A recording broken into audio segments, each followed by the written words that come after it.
Oh, man. Here we go. Yo, what you doing here in Plainview, man? I live here now. And it was either Wolfpack or Dynasty for Club League, and I didn't want to play with you. So I chose Wolfpack. Yeah, so you want the scouts to see you playing on the losing team and see a star on that, okay. I'm going to get the scouts to notice me by shooting every chance I get. I mean, if I play with you, you'll be yelling at me to make the extra That's pass. right, because I want to win. Okay, that's all you think the scouts care about? Yeah, the scouts care if you can win, bro. Okay, then you really are stupid, bro. Let me give you some game, man. Here we go.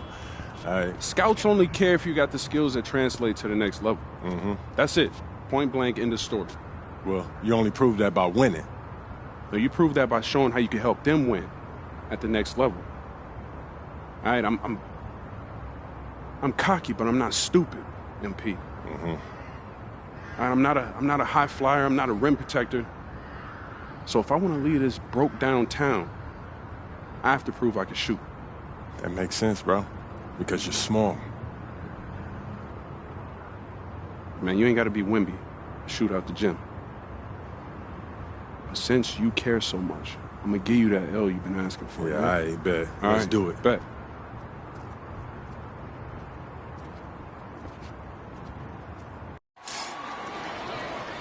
Hello, everyone, and welcome to our presentation of Illinois Club League Basketball. I'm Joe Lamy, joined by Danny Hogger and Drake Hugo.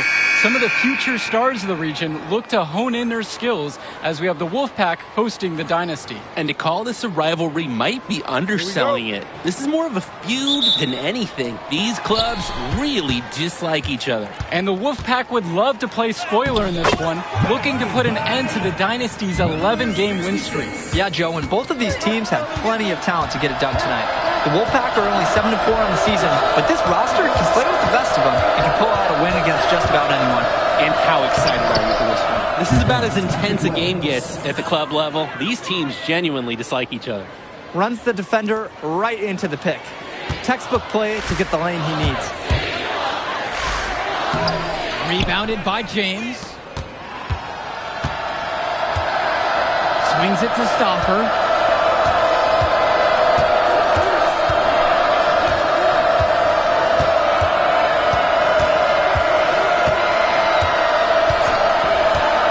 Clock at 6.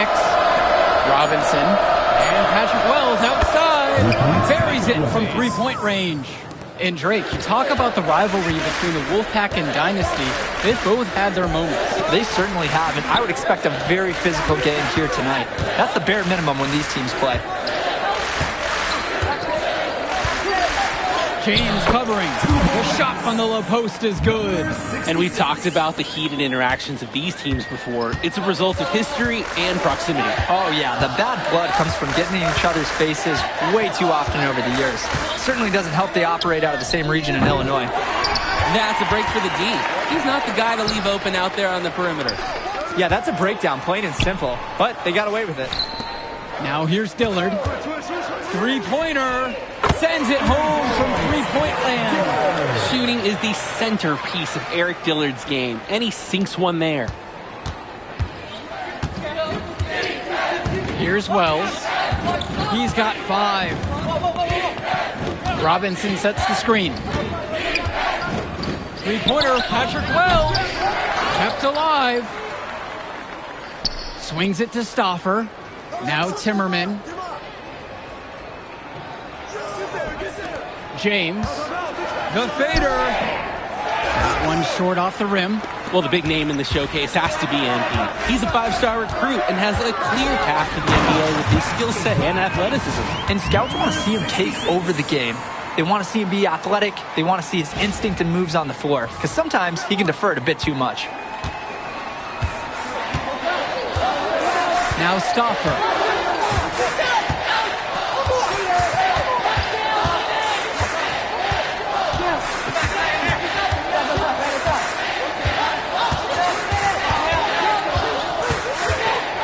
Pass to James.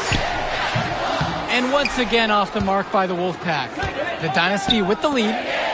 Well, everything's working for them at the offensive end right now. Yeah, good play calling and even better execution.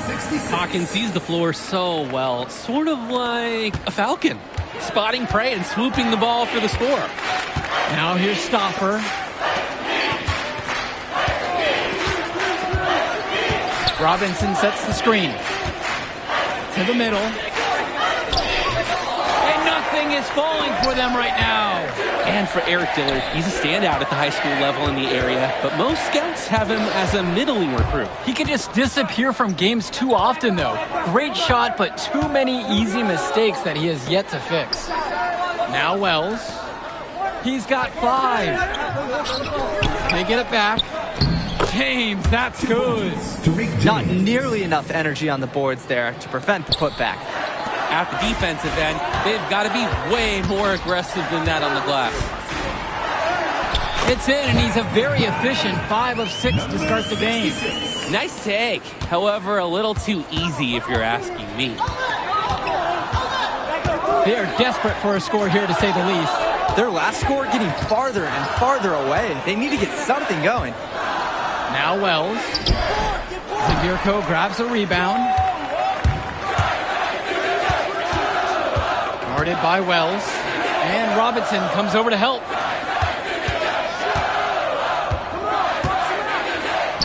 It's good as the 5 others before it. He's now shooting 6 for 7. They've been playing a very sound offensive game in the first half of action. Yeah, the numbers back it up. They've been much better shooting tonight. You know, he's not always the most selfless player, but Wells knew he had to move the ball there. And he goes in for the dunk. Wow, and that sort of showmanship is just deflating right now to a team trying to get back into a game like this. Ouch, that is definitely an emphasis jam. A big apostrophe or exclamation point, maybe even a question mark. Hey, I know there were a lot of questions right now defensively for this team. That's clear. And with a showcase game like this in tonight's rosters, you can expect a lot of college scouts in the stands. The importance of this game, setting the narrative of each player's potential. Opinions are forming about these players, and each minute could be another pro or con in each scout's report. Now Wells. Shot blocked.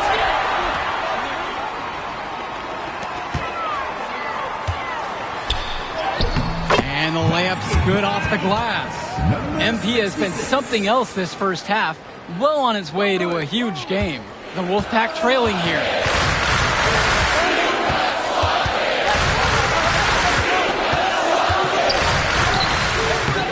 Patrick Wells misses another. Really bad miss. You'd like to see him be a little more assertive when he's got such good position. It's very easy to see why MP is so high on the scouts list with how he's scoring tonight. Time called as the Wolfpack decide to talk things over.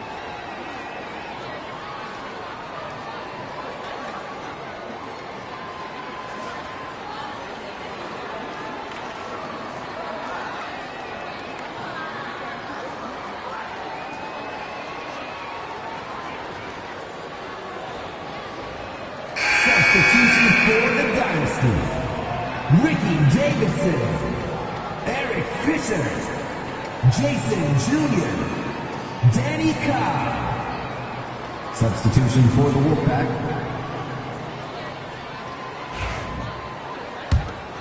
Here's Carter. The size on the bench for both teams is formidable. Oh, yeah, Danny, this team is stacked. I was looking up.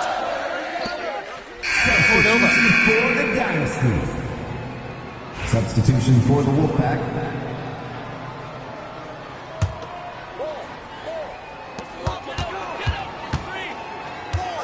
Defended by Carter. And it's Patrick Wells with the rebound. They need this. And the shot is good, dropping off the front of the rim and in.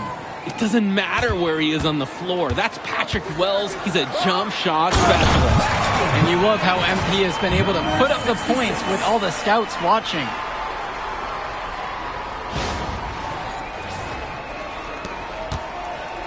And the Wolfpack with possession. It's a 14-point game. Back to Johnson. Wells.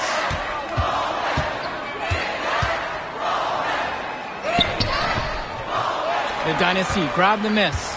Dynasty coach Duncan Carter has worked to impart a sense of focus in this ongoing rivalry. The rivalry of these teams is well documented, and he wants his club to continue their winning ways. Yeah, Danny, he knows that the way the games have swung between these two sides is a dynamic rivalry. He would like the Dynasty to play at a heightened intensity for this one. Pass over to Robinson.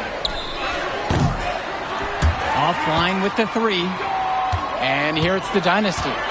16-point lead, their largest margin in the game. They just can't get anything going offensively. And you can see the frustration mounting. They just don't know who to turn to for points.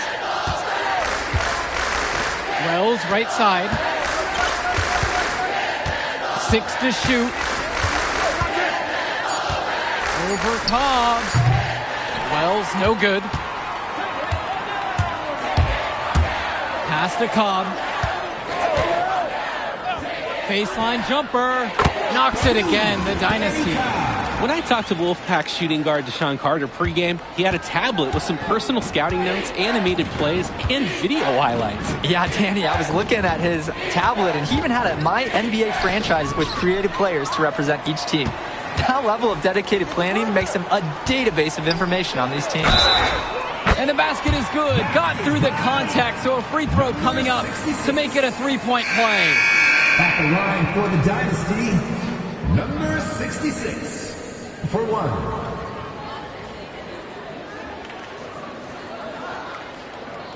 One shot.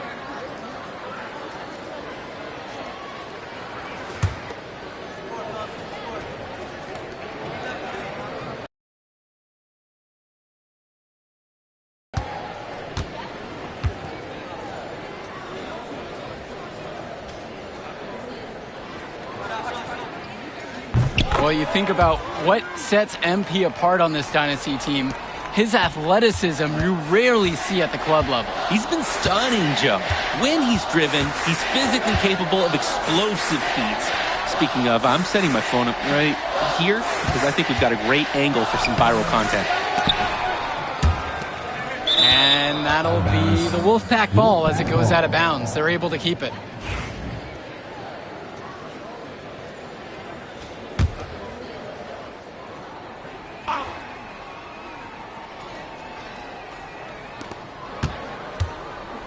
Swings it to Stauffer. Robinson sets the screen. Patrick Wells on the wing. 6 on the shot clock. James. To end the drought. That shot is off. About 7 seconds separating the shot clock and game clock. Offense and defense have really come together for them, helping to strengthen this lead. They've taken absolute control of the action. Other team needs to get something going if they want to stay in this thing.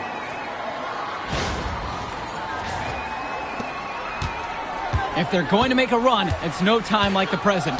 We certainly expected a better game than this. It has not been a pretty picture. Wells outside. Three-pointer. Not going to go that time. And so we got a pretty lopsided affair through the first half. The Dynasty on top, opening a huge gap. And we'll return right after this break.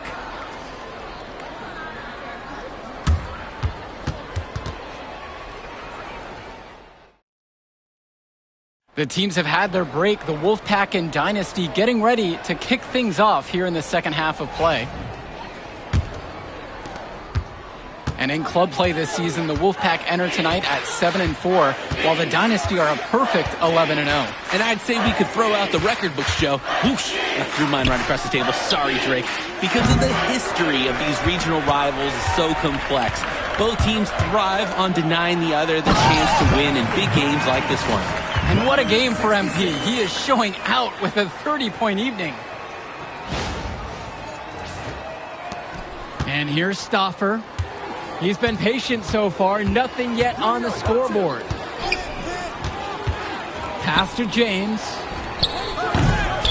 Wolfpack foul. Drew Robinson. First personal foul.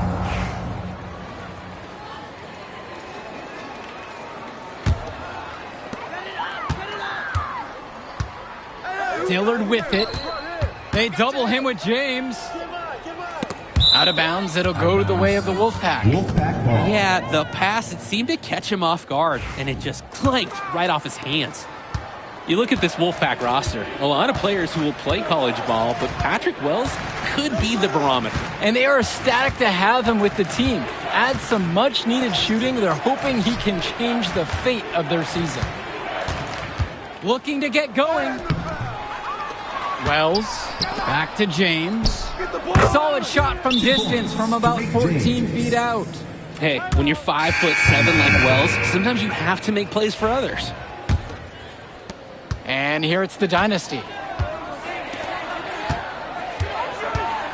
James covering. He's trying to blow the roof right off this gym. The fans are in awe. He's a showman. I'm not sure Coach wants him to be quite so extravagant, but hey, it's hard to resist the chance when you can do something spectacular. Their offense has stagnated. It's been hard to watch. They need a bucket, and soon. Three-pointer, Patrick Wells. 3 points. Fires in the triple. And that's the thing with Wells. His biggest strength offensively is the jump shot. This could get even more out of hands if they continue to put up points. And what a team performance it's been. And for Zach Timmerman of the Wolfpack, he moved here from Iowa not too long ago. Yeah, we haven't seen too much of him, and I know the Wolfpack would have liked to see more of him. Unfortunately, he's been plagued by back problems, which can't be fun. You wonder how long he'll be able to keep playing for. Pass over to Robinson. Timmerman.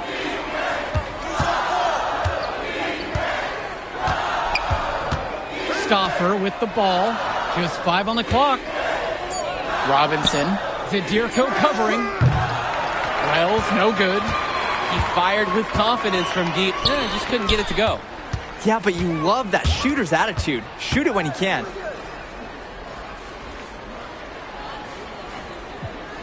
And the Dynasty call time here.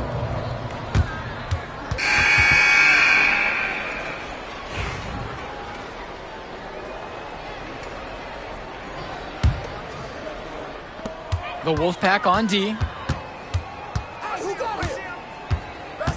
James covering. Shot clock at 6. Sweet little floater. And we're here in the gym of the Plainview Panthers. It's a familiar floor to some players in our game today because they go to high school here. Oh, yeah, exactly. Having home court advantage is everything in a contentious game like this. A little extra bit of comfort might make a difference. You can't count anything out in such a heated affair. Time called as the Wolfpack decide to talk things over.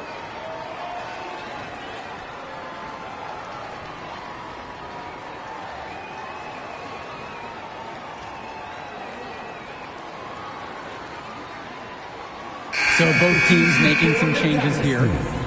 Eric Fisher. Danny Cobb. Substitution for the Wolfpack.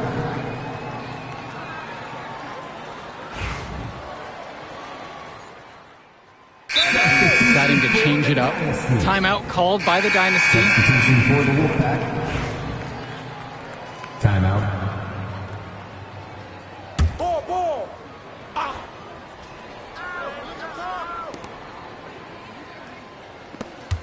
Cordova outside. Pass to Carter. The 3. And it's Fisher with the rebound. And on the bench for the Wolfpack, Coach Barry Bay. He's been with the program several years now and is trying to continue the success they've had this past decade. Yeah, and standing directly in his path once again is the Dynasty. But with new leadership on the court from Patrick Wells, Coach is hopeful that the tide is about to turn for the Pack. You compare how this game has gone between MP and Wells, and so far it's been all MP. MP has left no doubt that he's ready for the next level. He's a man amongst boys right now, and the NBA is going to be in his future.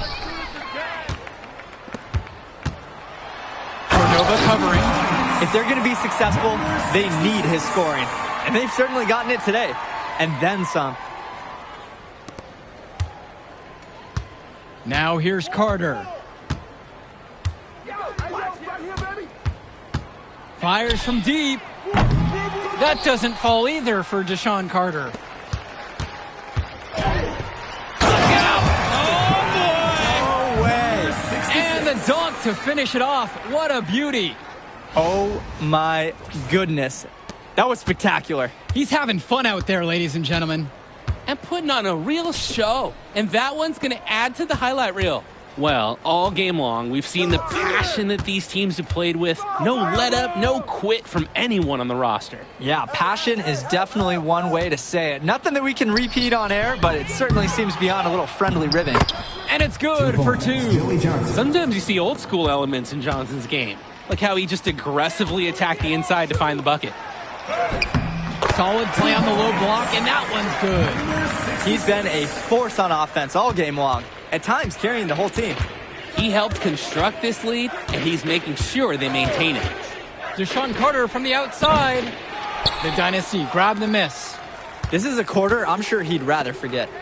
Yeah, he needs to put this one behind him and move on. Also, make some fresh adjustments. Johnson with the rebound. And so here it's the Wolfpack. On the wing, Joe Levesque. Pass to Carter. Levesque. 5 to shoot. Here's Johnson. Can't cash it in from close range.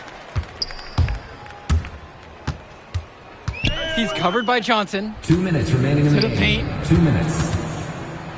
And a powerful one-hand slam. Oh, the accuracy, just special. Puts the ball where only his teammate can get it. Just looking to get anything going offensively. Honestly, it feels like there's a lid on the hoop right now. Well-placed jumper from the free throw line. I mean, Carter's going to make that shot every time. He made that mid-ranger look elementary. Lays it up and banks it in. I'd like to paint a picture here because his shooting chart is beautiful. Lots of good shots all around the floor. Here's Cordova. Davidson pulls it in. And some fantastic passing for them in this one. The ball is flying around. They look like a disciplined, well-coached team out there. Count it. The lead just keeps increasing, attempting to put this one away. And the D has to be frustrated at this point. Inside. And so he draws the foul on the shot. A trip to the line to shoot 2. First personal foul. 15 foul. And the first one at the line is good. So it's both teams making a change here. For 2.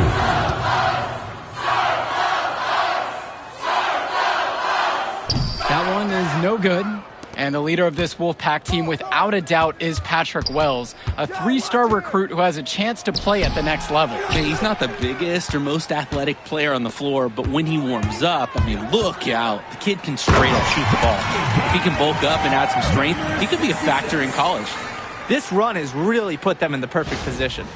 And with no signs of slowing, they aim to keep expanding that lead. Here's Stoffer. Now fresh. It's Patrick Wells with the drive. Can't hit it from close range. Just 1 second between the shot clock and the game clock. Chalk up 2 right there. It went down, but still unusual to go to the leaner there with plenty of space around him.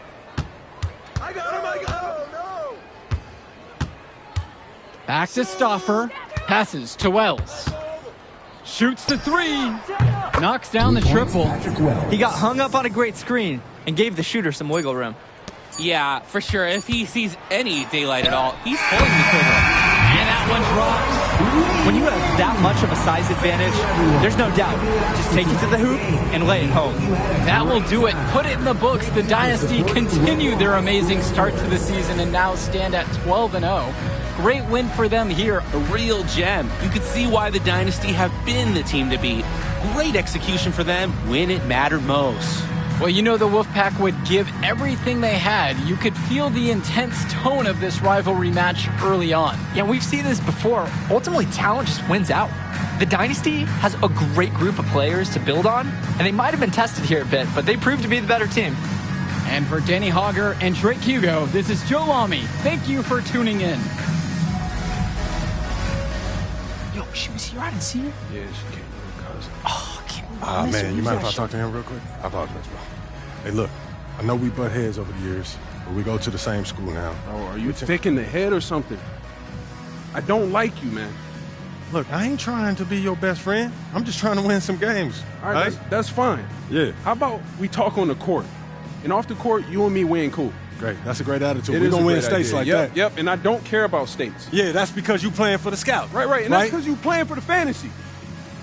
What, you think they're going to rebuild the factories because you passing a little Jimmy in the clutch? You really want to help these people? How about you take over, make the league? Then when you got some actual power, you can actually help these people. All right, stop this nice guy hiding behind that when the truth is, you scared to become the player you need to be in order to build a real dynasty. This is just a costume, bro. These words, meaningless, unless you put something behind that. Yeah, think about it.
I can't believe how many North Beverly hats I saw today. Man. Front-runner high school team is crazy.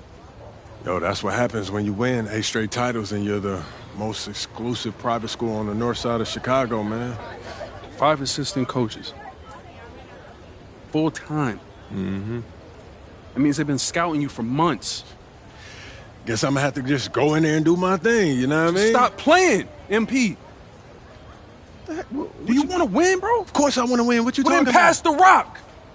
All right, you're on a whole nother level than everybody else. I get that. But we can shoot. All right, especially if we're wide open and they're throwing doubles at you with their all-star recruits, man. Yo, Patrick, ever since you got to Plainview, you've been telling me to take over, prove to the scouts that I'm an NBA player. Yeah. And now we on the biggest stage and you sitting here to tell me to play timid? You scared? You nervous? What's up, man? Scared, man. It's North Beverly. I can't lose to those guys. Hold on. Why? Because you play with half of them on your club league team? It's not the players, man. The players are in the same condition we in on scholarship. I'm talking about the fans. I can't stand the fans, man. They've been getting everything handed down to them. Their entire lives, man. And they swear it's because they're better than you. Yeah, no, that's real. Meanwhile, somebody from Plainview can work twice as hard as them, and they'll never, ever get the same opportunity. I hear you. That's exactly what I'm saying. But yo, you want to hear something even crazier? One of the biggest donors at North Beverly factory. And my grandfather, he worked there for 37 years, bro. 37 years, Patrick.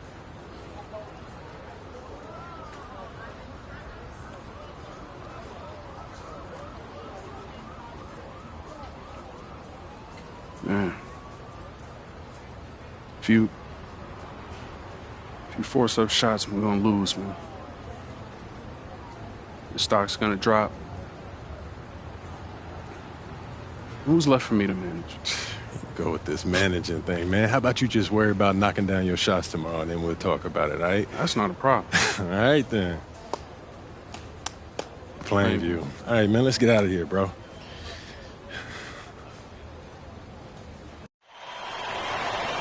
And let's go down to the floor as they get ready to announce the starting lineups.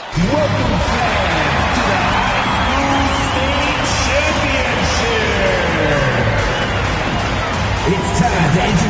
starting five for your Plainview Panthers.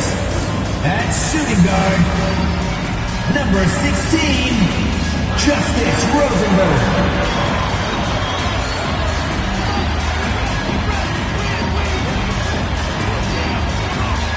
At center, number 6, Dave Zadirko.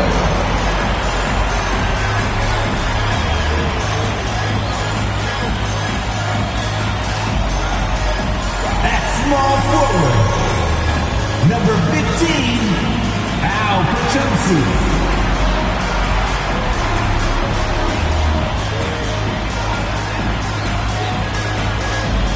At the other guard position, number 1, Patrick Wells.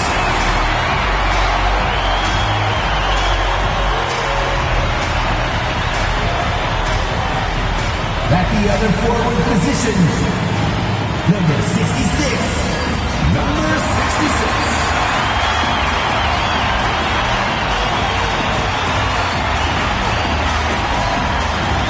Good evening, everyone, and thank you for joining our coverage of the Illinois State High School Championship. What a matchup we have between the North Beverly Bearcats and the Plainview Panthers. Drake, what kind of matchup do you expect tonight? Well, Joe, most fans expect North Beverly to once again take home the championship. But one thing we've learned throughout this tournament, you cannot count out MP and the Panthers. Hard to bet against MP with the way he can dominate the game. But North Beverly has a complete roster. Hey, the Bearcats are the cream of the crop when it comes to high school talent. They have the depth. But we'll see if anyone can match up and slow down MP.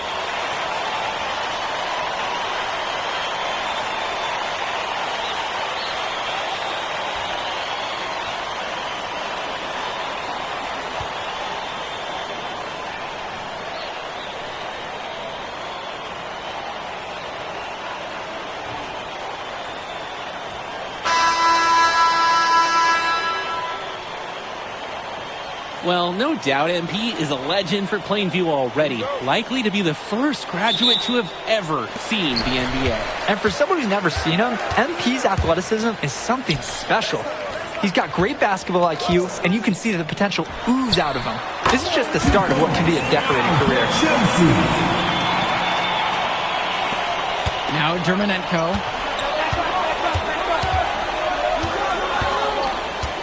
Outside, Marcita. Passes to Coffin. A three-pointer off the mark. Here's Wells. Shoots from 14. And Vlad Dermanenko pulls it down. Outside, Day.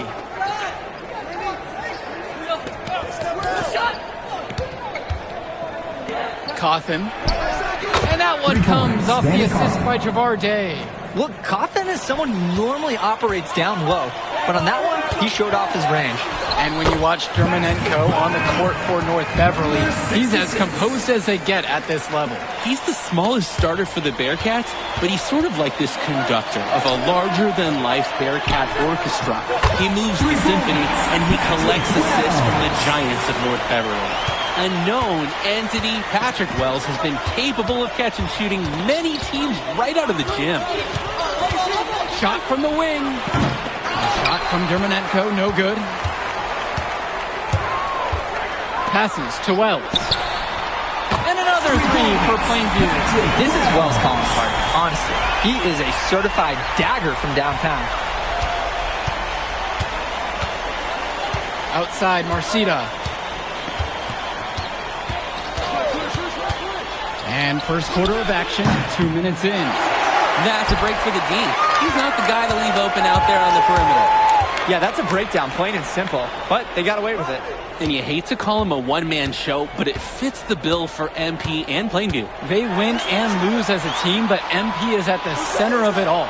He's the best player the school has ever had and has put them on his back for this finals run. Rosenberg's shot is off. And just under 2.5 minutes elapsed here in the first. Gavarde for three. And again, it's the Bearcats missing. The Panthers leading.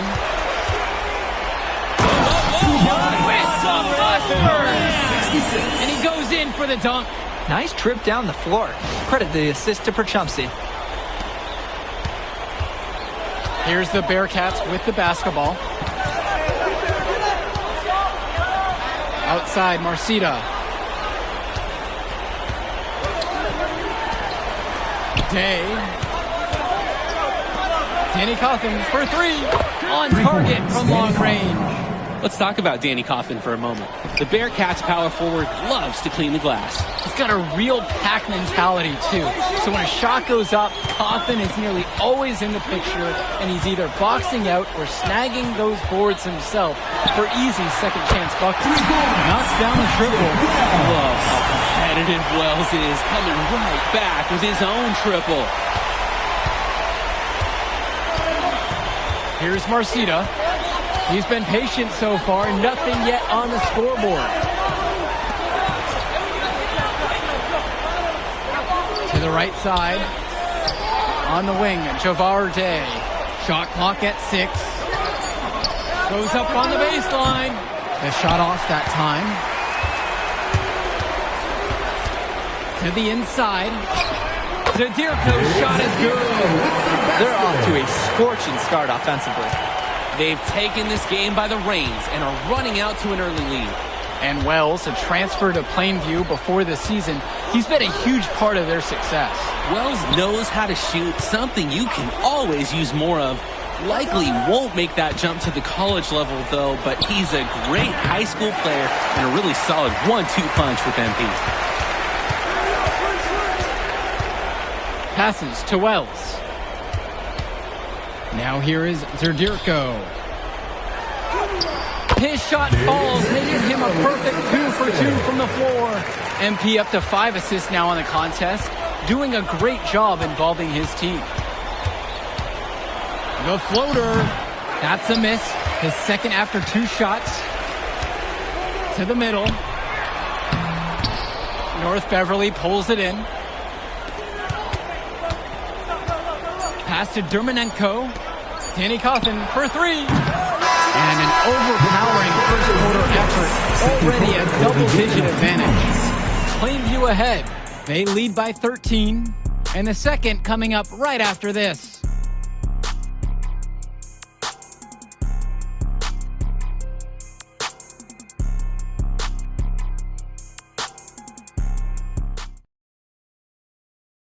Welcome back, everyone. We're here at the United Center, second quarter of the Illinois State.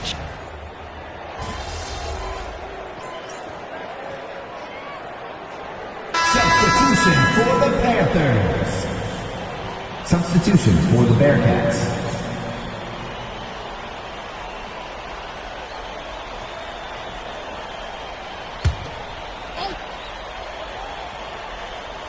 The Bearcats trail. And something to note between these two schools, Plainview has never beaten North Beverly. Wow, Joe, just lay out the cold hard fact like that? Yeah, I'm not sure I would ever bring that up in the locker room or make the sole point to fire up the squad, but either way, staying undefeated over another team can be a real challenge on that end. He's guarded by Dermanenko. And Patrick Wells outside sinks the tray. Their offense has been all about the long-range game. Oh, obviously. You love the points, and you love how they stretch the defenders. Now here's Day. He hasn't yet put up any points in this one.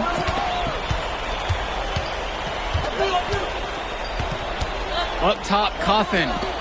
Aslanoglu. Three-pointer. Zadirko grabs the rebound.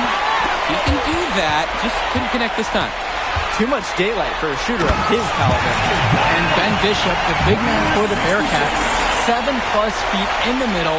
Hard to miss out on the floor. Yeah, sticking out on the floor with his height. The mobility is the only question mark for him. He moves like he's 50 years old and drives a minivan, but man, when he gets into position, he's a load to deal with. Now here's Day. Bishop with the screen. Outside, Day.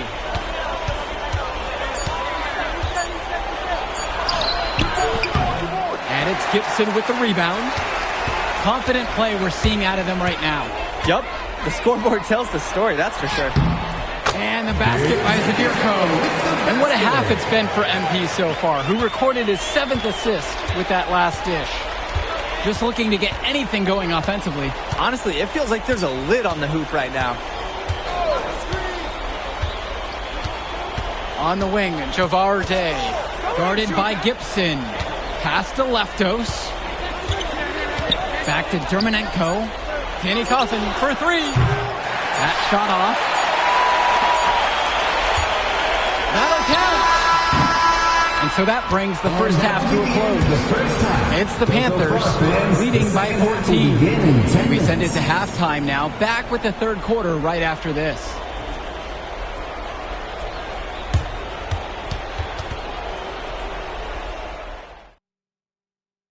And we're back. Illinois State Championship second half action about to restart.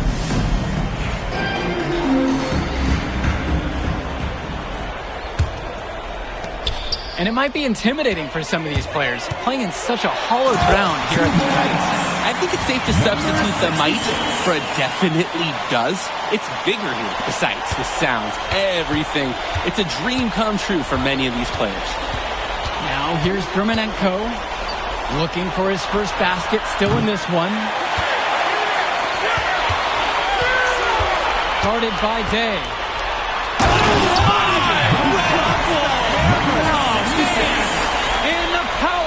One-hand slam. Offense and defense have really come together for them, helping to strengthen this lead. They've taken absolute control of the action.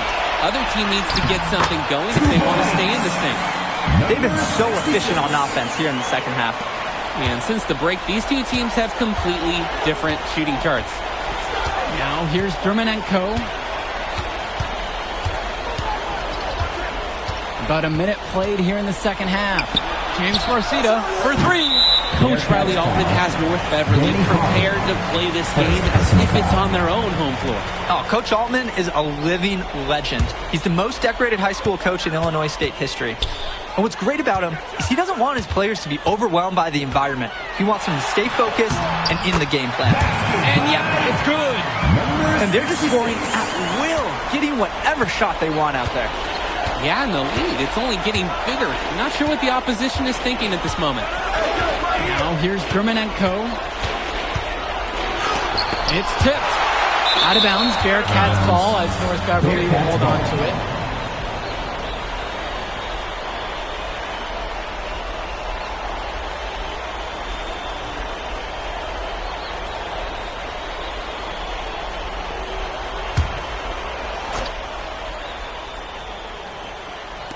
Third quarter of basketball, we're about a minute and a half in. 5 on the clock. Coffin, right side. James Marcita is a talented wing who can play at the next level. At 6'10" and 240 pounds, tall is not what comes to mind for this small forward. No, not at all, Danny. It's noticeable how tall he is. And it's unusual to see that kind of mass in a high school wing. But again, that's the benefit of the international recruiting that North Beverly pulls from.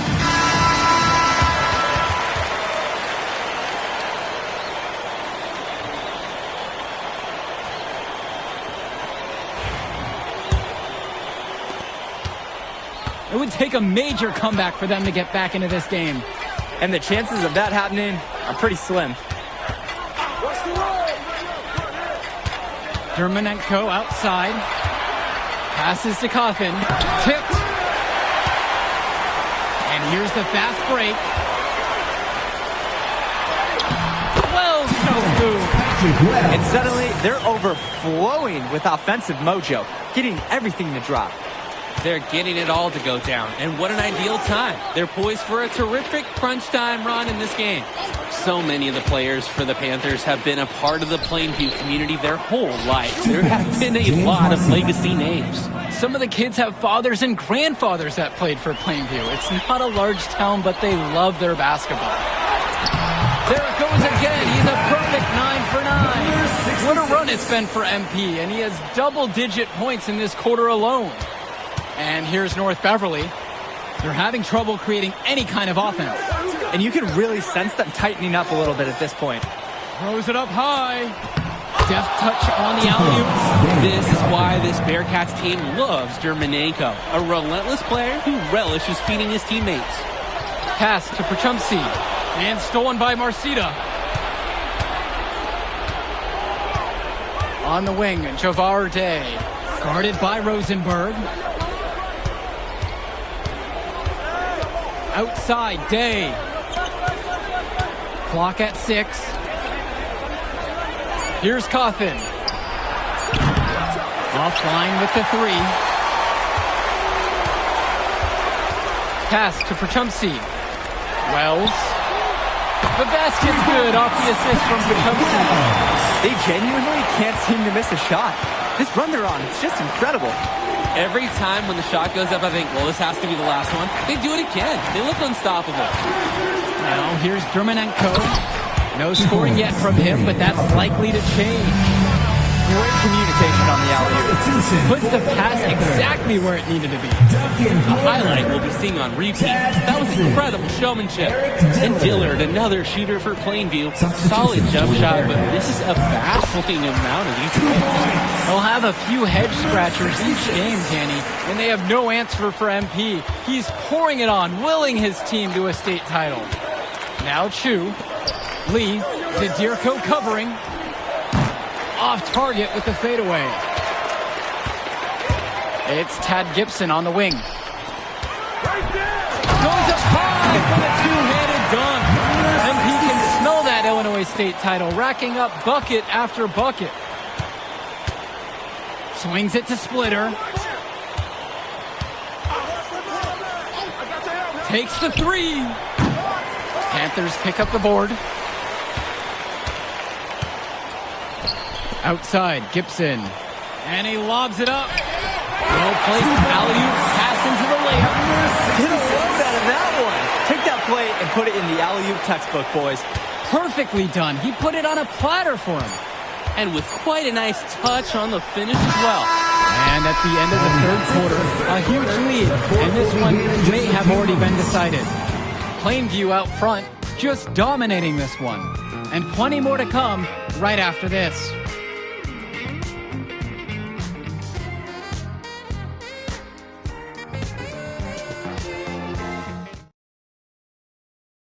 Final quarter of play just ahead. The Illinois State Championship on the line. Here's 2.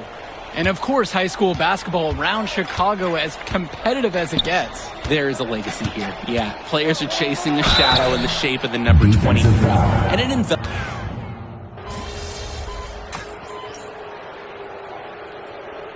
Substitution for the Panthers.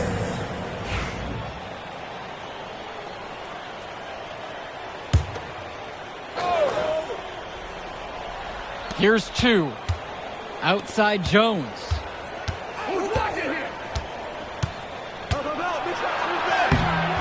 No good with the layup.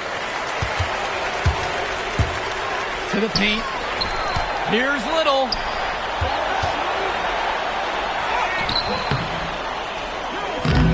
The rebound by Leftos. He makes a courageous attempt to get inside, but the defense forms a wall and he can't get past. The fadeaway. 2, no good. And as we know, a lot of colleges have their eyes on this state championship, a number of top recruits. Oh, if you're a fan of basketball, this is the game to watch. A handful of these players might even make their way to the NBA. But MP, he's the most highly touted athlete out on the floor. And almost all of North Beverly's roster will play college ball somewhere. Pulls up high post. And again, it's the Bearcats missing. So it's Plainview now. Pass to Little. Down low. And that one is stuffed right through. Big time hustle play on the offensive glass. With a big time finish to cap it off. You can already tell at this level he's motivated, hard-working. He's going to give opponents fits at the next level. They are desperate for a score here, to say the least. Their last score getting farther and farther away. They need to get something going. Splitter with the ball. Out to the wing. 6 to shoot. For 3, Johnny Chu. Panthers pick up the board. Porter outside.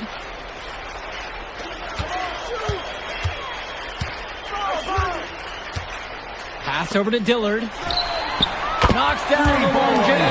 Well, Dillard showing some confidence there. He was ready to let it rip. Inside. Here's Jones. And TJ Jones with the slam. The man just makes plays. That pass is on point. Just over 2.5 minutes now played here in the final quarter of regulation. Swings it to Gibson. There's a screen. Jacks up a three. Here's Porter. And a foul on the shot. He'll go to the stripe for 2. It's on Myron Lee.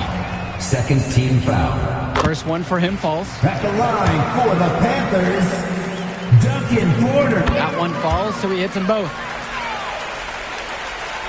Here's Dermonenko. 2 minutes remaining in the game. 2 minutes. Pass to Day. Back to Dermonenko. Day down to 5 on the shot clock. To the middle. Here's Coffin with the clock running down. And that one falls. Has picked up his first foul of the game.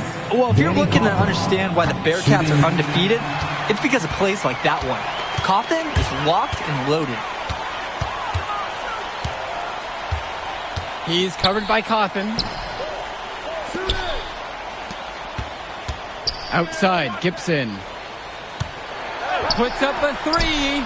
The three-pointer goes. They came out of the break with a clear philosophy. Shoot the three early and often. And the entire team has bought into it. They're loving the bombs away mentality. Day. Dillard covering. Cawthon sets the screen. The three. Gets the three to fall. They probably wish this run came earlier. At least they are showing some signs of life. Something they can build on going forward.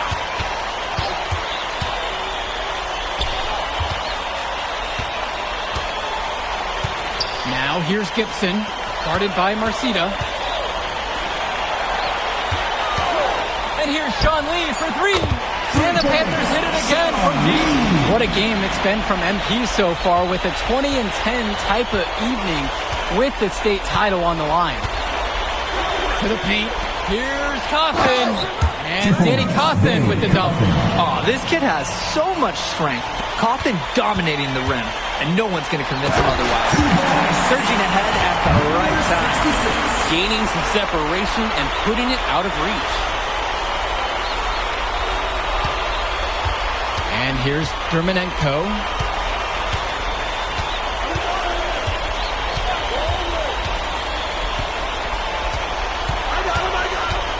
Dishes to Marcita. It's rebounded by Plainview.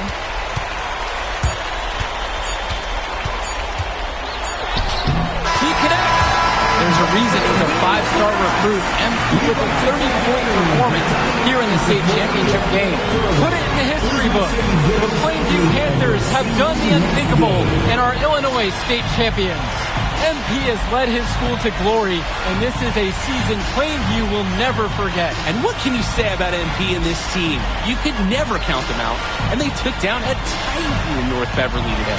And out of all the schools to end the dominance of North Beverly, nobody would have expected the Plainview Panthers. These kids are legends today and here on out. It's a Cinderella story that this state will never forget. For Drake Hugo, Danny Hager, this is Joe Lamy saying thanks for watching.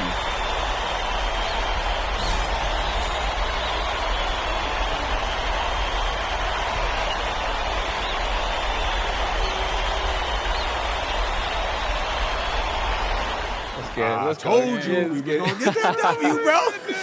We did that. Hey, yo. Did y'all look at the stands during that trophy presentation? Yeah, dude. Our whole section was crying. Oh, man, it was crazy. I did not realize how much we meant to everyone until I saw it on their faces, Oh, man. man, I ain't going to lie. I had some tears rolling down. Right? Come on, man. That was some emotional stuff, y'all. Bro, I had tears, especially because, like, this is it for me. You know, I'm not playing college ball, and I'm definitely not playing in FIBA like our boy come here. on, man. Yeah. Chill out. Nah, but for real, I you. never left Illinois, and you're going all the way to Hungary to play for our country? Yo, that's wild. And I can't even think about that right now. I just got to focus on graduating first, and that's it. Come on, man. You got the best grades on the team, and you talking about you got to graduate first like you something at risk. Hey, it's just one step at a time, P. You know, that's how you get to where I'm at, man. Yeah, that and being a freak athlete. Nah, that don't hurt. But if you're trying to build something big, you got to do it brick by brick, man. Speaking of bricks, Benny over here been putting up bricks all season. I knew you was going to say that. All right, so you got jokes now, huh? I got jokes, I got the looks, I got the charisma. Delusional self-esteem. Whoa! Throwing shots. Well, all the time, man.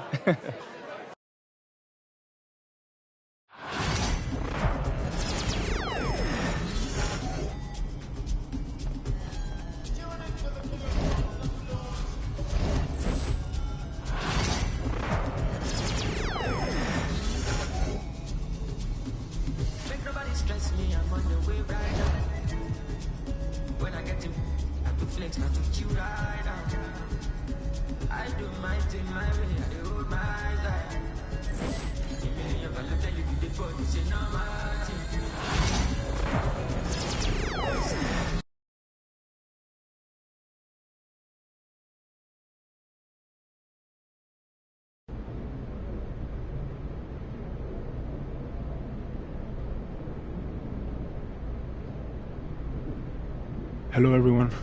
I'll take a question from you. Idan, you've won tournament MVP in both the FIBA U17 World Cup and the FIBA U18 European Championship. And now you've got the Spanish U19 team on the cusp of an undefeated World Cup run. Is there anything the United States and their star player MP can do to slow you down? No. Can you elaborate on that? I have been the best player at the international level since I was 16 years old. You call MP a star, but he hasn't won anything against real competition. He is overrated. Those are bold words. We are going to win the championship on Friday, and everyone will see that Spain has the best young basketball players in the world. Hey, yo, y'all get a good look at this. MP, you gonna let him talk to you like this? What you want me to do? Fight, buddy? I mean, I would. What? I mean, guys like our monster, man, they always trying to get under your skin. The last thing you want to do is let them know you're upset. You know what I mean? I guess so. Nah, I don't like it. Cat too young to be that cocky. I don't know, man. He nice. He earned it. But the only way to shut down somebody like that is to stay locked in and win. Everything else is wasted energy. You already know, man. If you say so. Oh.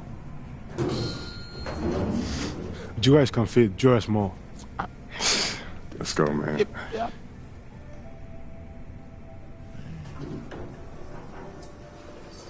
Yep.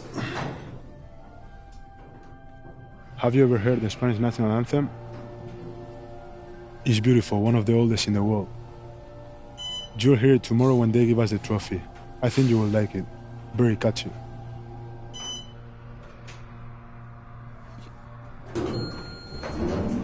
See you tomorrow. Yeah.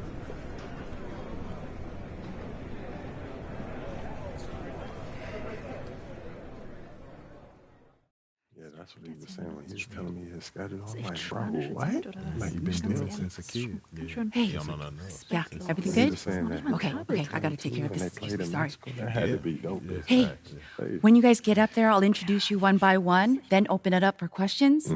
Friendly reminder, there are reporters from 27 countries in this room, so whatever you say will be heard around the world. Understood. Gotcha. All right. Looks like they're ready for you. How are we feeling?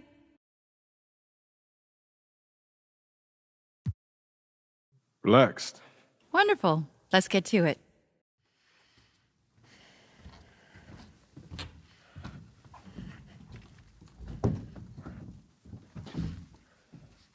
Okay, we're going to get started with Team USA's press availability.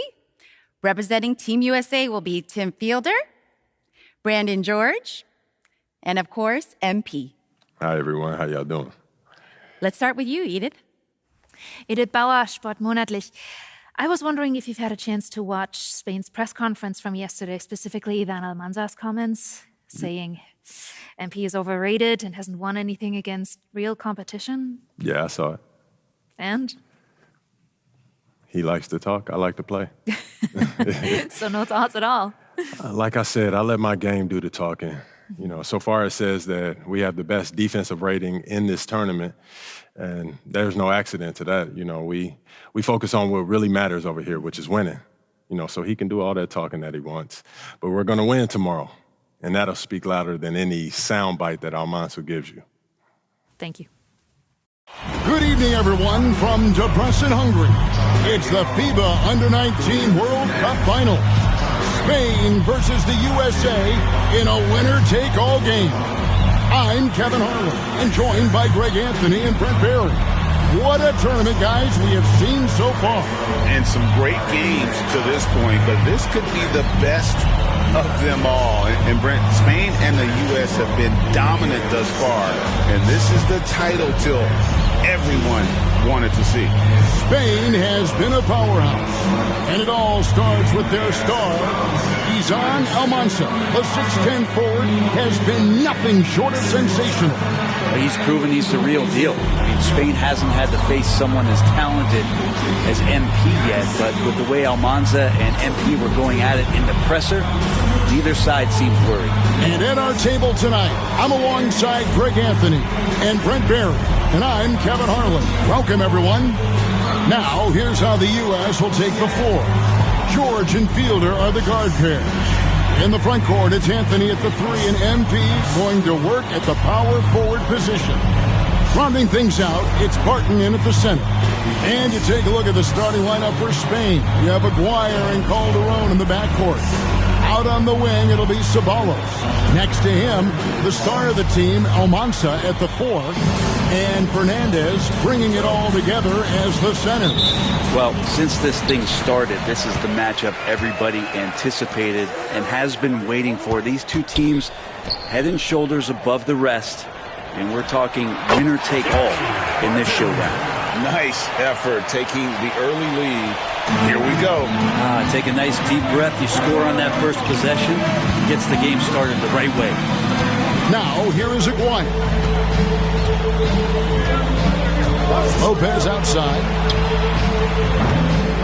Off target with his 3. And as you mentioned, both Spain and the U.S. are undefeated coming into the final. Both a perfect 6-0 through the group stages and the knockout round. Greg, this is going to be a beauty. Yeah, and the reality is neither's been challenged thus far, but with the championship on the line, we couldn't have asked for a more perfect matchup. Here's Mendoza, following the bucket by USA. Here's Almanza. Martin with the rebound. Now we all know shooting and defense are keys for the international game. That's why Tim Fielder has been so important for the U.S. Well, he does both things at such a high level. A very sticky defender, and you can't sag off of him on drives on the offensive end. This guy helps spread the floor, contributes in a lot of ways. Here's Lopez after the made shot from the dude. Mendoza with the bucket. Can't talk enough about the subtleties in that setup right there. The assist, really the key to that entire sequence. And that one's good. The dude's got his second bucket of the game to go. That's what you get out of George. He loves to create. Outside, Aguirre. Pass to Almanza. Can't hit from the elbow.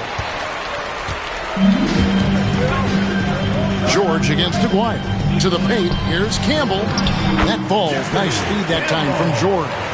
All right, Greg, one matchup to watch. Barton and Fernandez going at each other at that center position. Both of those players have huge size and command such a presence. They play so similar and both have a relentless style. Wow, hammering it in!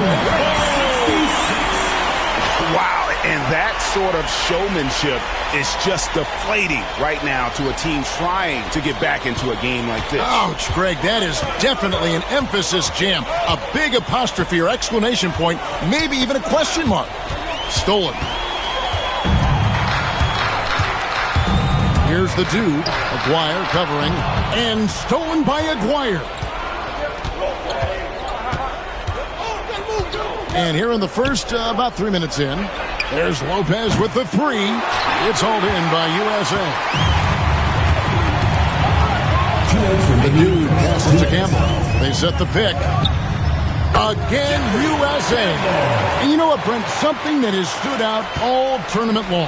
The leadership role that MP has stepped into. Well, since the opening jump ball, Kevin, this guy has been the alpha dog for the U.S. That says a lot. He sets the tone, and he says what needs to be said. USA leading by 9. The dude passes to George. Over Aguirre. Again, USA. I like their focus coming in. Terrific execution so far. Well, if there were 4 or 5 boxes to check in terms of the game plan tonight, they might have checked 6. I mean, they're doing everything out there. Pass to Almanza. Here's Mendoza. Martin defending. Down to 5 on the shot clock. Lopez passes to Mendoza. Barton with some nice D. Now USA with it. They're on a 16-5 run. And that one's good. The dude. Really seizing the momentum of this game, but doing it with a methodical approach. Well, how good have they been on the inside tonight, just getting down into the painted area, just dominating, controlling that spot. And in terms of prospects, Almanza is as polished as they get. He is game ready on day one. And he's such a fluid finisher, especially for his size. There isn't any weakness to his game. He gives you everything you could want from that position. Just 1 second between the shot clock and game clock. Out to the wing. Takes a 3. It's hauled in by USA. The dude's got 4 rebounds now tonight. To the middle. Gets it to go. And MP already into double digits in the first half. He has certainly come out with passion to start this game. And it's USA. 13 points up at the end of the period. Their defense has been active and effective. And don't go away. We'll be right back.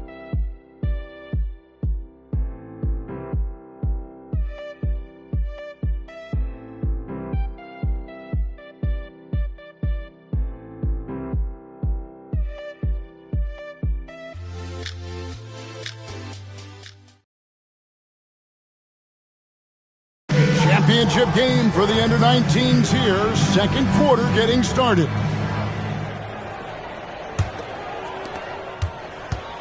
And even though, Brent,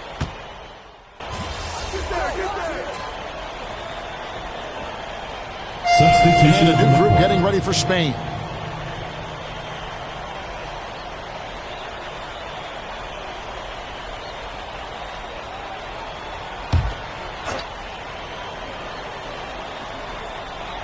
Here's Ceballos.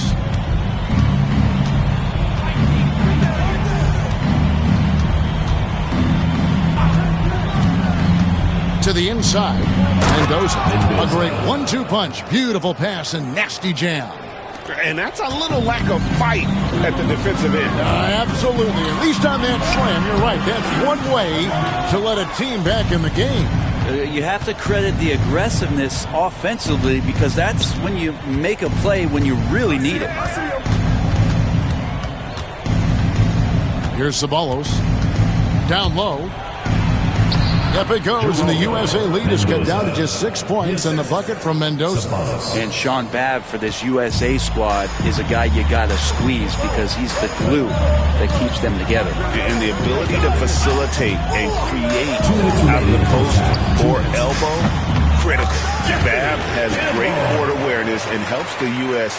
get the looks they want. Spain trails by 8, and you can see the fire that both MP and Almanza are playing with. You know what, Brent?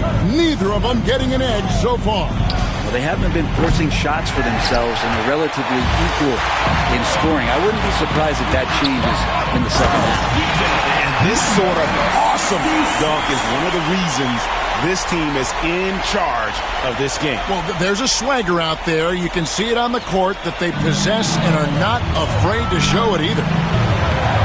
Almanza with the bucket. Now, Calderon has been tagged as a shooter, but this time dishing it. And he lobs it up toward the rim. Well, if you're the USA team, there's one guy outside you have to watch. That is Edgar Calderon. You know, Brent, he has been one of the best outside shooters all tournament long. Can knock down the three with the best of them. Pass to the dude. 52 seconds left here in the second. Here's Ceballos. Stripped away. Here's the break.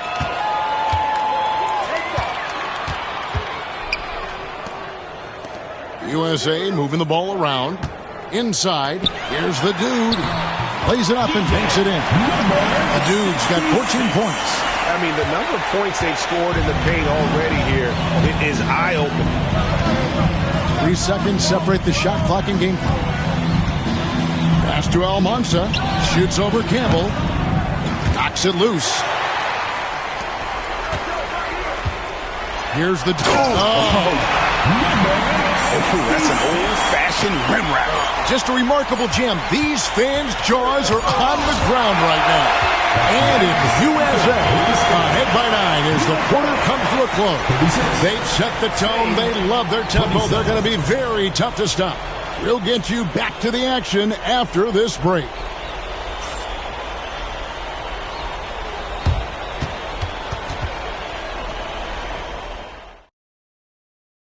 Welcome back, everyone, to our coverage of the Under-19 title game, with the second half on the way.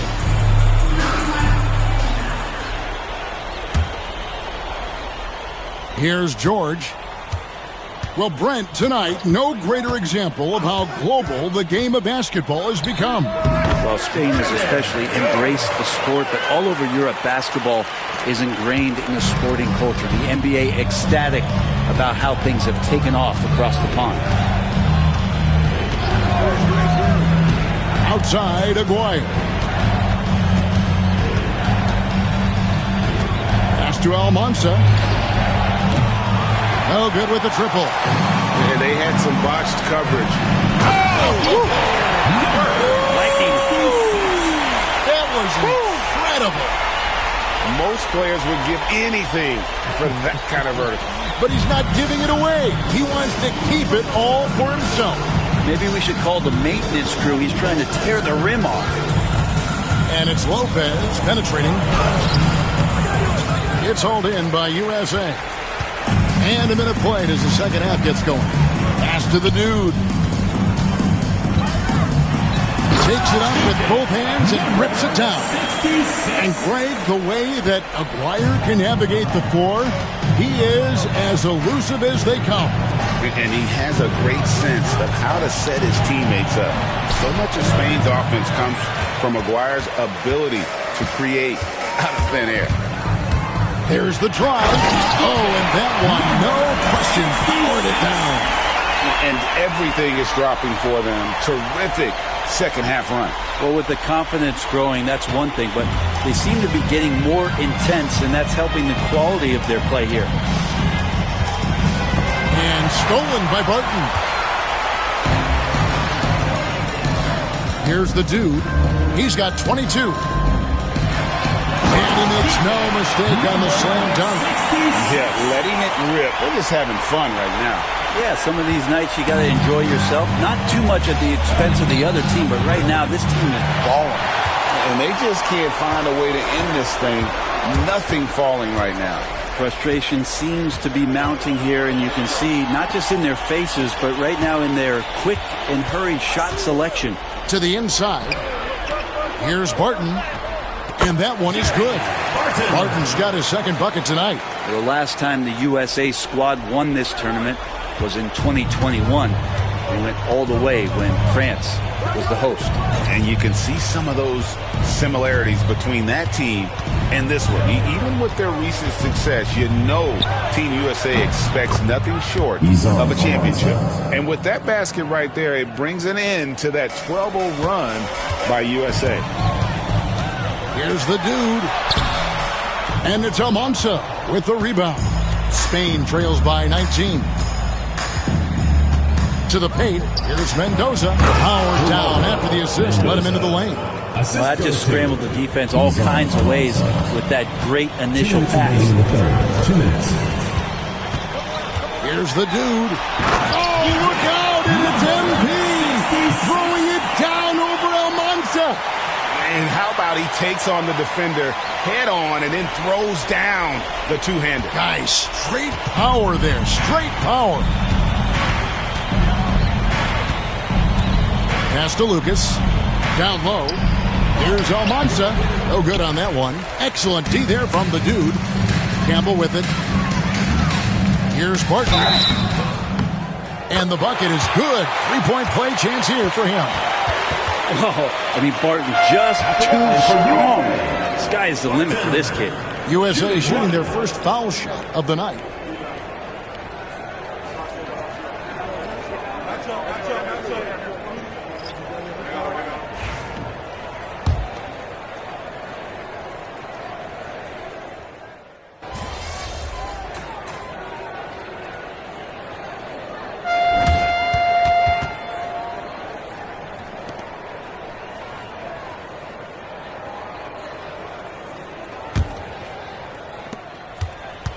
Spain trails by 20.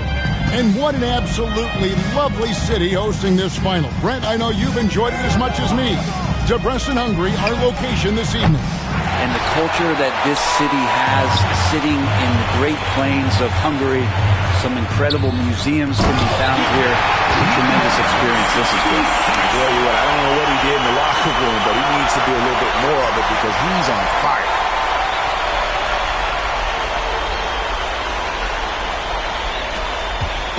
Now Spain with it. You know, Brent, all game long, we've seen MP getting what he wants on offense. And I see the smile on your face. You love the way he plays. Clearly outplaying Almanza.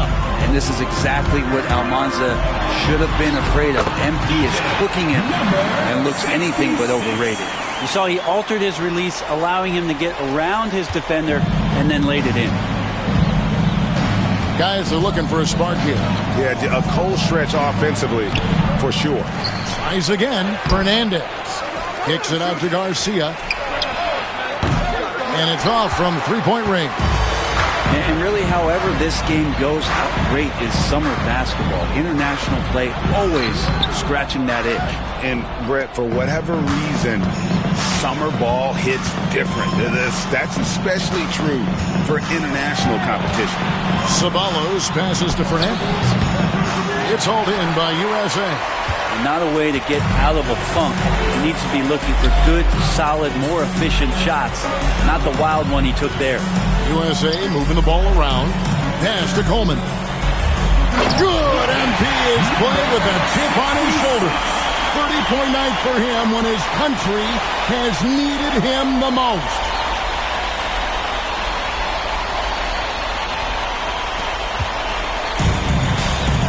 And here's Calderon. There's a good screen.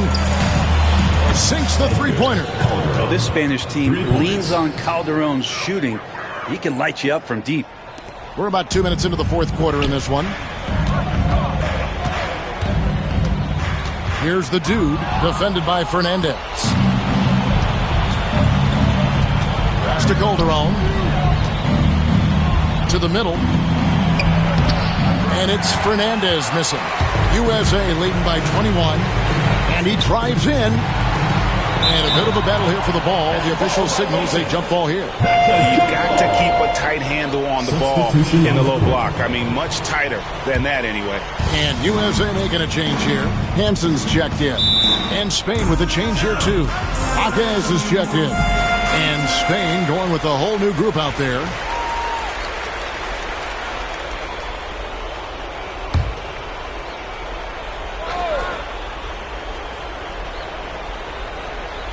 Just a little under 2.5 minutes have passed now here in the fourth. Lopez outside to the inside. Mendoza with the bucket. Now catching the lead pass at full speed, terrific anticipation, and the delivery on time, on target. The dude driving the lane, uses the glass to finish the layup. The Dude's got 8 points in the quarter. And Matador defense, that's one of the easiest shots he is ever going to see. Yeah, feels like Christmas right now, just gift wrapping points. Loses his grip and misses the dunk. Spain trails by 21. Here's Lopez. Rebounded by Hansen. Hansen's got his 4th rebound with that last one here tonight. Here's the Dude with the drive. Pushing the action, getting others involved. He does it time and time again.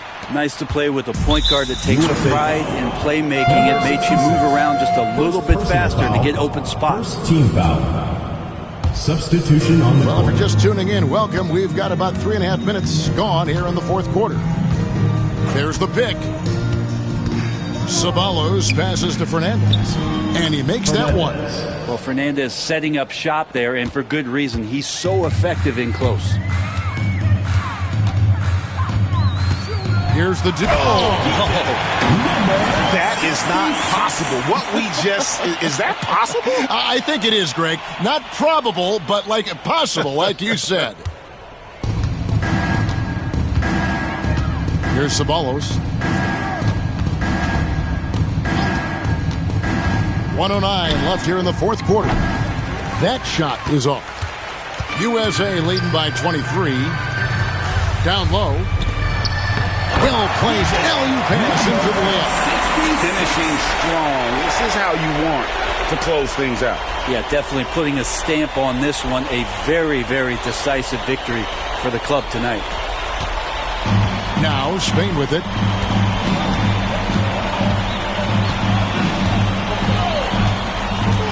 A 3. It's hauled in by USA. 44 seconds left in the game. Here's the Dude. Oh! And that one is stuffed right through. Showcasing his skills with that slam. He knows how to put the exclamation point on those, doesn't he? My goodness. Jaquez outside.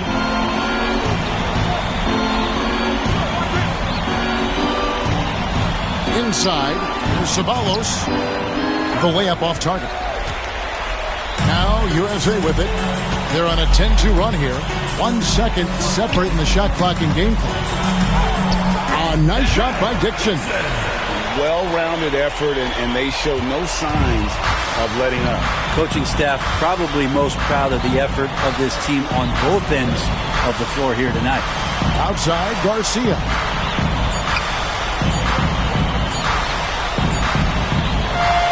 And there it is.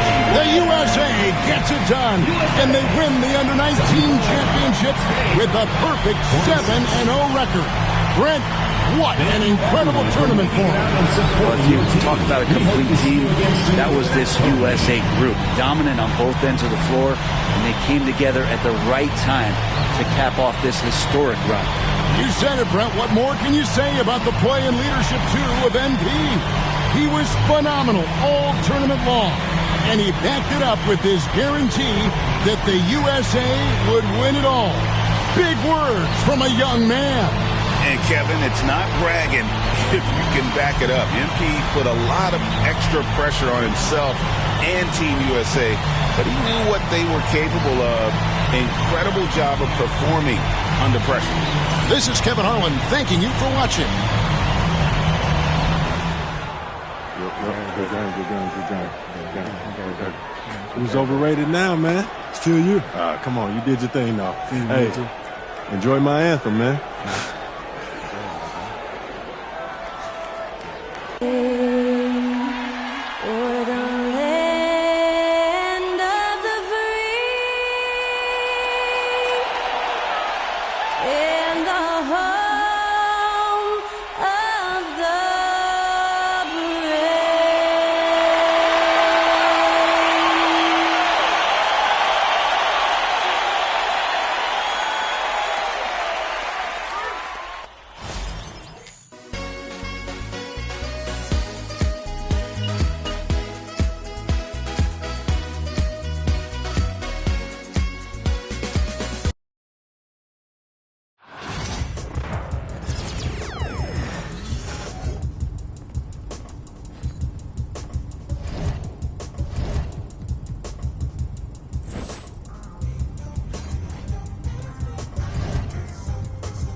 So how'd you get him to do this? Well, I know he's your favorite actor, and I got to in with his agent, so I thought, why not see if I can make something happen? What's up, man?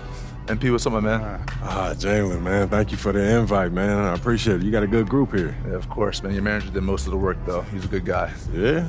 Yeah, he's on it. Hey, Jalen, you mind if I get a couple seconds to talk to my client? I got to catch him up on a couple things. Of course. And thanks for the Bieber tickets. Don't mention it. Bieber tickets? You got a good manager, MP. Hold on to this guy. For sure. So, what's up with these Bieber tickets, bro? You know, there's a lot of stars in the gym today, man. Yo. How you feeling? Come on, man. You know me. I'm ready to hoop. Yeah? Yeah. Is that, Austin Reeves over there? Oh, yeah. I mean to talk to you about that. You think he saw that thing? Oh, the thing when you called him a wannabe role player at best? Yeah. Why do people have to be digging up these old tweets? I was 16 when I posted that. Yo, look where you at. You in the league now, man. You under a microscope. Why don't you just go over there, say what's up, clear the air? Might as well, right? I mean, it's no use hiding. I don't even know what that means, man. Let's go. I don't even know what that means. Let's go. Yo, Austin.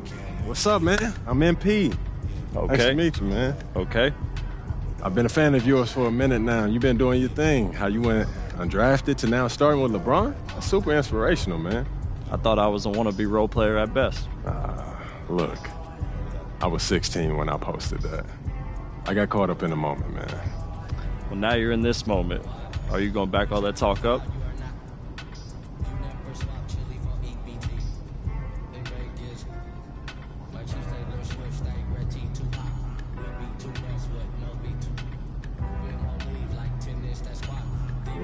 You really think you're him, don't you? I know I'm him. Yo, I need to talk to you for a second. Hey, we'll be right back.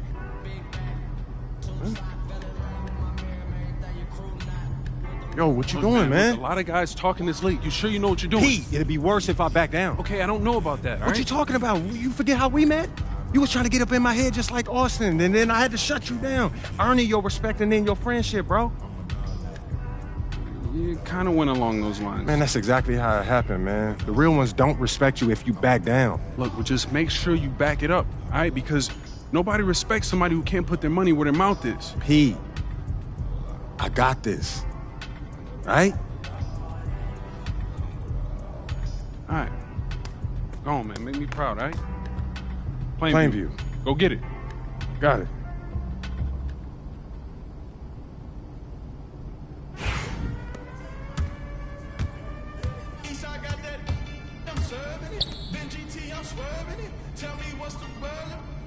What you heard? Put that on me permanent. Right here. Show me for you, owe me, look. We ain't boom. When me, my mood switch. To my hand hurt. Pull that out and see who leg work. Eastside be the Mecca. Don't ever get it backwards. Come on!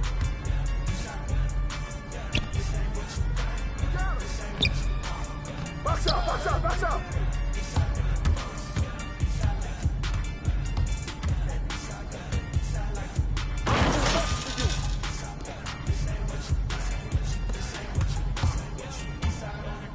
Hey, okay, it's no surprise. Oh, it's over.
Gobert!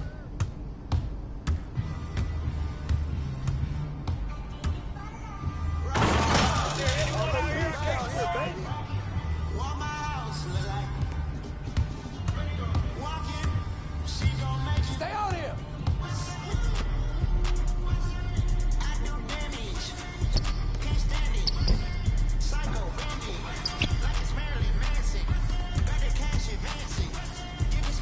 Oh, come on, at least try.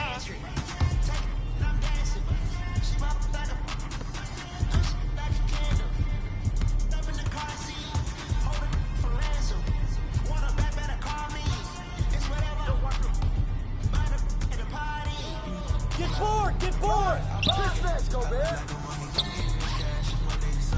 Keep going.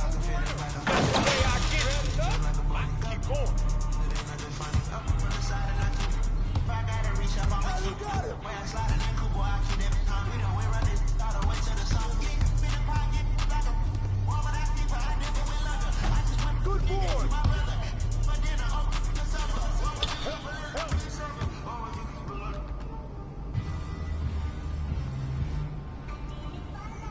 Ride the highway, ride the bus. What my house look like. Walk in, she gon' make it. I do damage. Can't stand it. Psycho bandit. Like it's Marilyn Manson. Got the cash advancing. Get this right. Way to go, Gobert. Got the pantry. They fly, looking dummy. I look like a mummy. I'm to go. I guess you won't talk if it ain't about the money. My boys, when they jump like a bunny. It ain't nothing funny. Up on the side. I'm coming. If I gotta reach up, I'ma keep it.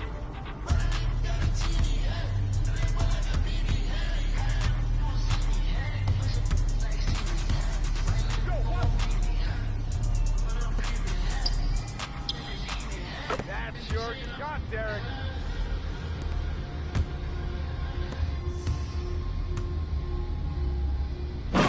Breaking the sweat out here.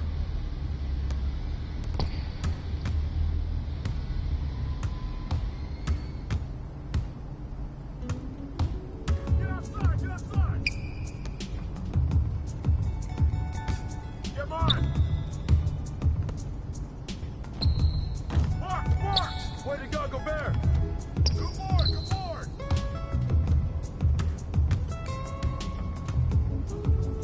Oh, I'm calling it. Next? Who next?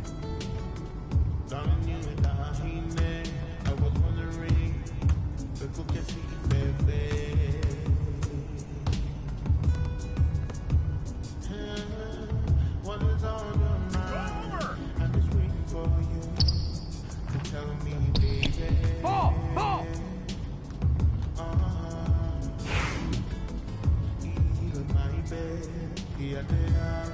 So I know I'm on the line. What's left? Way to grab that, Gobert. Looks like I might be him after all, huh? I know you're not talking like that after an open run. I don't know. It looked like you was taking it serious. You got a lot to learn, Rook. I know a little bit. And you're going to learn a lot more when these games start counting.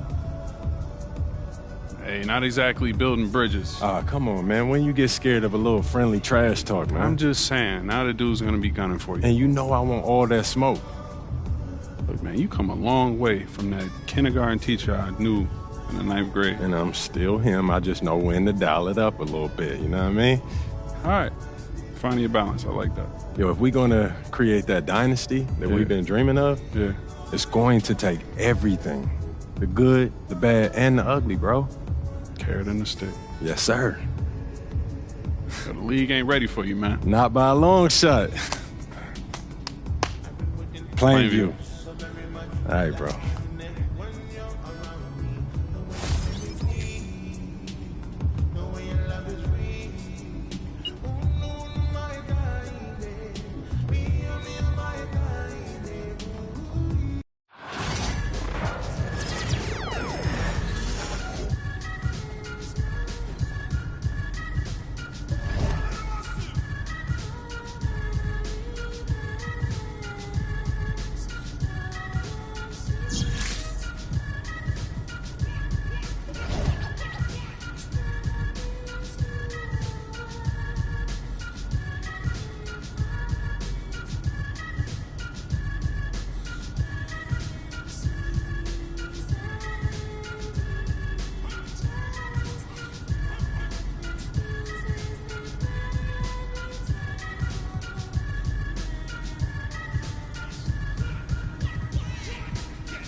There he is, the man, the myth, the legend. What's up, MP?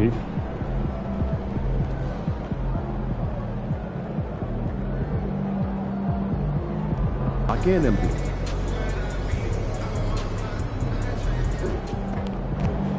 MP, you got that look in your eye tonight. You better watch out.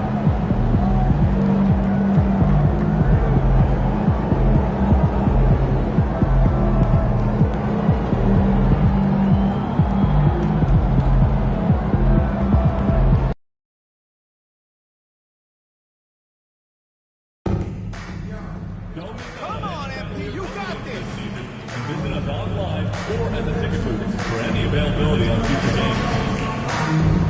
Attention, Cavalier fans. We hope you can join us at Powerhouse JC Podcast for the first 15,000 fans get a poster of the best 10 teams in the NBA. Hey fans, there are still select tickets available for upcoming Cavalier games. Don't miss your chance to join us for all the fun. Just stop by our ticket store or visit us online for more information. The National Basketball Association and the Cleveland Cavaliers are committed to a safe and enjoyable sports experience. We therefore ask you to refrain from any disruptive behavior, such as fighting, throwing objects, attempting to enter the court or interrupt play, or using improper language or gestures. Spectators engaging in such behavior are subject to ejection and possible. And in the locker room, each guy has been going over and through his own routine to get ready. But once they take the floor, they're one single unit. Hi, everyone. Greetings from 2K Sports. Get ready for some NBA action. Alongside Doris Burke and Greg Anthony, this is Kevin Harlan.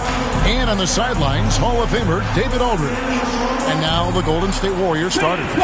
In the backcourt, we'll see Curry and Podziemski. Green is out there with the dude, and it's Butler in at the small forward position. And for Cleveland, a lot of length inside. It's Mobley and Allen in the post. A loaded backcourt. It's Garland and Mitchell. And it's Hunter in at the 3. All the talk, Greg, leading up to this one has been about the impact of the backcourt. And that's where it all starts. When you have a confident and competent backcourt, it just opens up a lot of things for you offensively.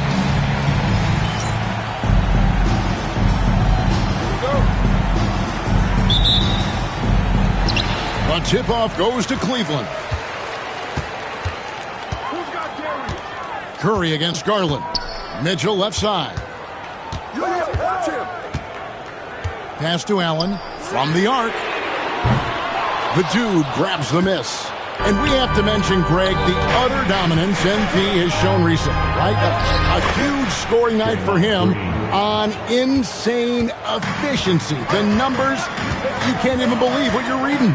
You just don't see stat lines like the one that MP had very often. Kevin, it looked like he had a cheat code on the way.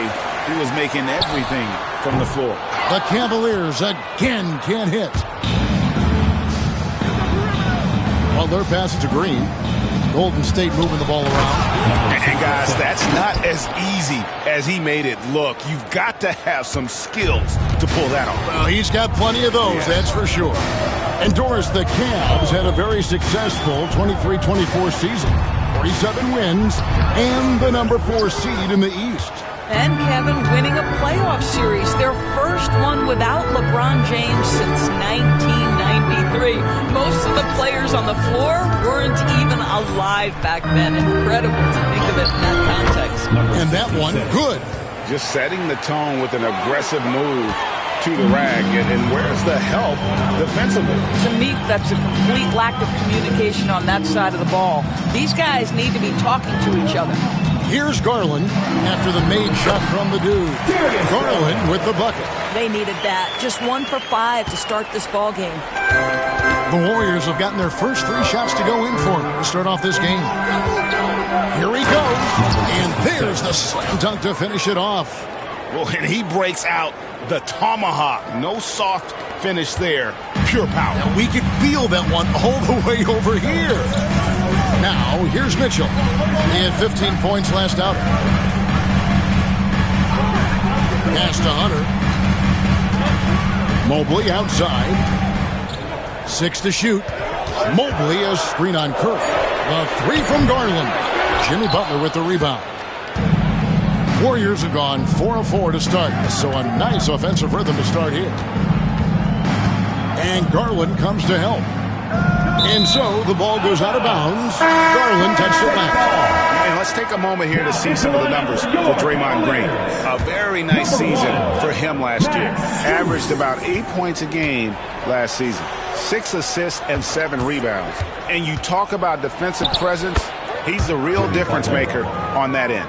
Yeah, he's always somewhere around the ball, finding ways to help his team by shutting down the opponents. Here's Garland. It's stolen by Green.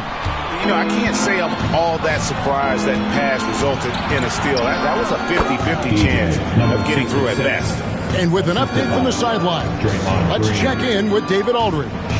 Kevin, last season, Draymond Green got his three-pointer going again. He said, over the years, my shot took a dive. It was in large part because I couldn't get in and out of my hips.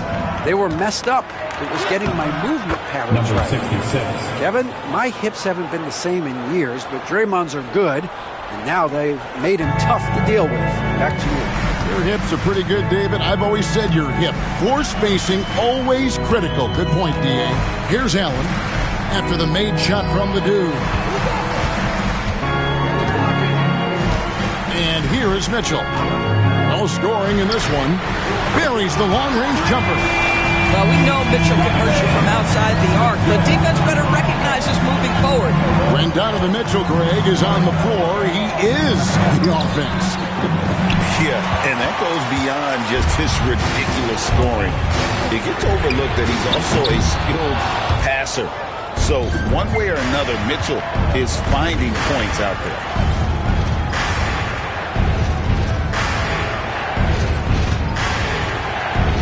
The dude passes to Butler. Here's Podziemski. Nailed from three-point land. The ball movement on this run has been fantastic and is a big part of why they've been able to get these good looks. It's deflected. 46 seconds left in the first. Here's the dude. Oh! You got to be kidding. And he goes in for the dunk. And they have owned the paint so far, and the score reflects it. I know it's early, but you have got to like the dominance down low. Right now, they are playing bully basketball. Pass to Strus. Back to Garland. Jacks up a three. The Cavaliers again can't hit. This guy has not been a factor at all in this quarter, and it has hurt the team. And that one's good. The dude. 14 points for the dude. They're doing a really good job of getting the ball inside and attacking the paint. That's an area they have completely dominated. Garland surveying the D. Pass to Strus. And no good. The dry spell continuing for him. He got it up. Green. The first quarter concludes in a double-digit lead on the scoreboard. Warriors lead by 16. And we've got more action coming your way after this break.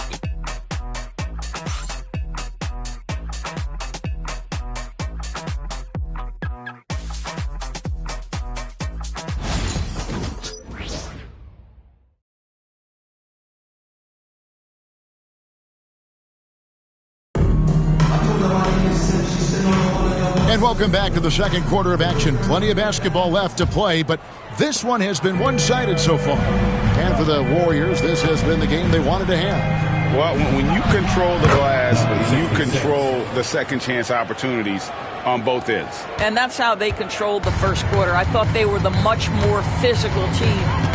Mobley is out there with Wade. Then it's Sam Merrill. Then it's Max Strus. And it's Jerome in at the one. That's the group for Cleveland going right now here in the second. You almost have to assume he's going to knock those down when he is that open. And now we're being joined by our 2K insider, Shams Charania, who's calling in with a good story. Shams, what do you have? Thanks. Well, for the Warriors this summer, there was disappointment seeing their... It's impressive, the level of domination at both ends, and you're seeing the results. You know this. It's not easy building a lead on the road, but this team has been lights out throughout the game. Pass to Strus. Wade sets the pick for Strus. Buries it from three-point range. Strus has got himself going there. His first points of the game on the deep ball. Warriors leading by 17. Out of bounds, Cleveland takes possession. With the break in the action, let's show you the teams with the most second chance points last year. Number 5, the Warriors. This was a team that was really savvy when it came to getting position under the boards and then getting those offensive putbacks. Looking at who's out there now for the Cavaliers. Hunter's checked in for Dean Wade. And it's Garland in for Sam Merrill. You know what, though? Sometimes you can be too open. I think it may have surprised him, and that's why he missed. And on an open look like that, he's very gifted at making the weak coverage pay. And Mobley throws it down. The ease with which the game comes to Evan Mobley. My goodness, it's fun watching this guy play above the rim. Stolen by Garland. And here in the second, 2 minutes gone by. And Mobley throws it down. Wow, that is big-time airtime by Evan Mobley. My goodness. And that one's good. The Dude's got 6 points in the quarter. Big miscommunication on defense. He recognizes it and quickly takes advantage. And that's typical of this guy. He's always reading the situation, reacting quickly, and capitalizing. Here we are, Greg, looking at early returns from these teams. It's pretty revealing. Yeah, the first few games of the season quickly tell you what you're good at. And they tell you also what you need to work on.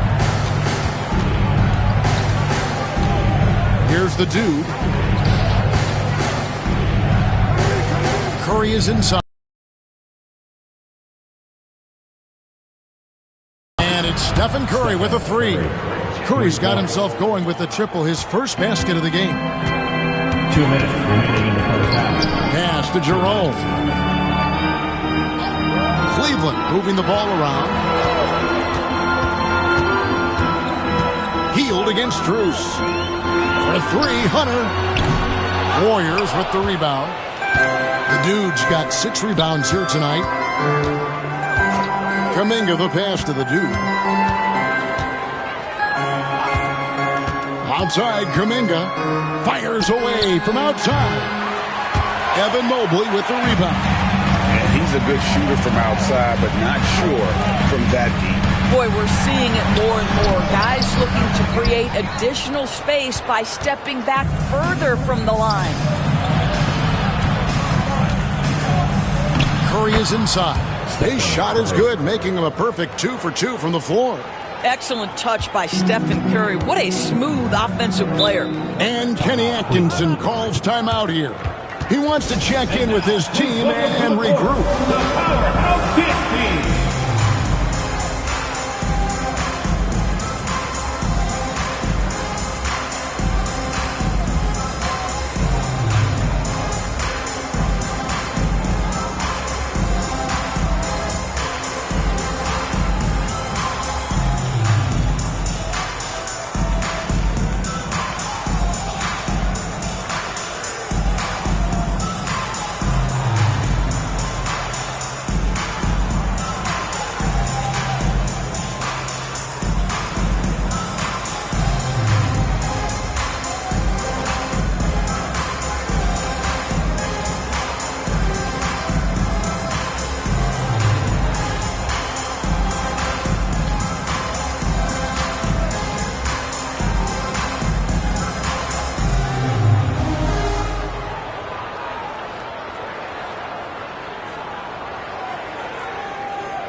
Cavaliers with some changes.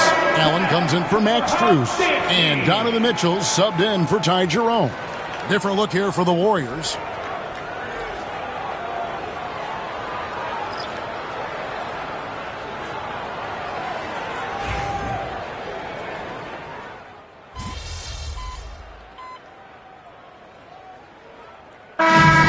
We conclude the first half. So far, fairly one-sided. Warriors ahead as they wrap up the second quarter on a 14-4 run. We're going to step away briefly, but get you right back out here for the start of the third quarter after our halftime.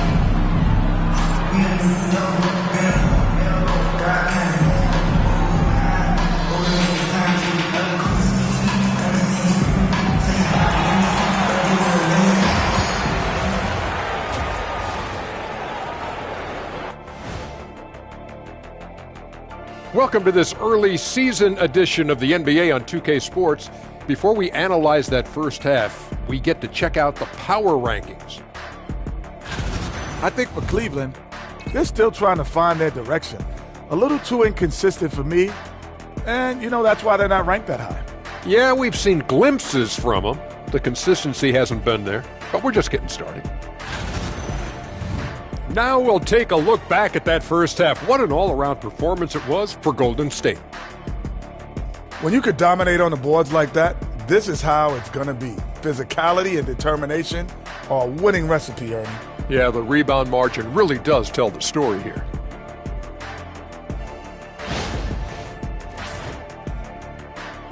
Thanks for spending halftime with us. Time to get it back out to Kevin Harlan for the start of the third quarter.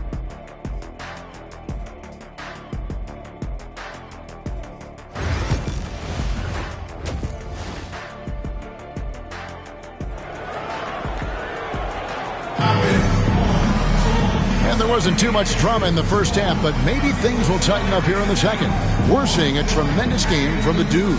And he's been a monster in this game, throwing down some huge dunks. And I wasn't sure the rim would even survive in that first half. His power is unbelievable, an intimidating force when he's at his best. And here's Curry, who brings it up for the Warriors. Greg, since reaching 5 consecutive NBA Finals, the Warriors have missed the playoffs 3 of the past 5 years.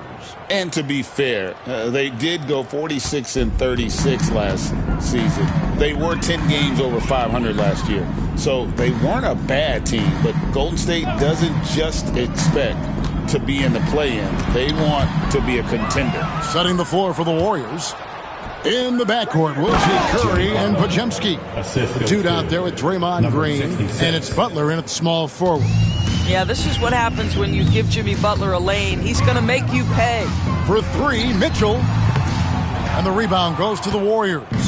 And a big lead for them on both the scoreboard and the backboard thus far. Uses both hands to slam it down. Yeah, they're rolling right now. That lead continues to grow. And one of the things that's helped that is they're getting it done on both ends. Terrific focus on offense, and they're locked in defensively.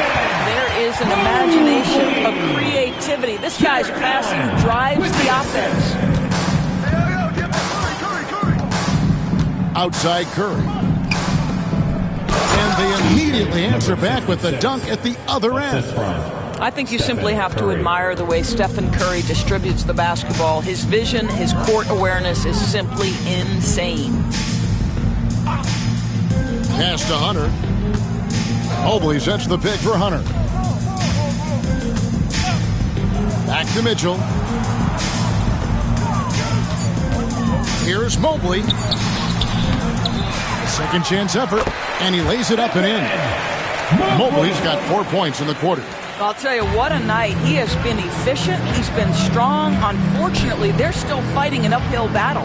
And while we've got a moment, let's send it over to our terrific reporter, David Aldridge. David? Thank you, Kevin. The game is certainly going international.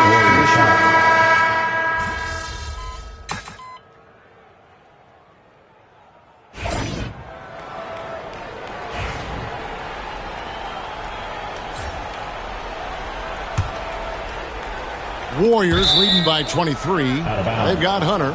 He's out there with Okoro. And it's Jerome in at the 2 guard. That's the 5 for Cleveland right now. Just over a minute played here in the fourth.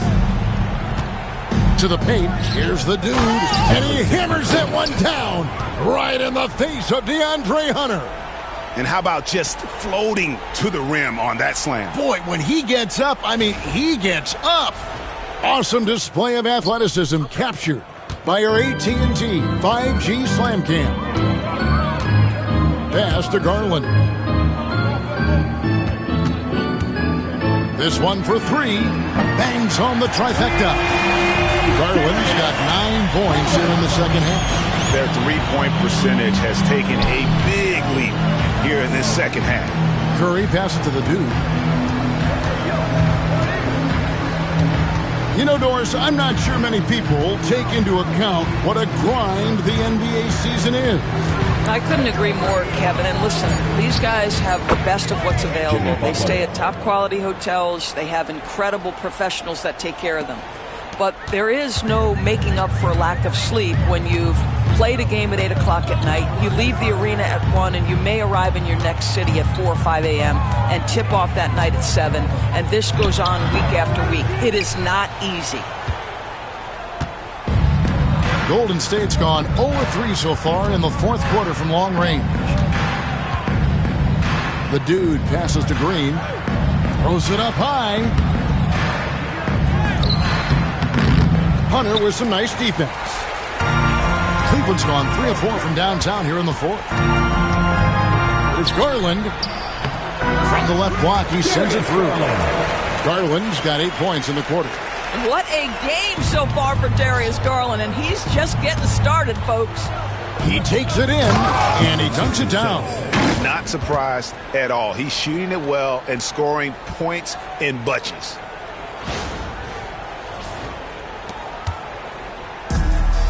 Cavaliers have gone 5 of 8 shooting as we've come down the home stretch in this final quarter. Hunter. Out left to the wing. Here's Jerome. A three-pointer off the mark. The Warriors shooting with confidence. Wow, 66% from the floor. Here's the dude, and he banks in the layup. The dude's got 32 points. And that's just cold-blooded right there. He's taking no prisoners. Well, when it's closing time, he's trying to lock the door. He's been going all night. Into the lane, and he hammers that one down right in the face of DeAndre Hunter. Yes, and with this one winding down, it's obvious to everyone who watched it. Just a total mismatch and a true show of strength for the Warriors.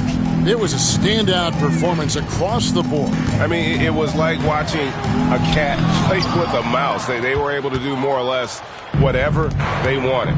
And they took charge when it counted, notching their 9th win overall. And so they'll take the first game of the season series, a team they'll only see twice.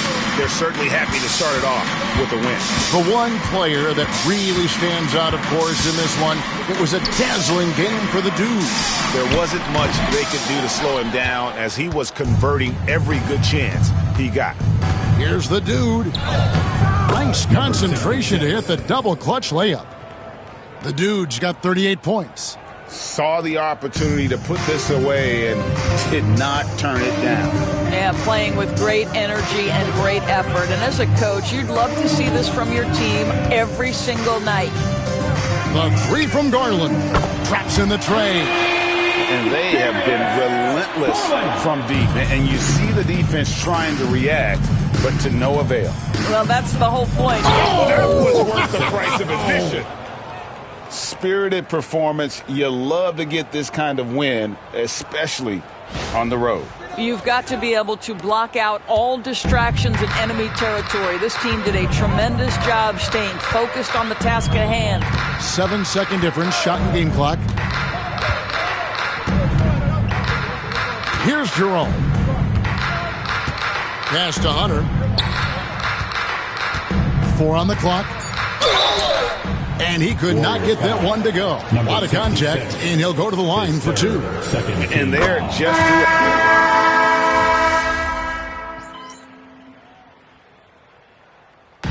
So we see the Warriors taking the game here. This crowd was stunned by the manner in which their team was dismantled. And you know what, Chuck? I don't care what the matchup is. You never expect a road team to come in and just cruise to the kind of win they did tonight. Thank you for joining us. That'll do it for now. For Greg Anthony, Doris Burke, and David Aldridge, this is Kevin Harlan saying thanks for watching. We'll see you next time.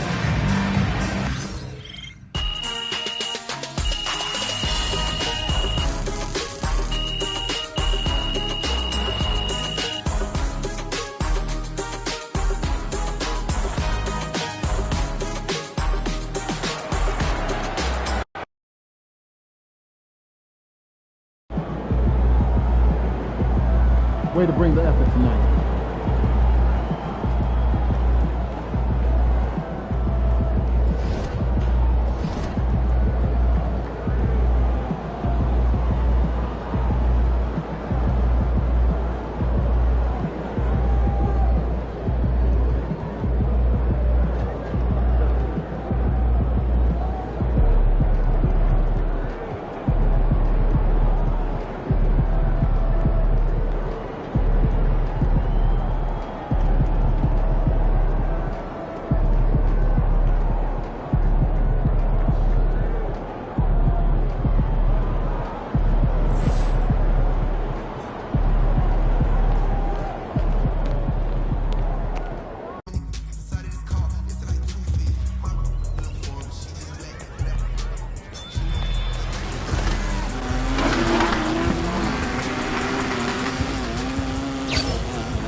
Shake it, MP.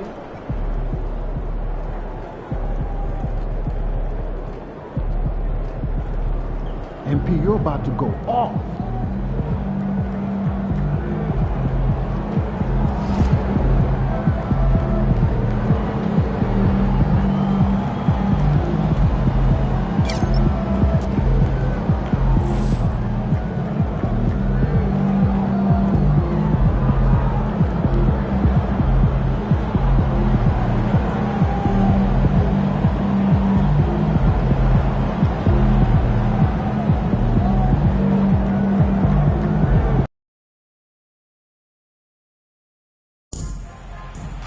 We want your time at the arena to be enjoyable and incident-free. If you have an issue at any time that needs to be addressed, please text the word thunder along with your issue and seat location to 55555.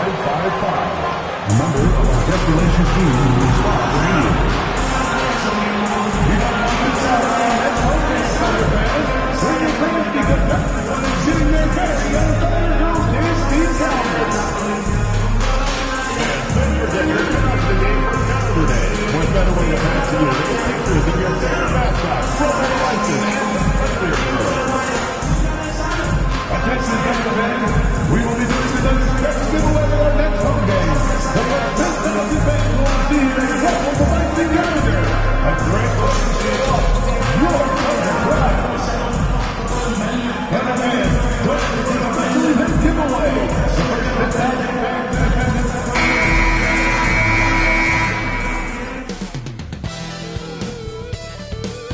Greetings, folks. Thanks for tuning in. Let's take a look at our starters for the Golden State Warriors. Curry and Pods make up the backcourt. Then it's Green, then there's Butler, and it's the Dude in at the 4. And for Oklahoma City, some serious height in the middle. Holmgren, the 4, Hartenstein, the 5. Gilgeous-Alexander runs the point with Dort at the 2, and it's Caruso in at the 3 spot. Very early in the season, but a lot of excitement still in the air, Grant. No question, B.A. I mean, the fan base will usually carry it until their team is mathematically eliminated. Fans in this league are so passionate about their teams, and that's one of the things that makes the NBA so great.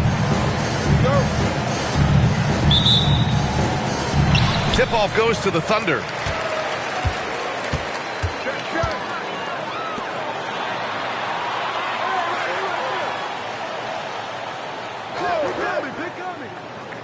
Back to Gilgeous-Alexander.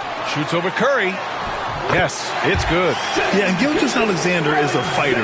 Someone that challenges the defense and bullies his way through contact. Here's the dude. Another shot. And he lays it up and in. Setting an aggressive tone early, challenging the heart of that defense. Curry against Gilgeous-Alexander. Down low. Here's Dort. The Warriors pull it in. They've been playing excellent team basketball. 9 wins in a row. You can feel the energy in the air around this team. They know they are on a roll, and they are committed to keeping it going as long as they can. Here's the dude. Pass to Green. Just 5 to shoot. To the paint. Here's the dude. Ooh, the lead pass was in the perfect spot to set up the layup. The dude's gotten his second bucket. Such a slept-on attribute of his. Draymond can handle the rock. Grant, when you look at Draymond Green's career, you think he's going to the Hall of Fame? You know, B.A., I believe so. He's won multiple titles, and we know how impactful he has been as a defender and distributor especially. I think we'll see him in Springfield one day. The Warriors have gone 2 of 3 from the floor. Count it. Good. The dude's gotten his 3rd basket of the night. Something he's worked on over the years. Green is an elite passer. Pass to Holmgren. Dort outside. Here's Caruso. Now Gilgeous-Alexander shoots over Curry. A nice shot by Gilgeous-Alexander. And the D can't allow Gilgeous-Alexander to get this positioning, because once he does, he makes you pay. Podziemski with it.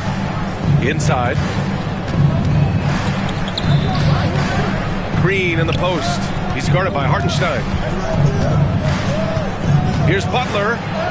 Always a nice way to start. Makes his first one. Ideal way to start the game. Come out of the gate and knock down all but one of your first 5 shots. All right, let's check in with Allie LaForce.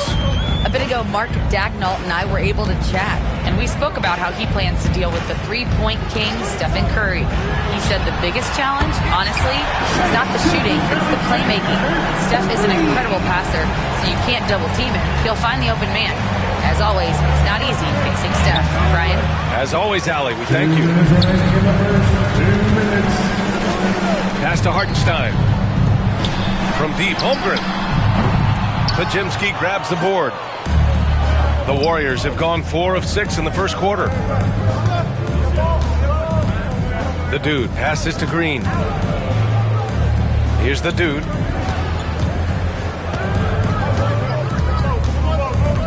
Outside Podziemski. Golden State needs to get off a shot.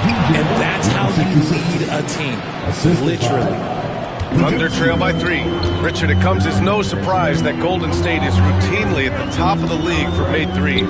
That's how this team has been constructed. They are custom built to rain threes on you, and we've seen it be very, very effective. Now here's Gilgeous-Alexander. He has 7. Off target at the rim. Here's the dude. He's covered by Holmgren. Here's the dude. And he banks in the layup. The dude's got 10. Keep riding that hot hand. He's been pretty much unstoppable. For Oklahoma City, they've gone 3 of 8 so far. Pass to Hartenstein. 43 seconds left to play in the first quarter. Here's Gilgeous-Alexander, and Slam dunk by Gilgeous-Alexander. Gilgeous-Alexander lifting off and hammering it down with all he's got. And here's Curry for three. Sends it home from three-point land. The big story thus far, how well they've shot the rock. Oklahoma City making a switch here. Wiggins is checked in. First team foul. Substitution on the court. Shot and game clock separated by 5. Gilgeous-Alexander with the ball. 9 points in the game. Pass to Holmgren from deep. Kuminga pulls it in. Here's the dude. He's covered by Holmgren. Oh, an amazing finish with a hand right in his face. 12 points for him. And give their offense some love. They've been the more efficient team.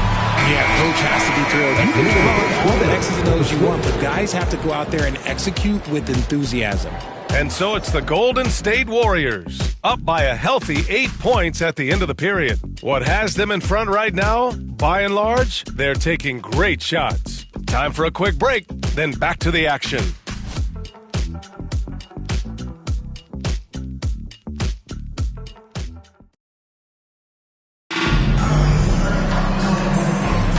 And for those of you just tuning in, second quarter action is where we are.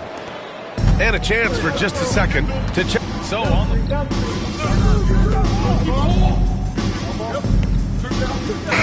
Jonathan Kuminga is out there with Gary Payton II, and it's post in at the 5, roaming the paint.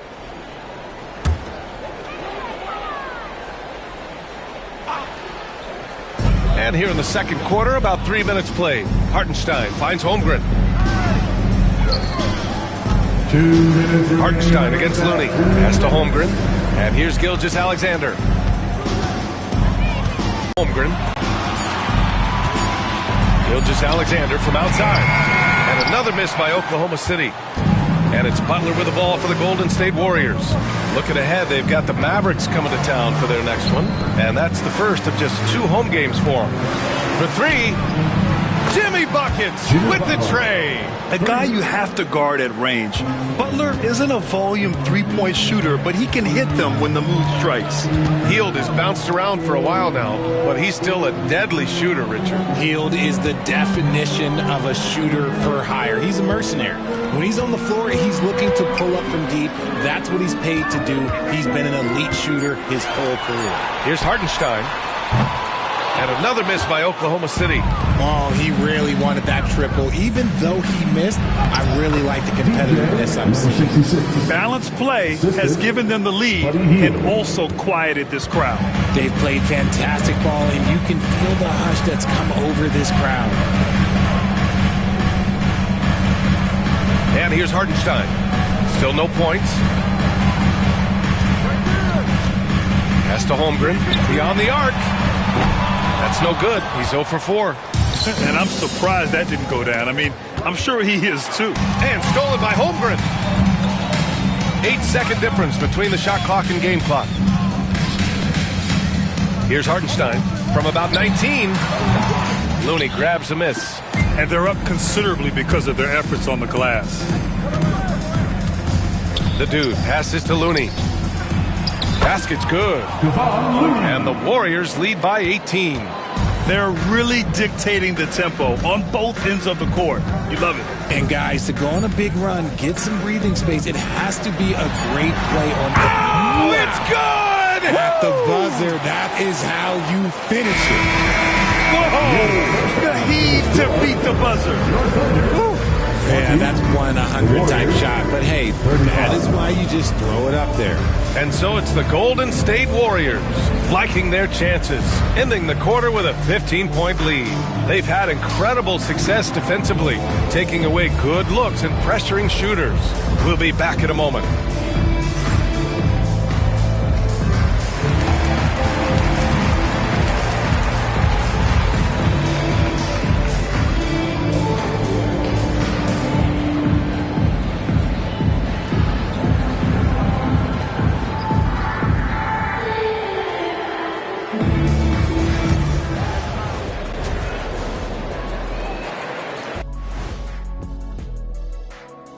Welcome.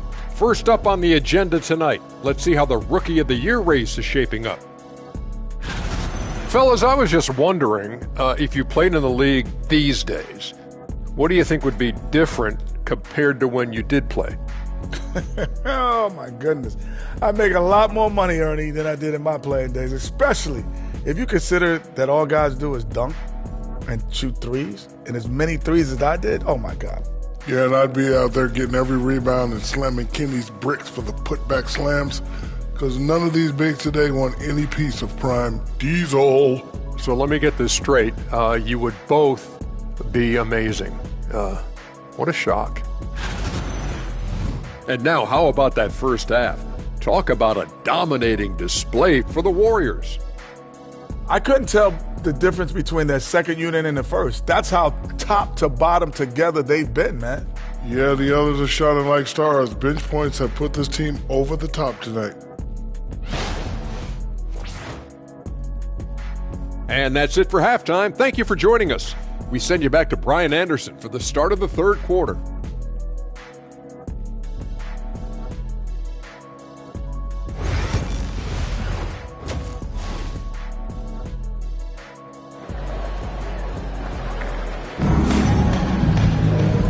And with a big gap on the scoreboard, the second half begins with very different goals for these teams. One side trying to mount a comeback, one side trying to protect their lead. And we're joined now by Shams Charania. He's calling in with a story. Good to have you, Shams. What's going on? Well, guys, teams are all grappling with this new CBA, especially the dreaded second apron. Fans possibly unclear on what it means.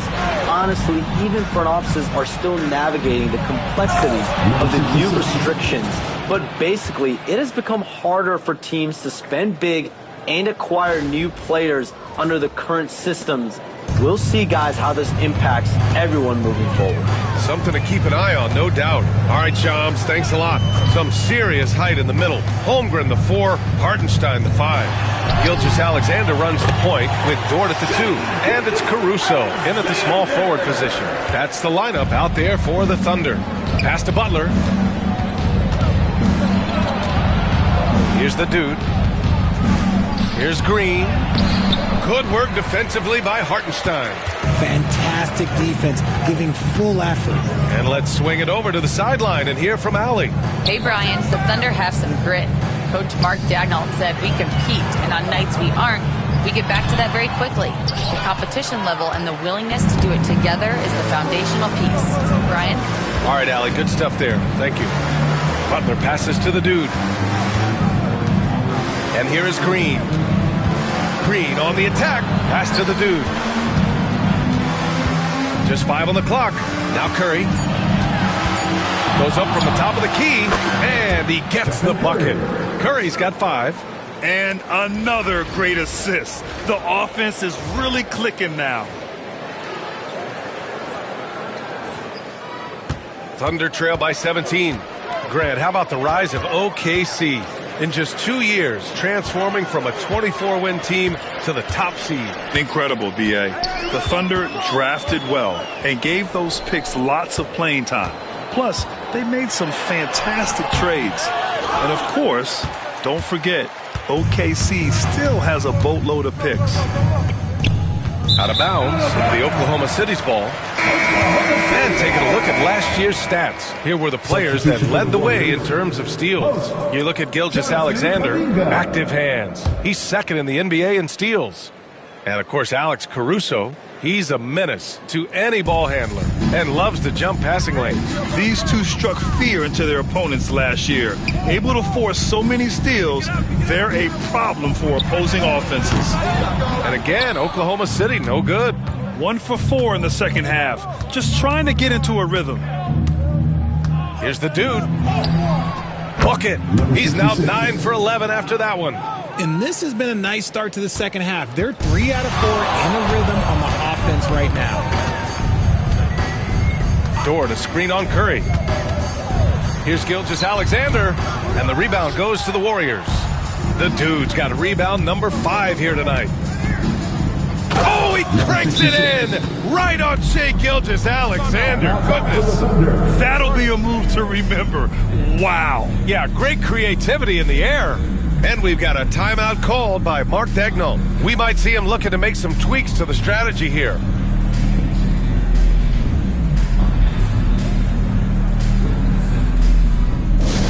Get loud, fans. On the court is your hype squad. We've got shirts.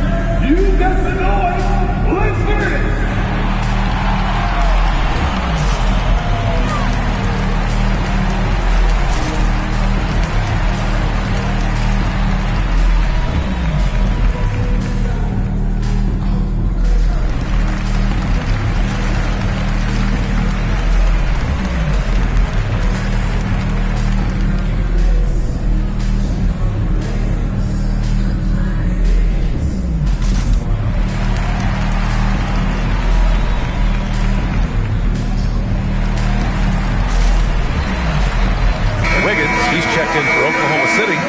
Comes in for Dort. Payton's check.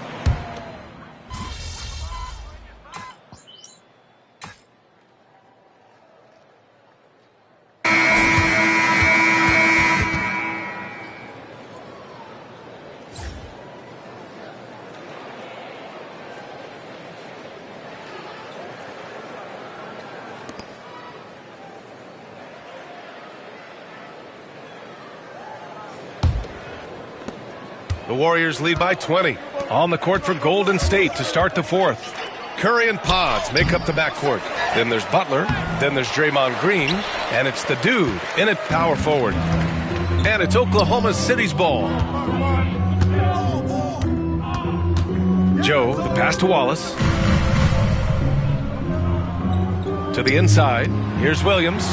Up and in on the layup. Saw the angles and led him right to the hoop with that pass. The Warriors shooting 59% in this one. A good average. The dude.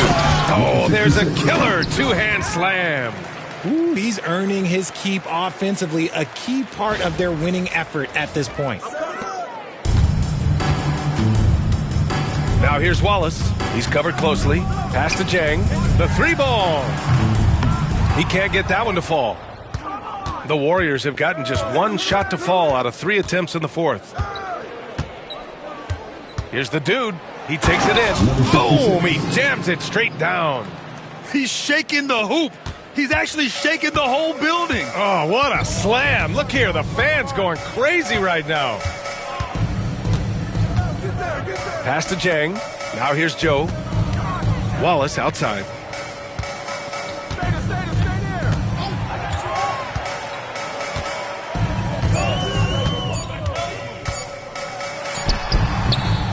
About a minute and a half into the fourth now. Off target with the free throw line, Jay. Here's the dude, and he jams it home with authority. The all-around game of Butler. He's all about sharing the rock and getting his guys involved. The Thunder shooting at 32% from the floor. Not good. And Mark Daigneault has called a timeout. He is not messing around, calling them into the huddle.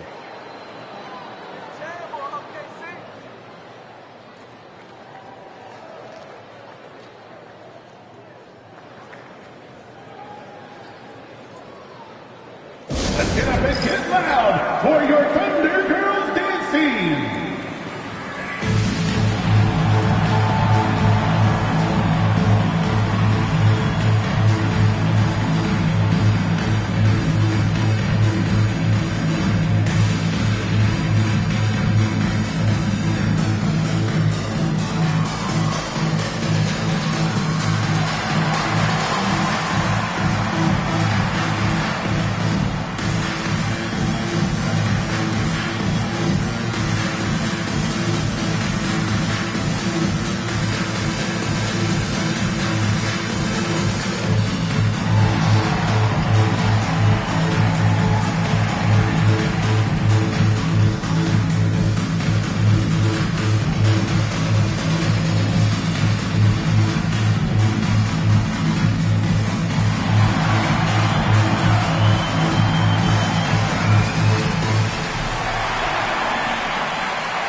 Ends up going with a new group. For your Thunder Girls dance team.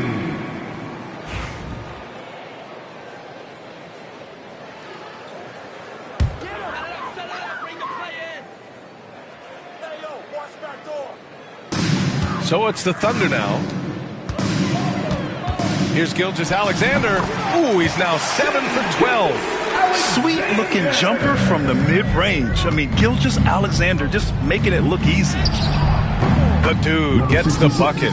And it only makes sense to give him the rock again. He put the team on his back all game. Yeah, just keep feeding him. That guy is a man on a mission. And the defense, well, they don't have much of an answer. Here's Gilgeous-Alexander, and there's the rejection. And that's out of bounds. Oklahoma City will keep it. And now it's time to take another view of that huge swat. Amazing indeed. And getting stops like that only encourages them to keep attacking on the offensive end.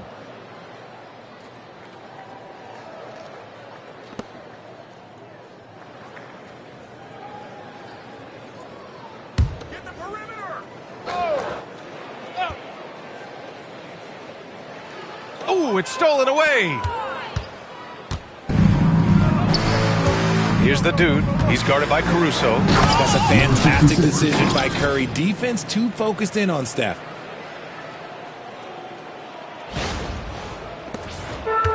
The Thunder have gone 2 of 5 from the field in this final quarter. Caruso outside. And that comes off the assist by Gilgeous-Alexander.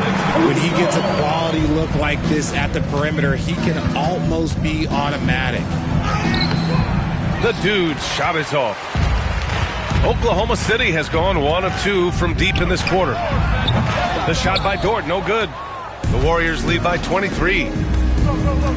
The dude passes to Green. Here's the dude. He's covered by Holmgren. Here's the dude. Back to Green. The kick out. Curry. Pass to the dude. 5 on the clock. Fires from deep. And Curry is good for 3. Such a quick release. As soon as the ball touches his hands, it's gone. And here's Gilgeous-Alexander. He'll bring it up for Oklahoma City.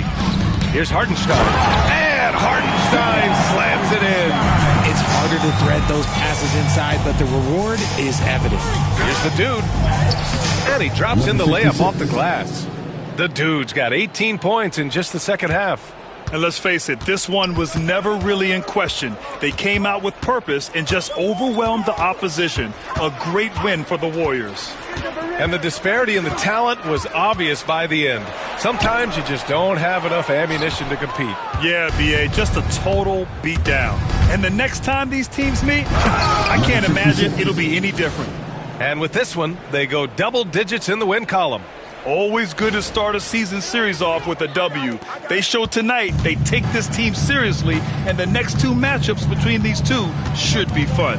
And one player just stole the show tonight, doing everything for his team. A monster night for the dude. We certainly got to see his best effort on offense, attacking the defense, having a lot of buckets. And the Warriors make some changes. Jackson Davis is checked in for Draymond Green. Santos comes in for Jimmy Butler.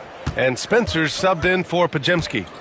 Here's the dude. And he slams it in one-handed. And guys, that's got to be the dagger. This is how you finish a game. And it felt like they just flipped the switch to go on that run and seal the game. Saving their best basketball for the end. Always smart. Up top, Hartenstein. Dort outside. Pass to Gilgeous-Alexander. Shoots over Curry. And there's Gilgeous-Alexander on the assist from Dort. And he's coming off a huge performance, and his confidence couldn't be any higher. And his coach knows that, too. When it ain't broke, leave it alone until someone stops him. Just let him roll. Yeah, they blocked out the noise, blocked out the distractions, kept on grinding, and this is their reward. All road wins. They're just so sweet. They're just so sweet. You know why? Because they are so hard to come by. Back to Gilgeous-Alexander. Lets a 3 fly, and Dort is good for 3. Obviously, this guy has a talent for scoring, able to problem solve for whatever the defense tosses at him. He's a living highlight reel. Seriously, that could end up being one of the best dunks of the year. And so it's the Warriors taking care of business in this one. A statement road victory. So impressive. Statement indeed, BA. It was in enemy territory. They controlled the game and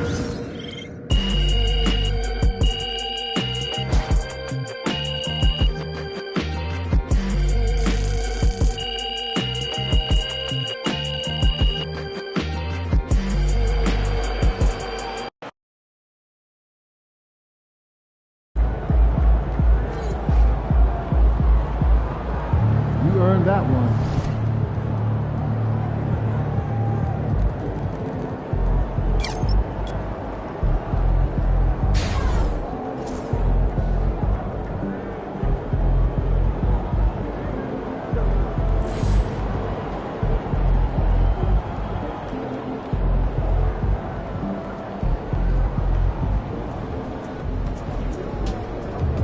Son, you win so many games, I'm running out of things to say.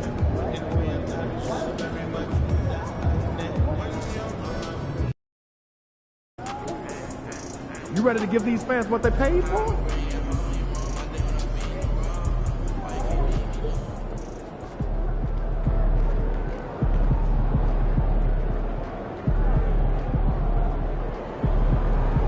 Get ready to light it up tonight.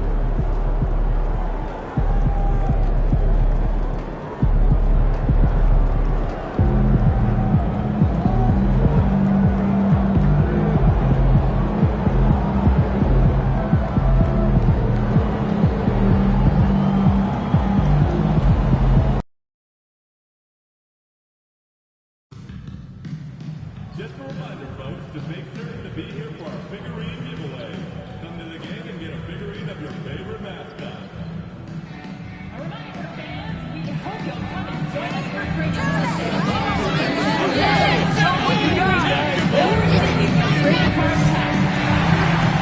Club Nation, there are tickets available for upcoming games. Please go to the nearest ticket booth to get yours today. The National Basketball Association and the Golden State Warriors are committed to a safe and enjoyable sports experience. We therefore ask you to refrain from any disruptive behavior, such as fights, throwing objects, attempting to enter the court or interrupt play, or using improper language or gestures. Spectators engaging in such behavior are subject to ejection and possible arrest. Please report any violations of these rules to the nearest usher, security, or service member. We want your time at the arena to be enjoyable and incident-free. If you're having any issue at any time, it needs to be addressed. Hey, and look at this. Fans are already pumped up, and the energy is visibly escalating outside of this venue. Hi, everyone. Welcome to the first matchup of the NBA Cup. There is a lot of excitement in this building tonight. This is Kevin Harlan with Greg Anthony and Clark Kellogg and our sideline reporter, David Aldridge. Quite a few injuries here between the two teams. 5 players out tonight. And you hope to be healthy to start the season. However, both teams find themselves at less than full strength. Now we'll look at Dallas's starting lineup. Derek Lively is out there with Daniel Gafford. Then there's Spencer Dinwiddie. Then it's Thompson, and it's Washington in at the 3. And for the Warriors, in the backcourt, we'll see Curry and Podziemski. Dude out there with Green, and it's Butler in at the small forward. And for both these teams, it's Game 1 of the NBA Cup. Chance to notch a regular season win, and more importantly, start strong in this group round. Yeah, it's important to gain some early momentum because you can be out of this in a hurry. We've seen good teams blink, and they're gone. Pass to Lively. Here's Thompson. And the layup's good off the glass. Even though he does most of his damage along the perimeter, Thompson can also dial it up inside. Here's the dude, and it is flushed down with a nice jam. And guys, that's not as easy as he made it look. You've got to have some skills to pull that off. Well, he's got plenty of those, that's for sure. Yes, indeed. Let's just call him ladder climber. Now, here's Dinwiddie. He's averaging just around 8.5 points a game. Clock at 6. Pass to Lively. And here's Washington outside. The dude grabs the miss. Last outing for Golden State, they won that game against the Thunder. Yeah, and with most of the arena against them, they just banded together and trusted one another to make the right play. Well, you know, the cohesiveness was evident out there. These guys feel like they can win in any arena, and they proved it that game. Right now, let's send it over to the sidelines and get a report from David Aldridge. Well, I did get a chance to speak with Steve Kerr a little bit. Coach said how much he admires Klay Thompson, saying, that guy is a champion. Coming back from 2 years away, Thompson's still one of the best two-way guards in the league. Nothing but respect for Klay, and there's zero argument here. Thompson surely a future Hall of Famer. Guys? All right, thank you, David. Here's the dude. And that one clearly a foul. Gets the whistle and 2 shots coming up. And guys, hold on now. I'm getting word. We have Shams Charania calling in. Shams, what do you have for us? Thanks, guys. Well, after their three-point shooting abandoned them in the finals, the Mavericks have addressed that shortcoming in a major way, acquiring one of the Splash Brothers, Klay Thompson. Klay is eager for a fresh start and an opportunity, I'm told, to add another ring to his championship resume. This should be a match made in heaven. Without a doubt. Shams Charania with the report. Hey, Shams, thanks. Now, here's Gafford.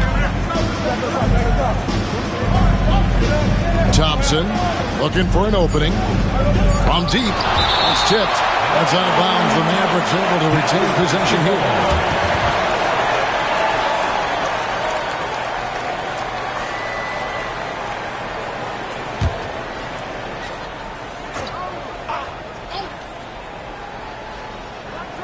Two on the clock.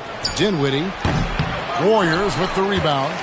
Their last win put them into double digits with 10 in a row. Wow, what a stretch.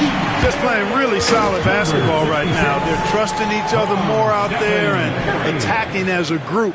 They're a fist, not individual fingers, which has made them tough to beat. There's Dinwiddie after the made shot from the dude. Puts up a deep three. The dude grabs the miss. Warriors have gotten their first 3 shots to go in for him to start off this game. Curry against Dinwiddie. Here's the dude. And yes, it's good. The dude's got 7. And they've scored several times already here in the first quarter on the inside. Mavericks trail by 4.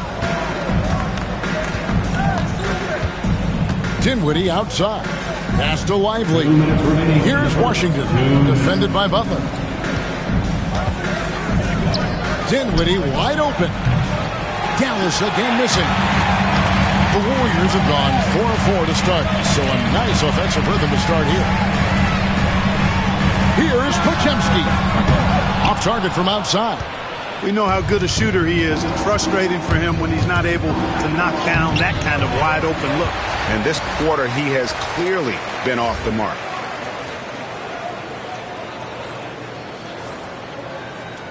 Warriors leading by 4.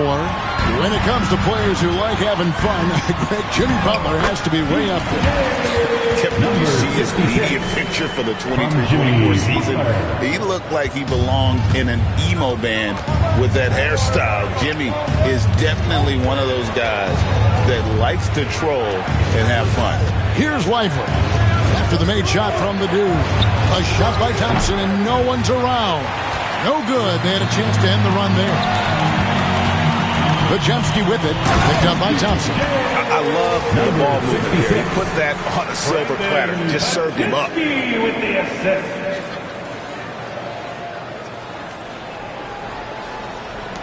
59 seconds left in the first quarter of the game. They've been looking out of sync offensively. Yeah, their offense has ground to a standstill. And there's a whistle. There's a foul. That's going to go on the dude. That is his first foul of the game. Mavericks making a switch here. Marshall's checked in. Pass to Lively. Gafford kicks to Dinwiddie. And finished off by Lively. Lively got served up a big opportunity, and he ate it up.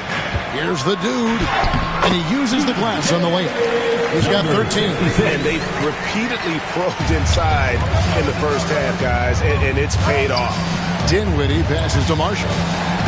Back to Dinwiddie. On the wing, Thompson. That falls. Great assist by Marshall. Thompson's got 5 points so far. The blend of confidence and skill, beautiful to see. Thompson knew all he needed was the ball in his hand. And that one's good. The dude. The defense not putting up any fight on the inside. They've allowed 10 straight points in the paint. That's not the kind of streak you want to be part of defensively. Tighten it up, fellas. That's a double whammy, guys. That's right. A great defensive play, then the emphatic stuff. Well, turning defense to offense, we talk about it all the time. Try to hit your opponent at the other end before they can set up the defense. When you find yourself up double digits in the first quarter, you know you're doing something right. Well, they're doing everything right. How about that? I mean, this could turn into a blowout very quickly. And so it's the Golden State Warriors. Their lead at 11 points to end the quarter. They have made it very tough to get a shot off against them. Their defense has been stifling. We've got more in store for you right after this.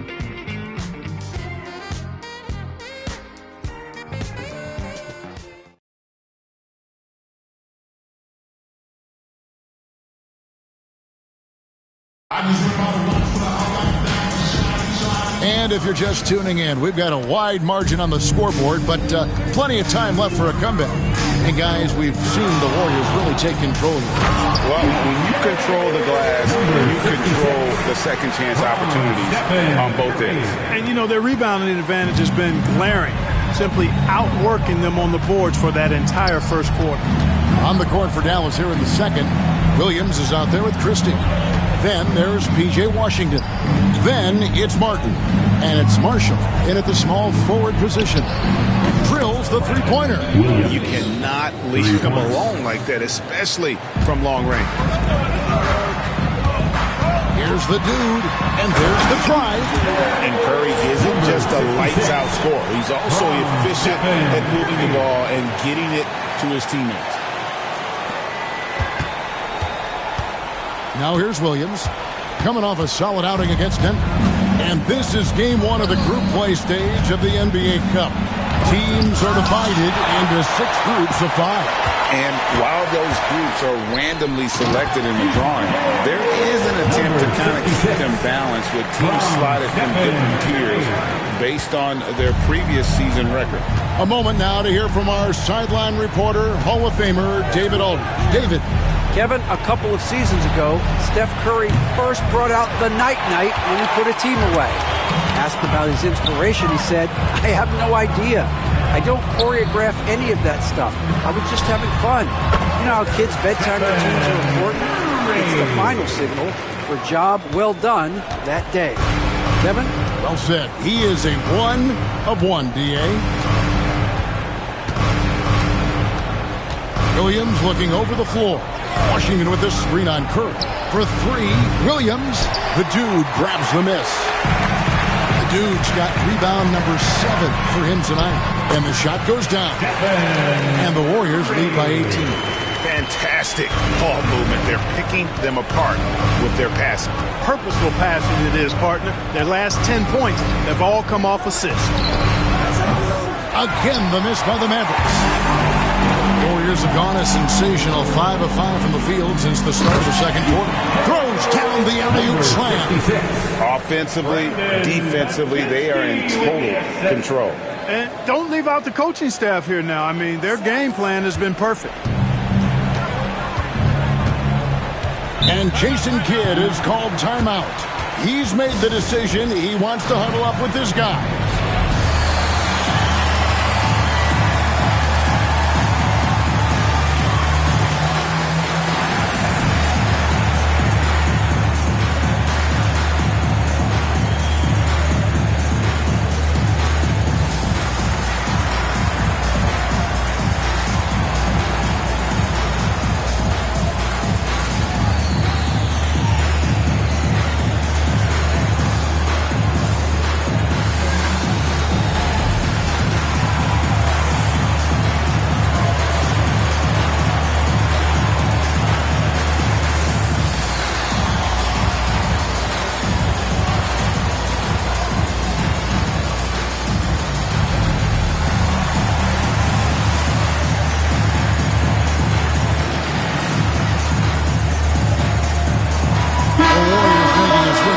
Green's checked in. Then for the Mavericks, Daniel Gafford's checked in for P.J. Washington. And it's Thompson in for Christie.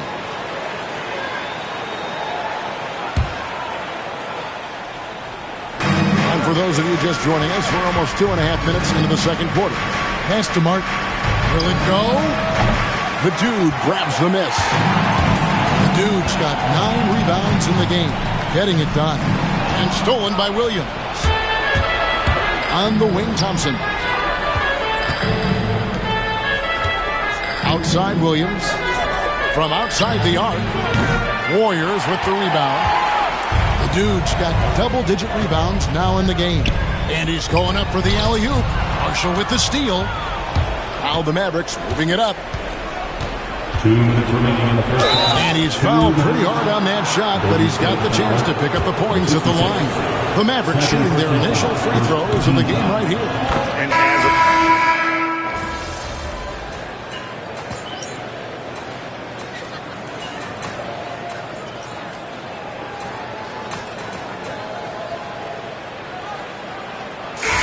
So it's the Golden State Warriors feeling good about their 17-point lead heading into the break. And it's been their rugged defense setting the tone. We come back right after this.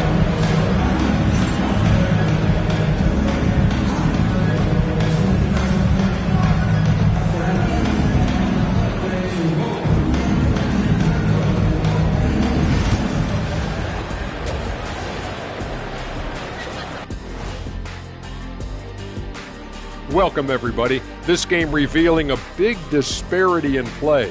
What a performance so far for the Golden State Warriors.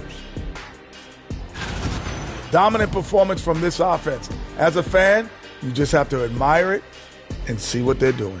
Yeah, they're hitting the 3 major E's. Effective, efficient, and entertaining.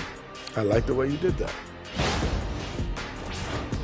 And now, here's the player of the week from both the East and West. For the East, Karl Anthony Towns. Got to go to the big man, Catman, meow. Karl Anthony Towns takes this award. 6'11", 250. This guy is a force, especially at the offensive end. Going back to the basket, shoots like a guard. The man is uber talented. That'll do it for our show tonight. Thanks for joining us, and we'll send you back to Kevin Harlan for more hoops action.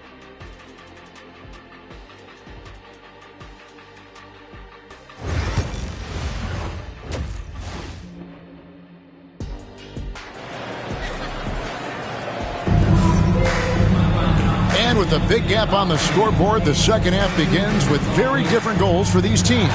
One side trying to mount a comeback, one side trying to protect their lead. We're seeing a tremendous game from the Dude. well, with a double-double in hand through 2 quarters, you can just imagine what his stat line will look like at the end of this one. Yeah, he's got that locked-in look in his eyes tonight, and he's not going to start taking it easy. I think he's going to be going hard until that final whistle blows. In the backcourt, we'll see Curry and Podziemski. Draymond Green is out there with the Dude, and it's Butler in at the 3, the small forward. So that's the group out there for Golden State. You've got to respect Green at the arc. If he gets open out there, he can make you pay. Thompson outside. Curry against Dinwiddie. Dinwiddie sets the screen for Washington. And he can't answer back. The three-pointer offline. The edge on the glass is the difference. It's allowed them to build this lead. And really a reflection of their superior effort level to this point. It seems to me they've gone after this win a little bit more. Pass to Lively. Washington against Butler. Count it. Washington's got his first basket. Boy, how about Washington that time? Takes some contact on the finish and has the strength to finish through it. To the surprise of some, Derek Lively made an immediate impact as a rookie. Count me amongst those folks, Kevin. I saw him in college, and I liked his potential, and I thought it would take a while longer for him to have an impact, but boy, he has exceeded expectations in a big way. And because of his shot blocking and energy, running the floor, rim running, and the like, he's earned himself some nice minutes as a contributing player. Thompson outside. 6 on the shot clock. In the corner, it's Dinwiddie. Dallas needs to get off a shot. Takes the 3. And there's Thompson. That's good on the assist by Dinwiddie. Dinwiddie's got 5 assists tonight.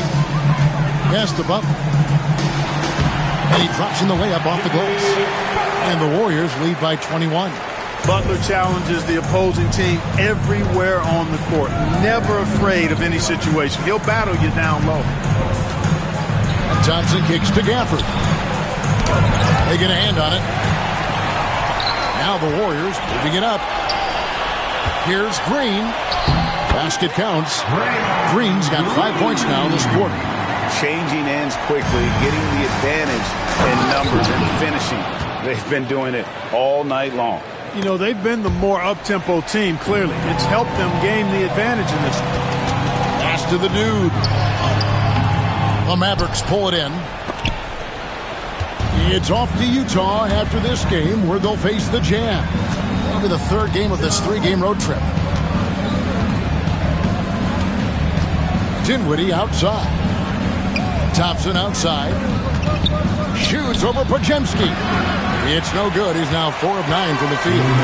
Just a solid performance on the interior. The rebounding has been off the charts. Yeah, you look across the board, it's actually sizing up, shaping up to be a great game. I mean, strong performances throughout, and they've really been strong on the glass. Dinwiddie for 3. Podziemski grabs the board. Warriors leading by 21. From deep, Green.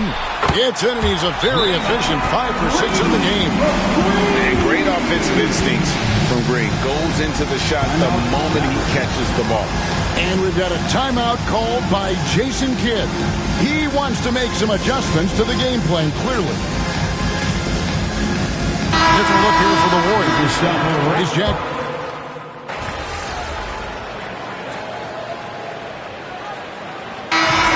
Some incredible talents in this league, and you know how skilled big men are today. Wow, it is something to watch. It really is, Kevin. I mean, you almost feel like every 7-footer in the league is a capable perimeter shooter that can consistently make threes.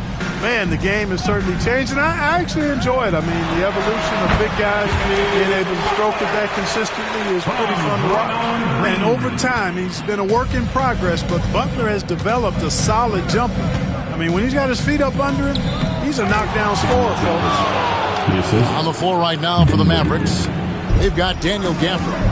Derek Lively is out there with Washington. Then there's Spencer Dinwiddie, and it's Thompson in at the 2 guard. Oh, I love watching him flush it home, showing how easily he can get off the ground and bang it. The Mavericks have gotten 4 of their 6 shots to fall so far here in the 4th. A pretty nice efficiency there. Butler against Washington. Shoots the 3. The dude grabs the miss. The dude's got 14, 14 rebounds for him tonight. Wow. Some nice passing by Golden State here. In recent history, GA, we've seen some so-called redshirt rookies really thrive in their first season. Oh, great call, partner. Blake Griffin, Joel Embiid, Chet Holmgren, the latest, were all forced to sit out their first year, but they got to be around the team, soak up as much knowledge as possible, and you can't really argue with the results. Back to Dinwiddie. 1:51 left to play in the final quarter. Thompson finds Gafford. From past the arc. Draymond Green pulls it in. Golden State's gotten off 4 3-pointers. Hey now! Hey now! Yeah! Draymond Green, so smart as a player. He'll exploit those gaps in the defense.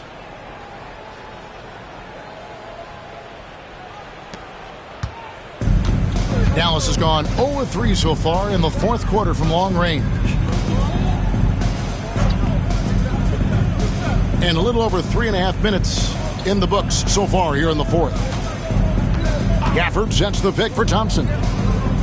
Trains it from beyond the arc. And one team is just completely outclassing the other tonight. Spirited performance, and it really ignited what is turning out to be a monster win here for the Warriors. And this was one that never really was in doubt, I thought, an all-around dominant performance. And you kind of thought that maybe even going into the game. Yeah, there was a sense of that, and man, they just pretty much blew them right out of the water. A clinic was put on display here today. And so that moves their record to 11 wins on the year. And once it becomes official, this win gives them a nice confidence boost against this team. They'll face them twice more.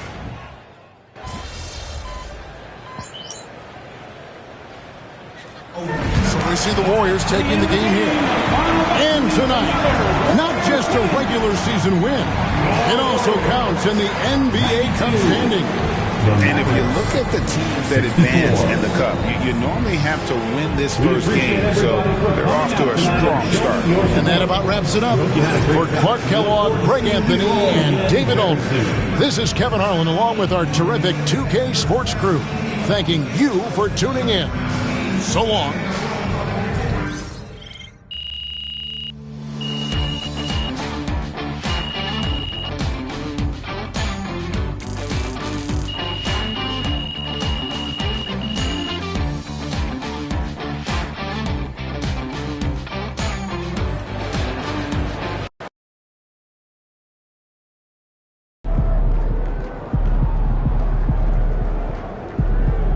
Keep it up, MP.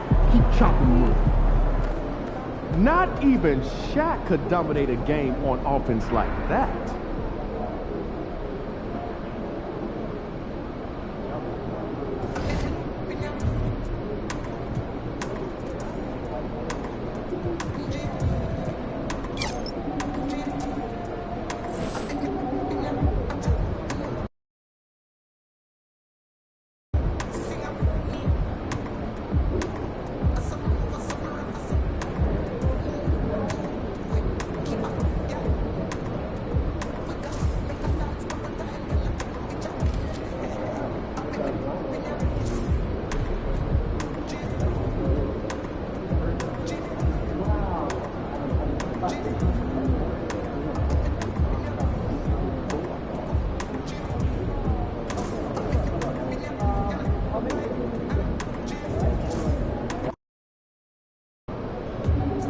Long season.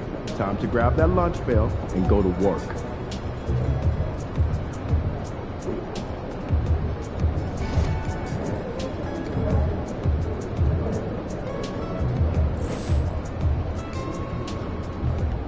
What's shaking MP?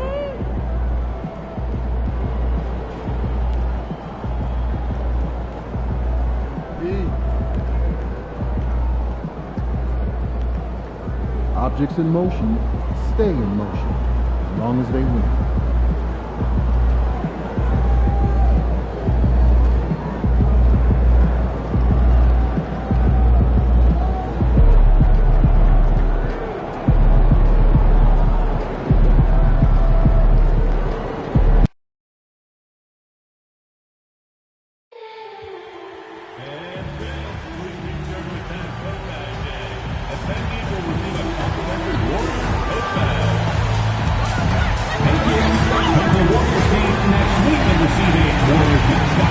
Everyone under 12 gets a ball with a random chance and a special player autograph. We'll see you at our next game. Hey, Nation, if you're considering joining us for future Warriors games, the time to get your tickets is now. Just visit our website or stop by the ticket booth for more information. Dub Nation, there are still seats available for upcoming games. Please go to the nearest ticket booth to get yours today. Don't miss out on any upcoming Warriors home games. We have single and package games available in select sections. Visit the team's website or the ticket office today. Dub Nation, claim your own Golden State Warriors travel mug at our next giveaway game. The first 10,000 fans in the building will be... The Golden State squad coming through the tunnel earlier, with the Warriors faithful anxiously awaiting their arrival on the court.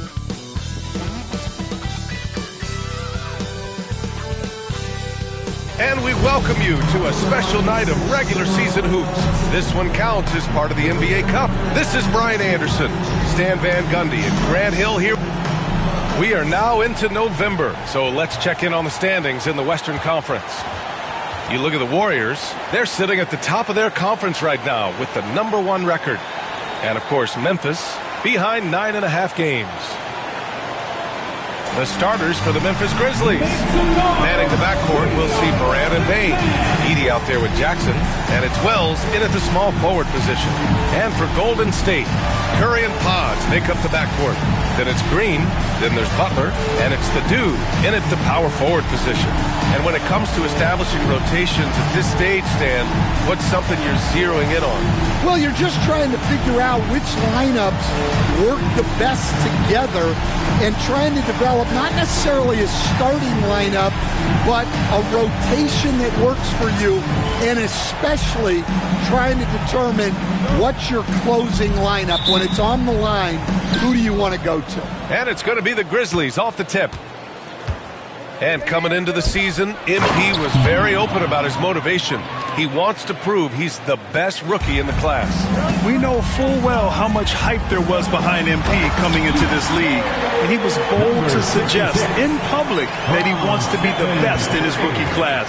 And so far, MP hasn't let us down one bit. He's been electrifying and living up to his word. Let's send it over to Allie for a report on MP. Thanks, guys. MP is so excited to be here in the NBA. He's aiming for the top of his rookie class.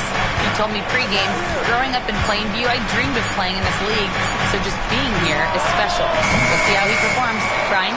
Well, Allie, I can't wait to see this kid's career develop. All right, we've now got our 2K insider, Shams Charania, on the line. He's got a special report. Shams, it's all yours. Guys, thanks. Well, Jimmy Butler is in the 5th stop of his NBA career. He'd been in a standoff with the Heat as they hesitated to extend him at the number he desired. He knew there's going to be someone willing to pay up. And, guys, I'm very interested to see how Butler fits in his new opportunity. Yeah, we'll continue to track that story.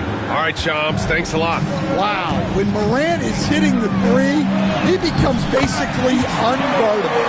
Number 66. Here's Morant. From Jimmy. His last outing, we saw him score 22.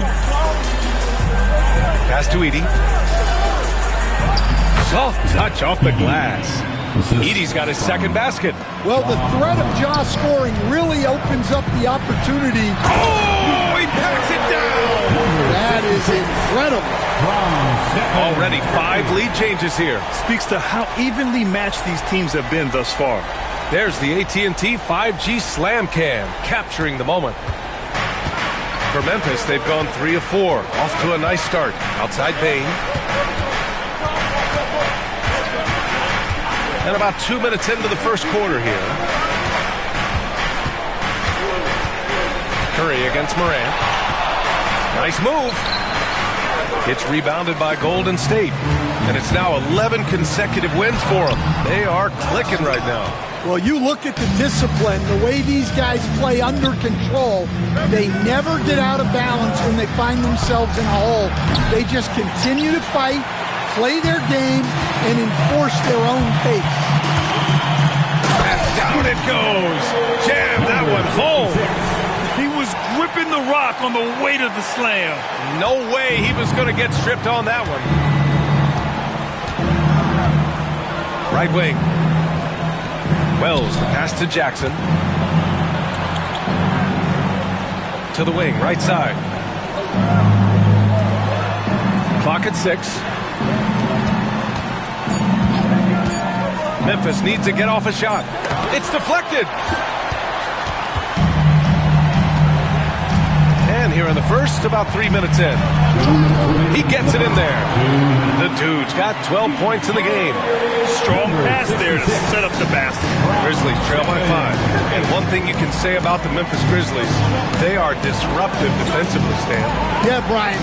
They've been in the top 5 in the league in steals, blocks, turnovers forced over the last few years. And let's face it, they're aggressive offensively as well.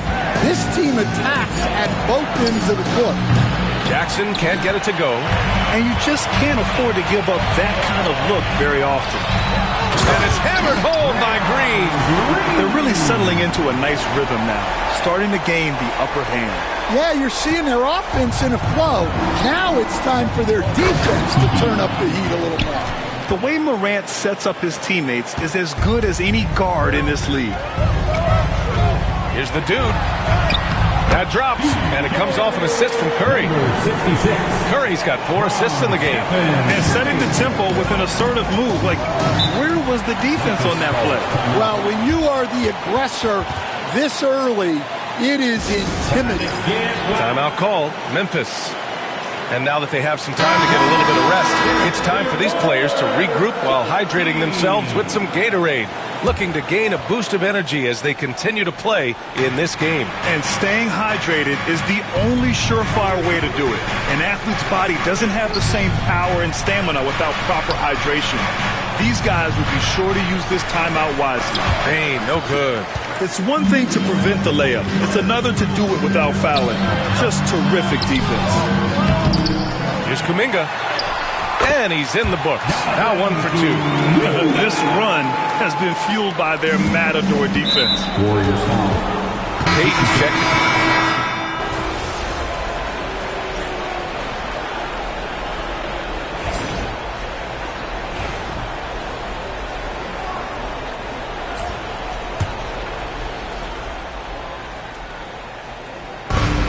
On the court for Memphis. Santi Aldama out there with Jackson. Then it's Luke Kennard. Then it's Brandon Clark. And it's Wells in at the 2.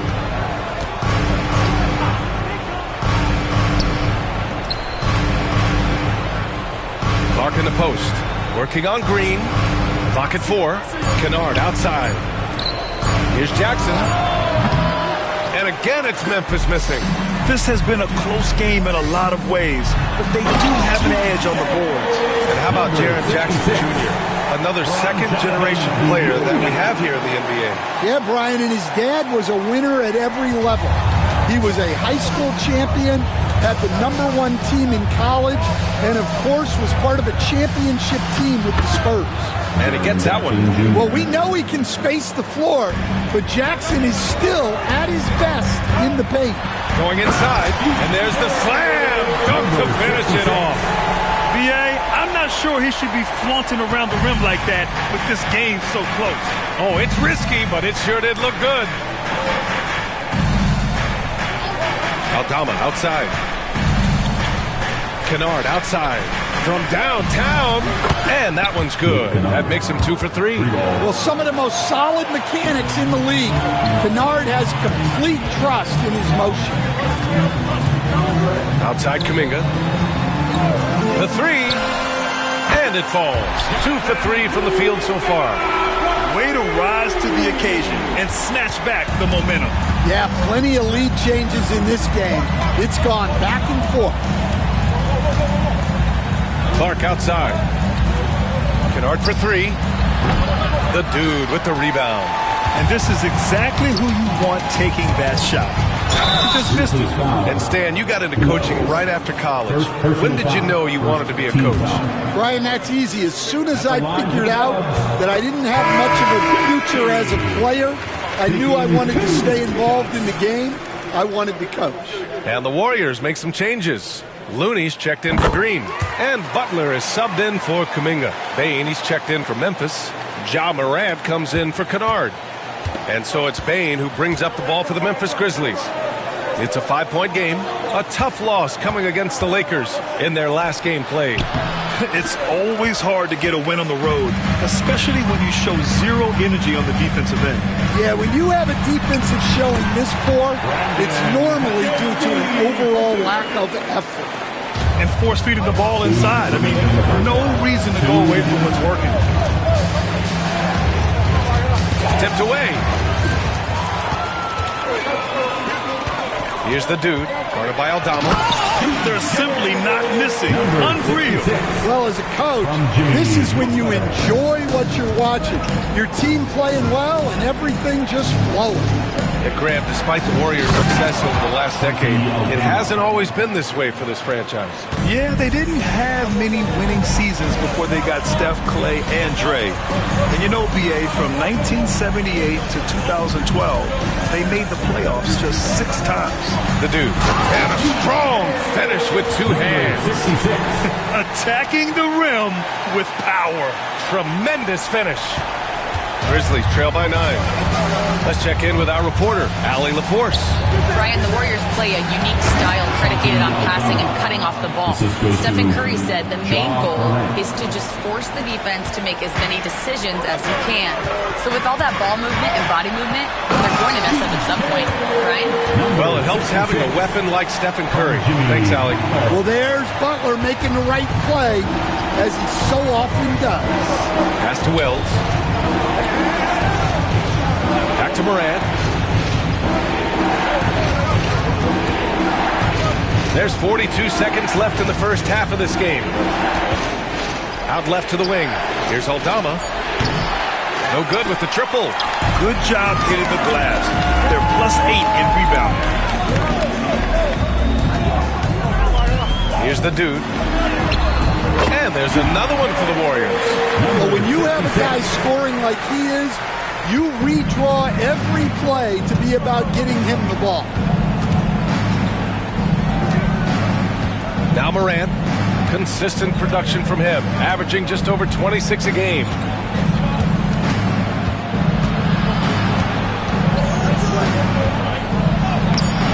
The layup off target.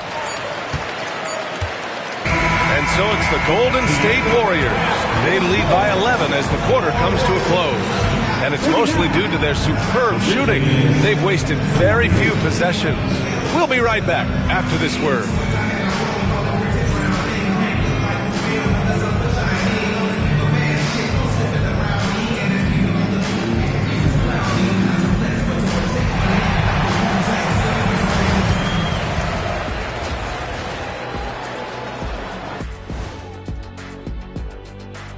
Welcome, one and all. Before we hear Kenny and Shaq's insights on that first half, let's look ahead and check out the upcoming schedule.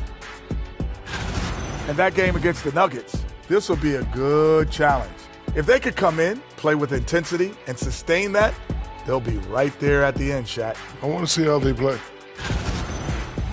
And let's talk now about the game we've been watching. What a terrific first half for Golden State. They're playing the way they're supposed to. Run the offense until you get a good look. Not complicated at all. I disagree. Patience and perspective is complicated. That's why many teams can't do it. And that's it for halftime. Thank you for joining us. We send you back to Brian Anderson for the start of the third quarter.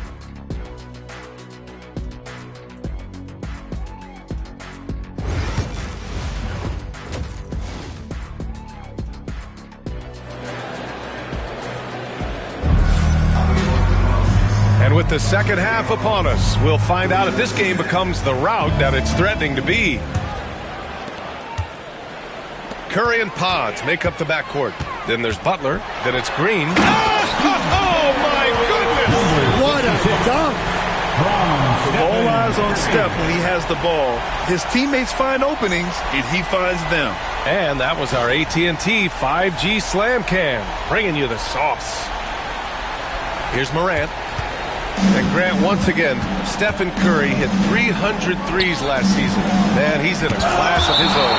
Well, there have been 7 300-plus three-point seasons ever. Stephen has 5 of them. He has the only 400 three-point year ever. So, yeah, B.A., Stephen has created his own class. We got to see that one again. That block was all-out effort. Yeah, just some terrific effort there. And you know the whole team will get an energy boost off a block like that one. Warriors on D. This is the most they've led, 13 points. Look at Morant work in the paint. Nice. Because of his ability to elevate and make adjustments in air, Morant has no trouble scoring inside. Oh! Wow! 66. Can you say immediate entry into the highlight reel? Ooh, what a dunk, B.A. It's showtime now, man. They've built up a lead, and they're starting to rub it in. Here's Morant. There's the block. And they're up considerably because of their efforts on the glass. Pass to the dude. Left side, Green. Ooh, excellent D there from Jackson. Grizzlies trail by 13. Here's Morant. Blocked! And that's out of bounds. Memphis will retain possession. Grizzlies ball. And we have to take another look at that block. Yeah, good offense comes from great defense. This lead is only getting stronger with plays like that. And the Warriors making a switch here. Kuminga's checked in. Number 00, Jonathan Kuminga.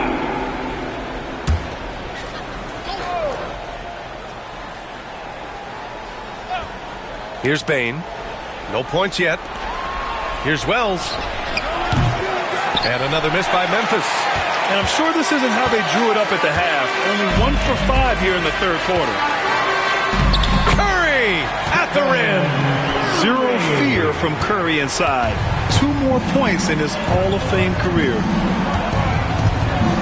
Morant, the pass to Wells. Good, and the setup by Morant. Morant's got 5 assists tonight. Well, the deep.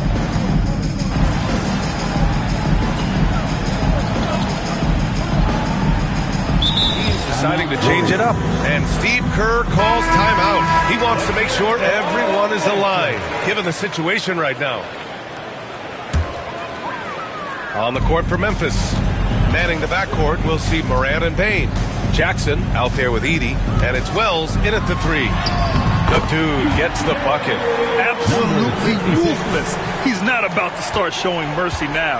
Yeah, he's leaving no doubt in this one. Doing everything he can to slam the door on a comeback. And it's blocked. On the break. Look at Butler finish the break. Yeah, and Butler pretty scary when he gets out in transition. And so it's Morant who brings up the ball for the Memphis Grizzlies.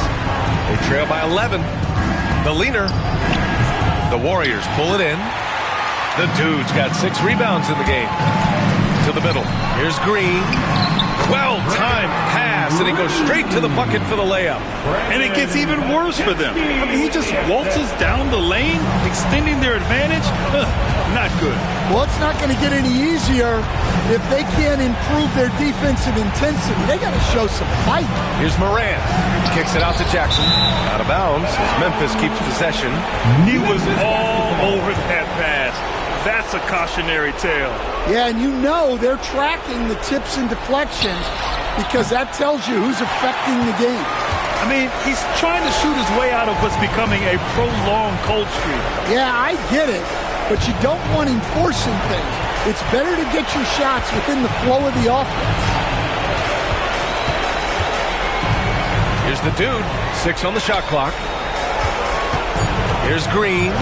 Oh, it's blocked by Jackson.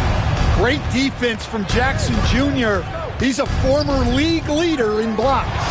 Well, with a comeback out of range, we can put a bow on this one. Good performance for the Warriors. When you look at their assist totals, you can see why it was easier for them to score. The ball was really popping tonight. And good things seem to happen when you're patient and willing to make the next pass. Their offense has flowed really well. And this win will give them 12 on the year thus far. Yeah, this is far from the last. Oh, he packs it down. That is incredible. Impressive job by this team.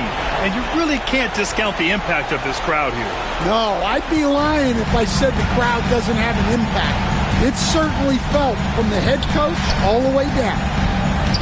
And there's Edey. That's good. And the assist by Morant. And they're so close to putting this game away. Yeah, BA, you don't have to do anything crazy. Just run the clock, don't turn it over. This is what winning is all about. Playing your best when it matters most.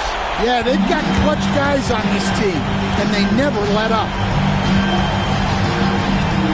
From the arc. And it's Morant again missing. They can simply hold on to the ball here. No question, BA. They deserve the win. And they're refusing to take a break, even with a nice lead. They just continue to attack. You have to love it. Yeah, to put together this kind of performance at both ends of the floor on the road, it's impressive.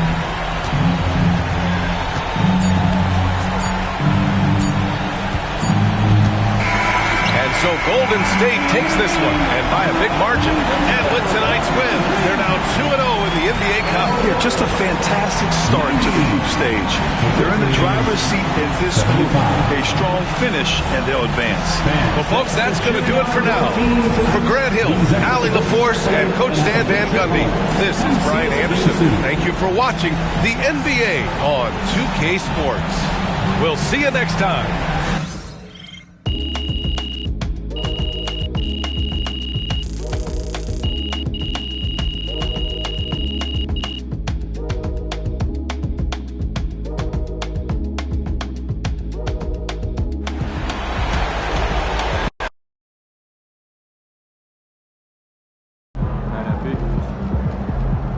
MP, you are the straw that stirs the drink.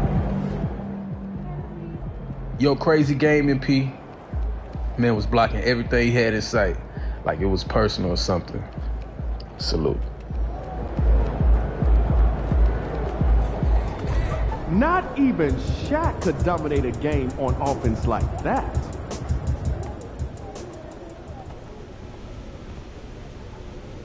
Feeling pretty good, huh? No doubt, Coach. This was a win worth celebrating, right?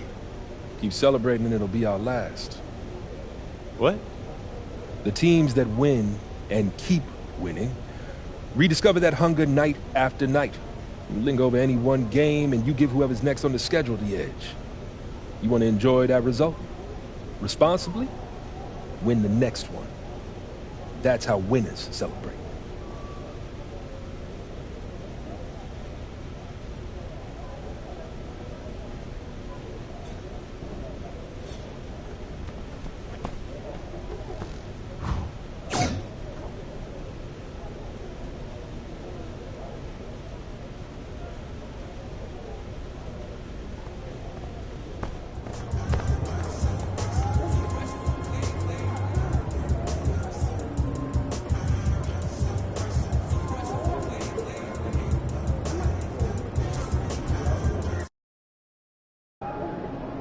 Quiet out there tonight.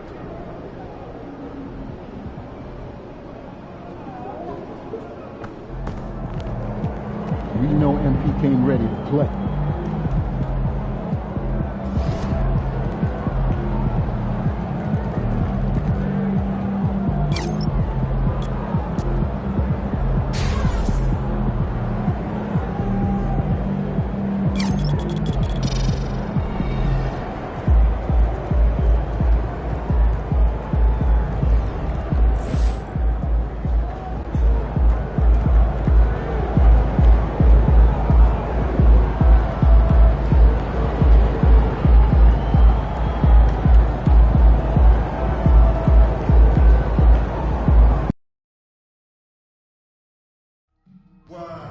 Clippers fans, we still have a few tickets available for your Clippers home games this coming season. See the ticket booth for more information. There are still seats available for upcoming Clippers games. Please go to the nearest ticket booth to get yours today. All right, fans, remember to come to our next game. We'll be giving away free Clippers Spirit backpacks. If you want your very own, we'd love to see you at our next event. Folks, don't forget to come out to the game and calendar day. What better way to pass the year than with pictures of your favorite Spirit dance team? And folks, make sure to be here for our backpack day. Bring the kids and they'll get a free Clippers backpack. Calling all Clippers fans, we're giving away team subs at our upcoming home game. All you have to do is show up. You won't want to miss out on this chance to swag out your feet. Oh, say does that star-spangled banner yet wave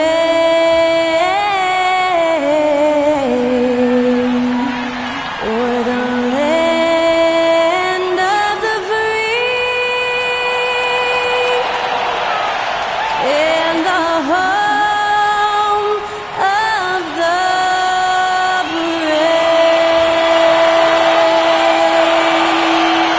That incredible performance was from Skylar Cole, singing our national anthem.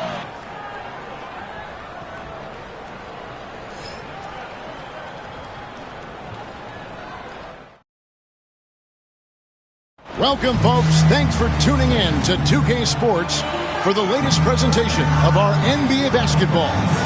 This is Kevin Harlan along courtside with Brent Barry and Greg Anthony. We've got David Aldridge on our sideline.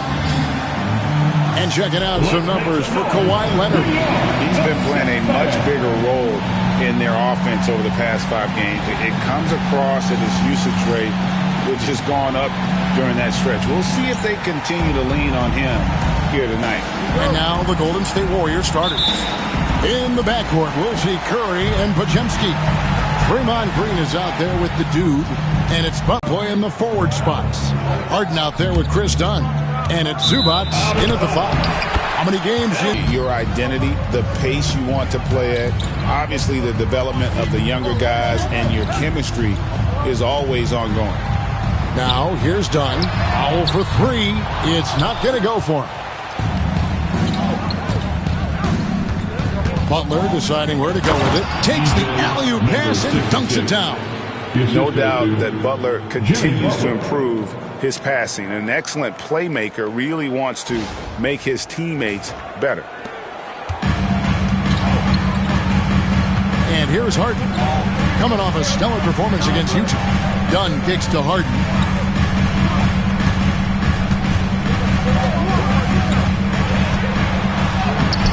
Green with the rebound. Last outing for the Clippers, they won that game against Utah. Yeah, in that game, the offense was firing on all cylinders, partly because the other team's defense was a no-show. Yeah, with the defense struggling like that, I think they just stayed with a healthy, consistent pace to get that win. Well, when I think of those title teams of the Golden State Warriors, clearly you think of the Currys and Thompson, and maybe at the top of that list, the importance of Draymond Green. Well, there's no doubt, Kevin, that the lean on for Golden State defensively and to be as good as they were on that end of the floor falls on the shoulders and the very capable ones of Draymond Green. I mean, he took on all challengers and elevated the confidence of players like Steph and Clay. So Draymond's defense, elite and leading to titles. Time now to turn to our sideline reporter, David Aldridge. David. Well, a bit ago, Teron Lue and I were able to chat. We talked about the daunting task of facing Steph Curry. Coach said, Curry makes your entire 5 guard him. Steph might be the best conditioned player in the league. He is constantly moving. It makes him so difficult to track. So, of course, it's not just Curry shooting that presents problems. Guys? Thank you, David. Harden, no good. On offense, here are the Warriors. Good momentum, 8 straight points. And it's Green with the jam. Their play on both ends has been superb. We'll see if they can maintain the momentum. Like tonight, that all the hustle plays have meant so much to this team. Now just sustain some of that energy and keep comfortable. And Teron Lue calls timeout. Wants to regroup and go over the strategy.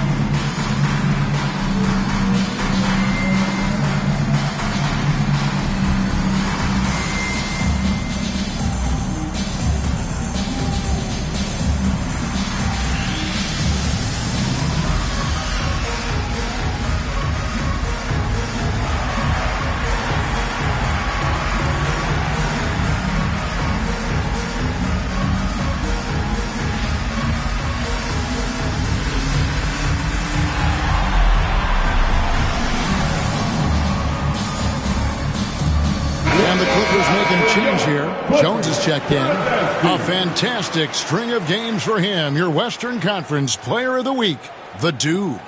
They say defense wins championships. Well, it also wins awards, and his defense during this stretch has been nothing short of jaw-dropping. He has been disruptive with his challenges and has accounted for a metric ton of turnovers with his ball hawking. You have to give it up to this man. Now here's Harden.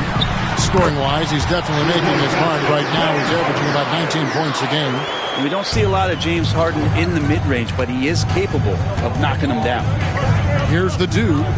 8-point game. And then jammed down as he goes right over Ivica Zubac.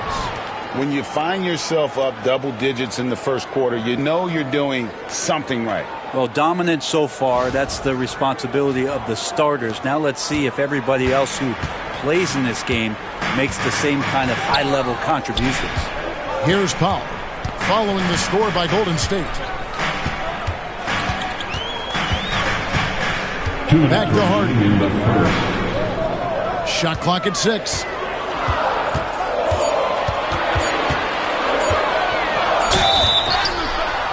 Oh, drew the foul and almost hit the three-point bucket. And he'll go to the line to shoot 3. So good at drawing contact and literally winning trips to the free throw line. Harden feasting on any chance to draw a foul. Simmons checked in for the Clippers. And then for Golden State, Kuminga's come in for Green, and Hield subbed in for Stephen Curry. At this point, you might as well go ahead and chalk up the points when he's at the free throw line. Pretty much automatic. At this point, I don't know what you can do to slow this team down. Well, nothing that they're doing seems to be making an impact. And there are some nights when you just run out of options, whether it's by personnel or by tactic. Jimmy Butler just seems to raise his game come playoff time, Brent. It is a thing of beauty. It's pretty awesome to see that kind of confidence where a guy just lays in the weeds for a little while and then in the biggest moments comes in and stands out. So that's not always just about Jimmy Butler. It's about his team having that kind of confidence in how he performs in the biggest moments. Warriors leading by 11. Floats it up for Kuminga. An emphatic LU jam. What a setup for Kuminga. All he has to do is rise up and throw it down. Los Angeles has gone 0-3 from three-point land. Nothing yet going outside. Pass to Simmons. Kicks it out to Leonard. Here's the 3. And it's good, assisting on the play with Simmons. And he's not going to miss that sort of an opportunity from deep. Here's the dude.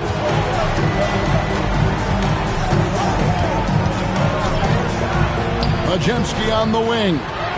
Now the Clippers moving it up. Three-pointer. That shot misses. No doubt it's been a bit of a struggle for him here in this quarter in terms of scoring. The shot and game clock separated by 4. Powell on the double team. And the turnover again by Golden State. That's just poor communication between those two. The passer has to make sure his teammate is established, and the teammate has to know the pass is coming. See, that's communication. Miller against Hield. Zubac the pass to Simmons. Outside, Jones fires from deep. The shot that time not on target. Domination in the first quarter. It's been pretty lopsided. The Warriors on top, up by 10. And the second quarter about to get started. We'll be back in just a moment.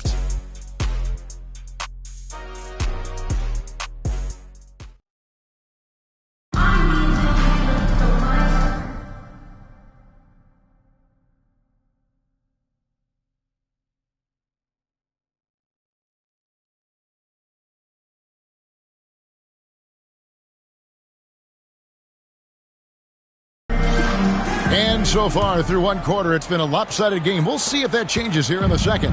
And from what we've seen so far from the Warriors, how would you grade them?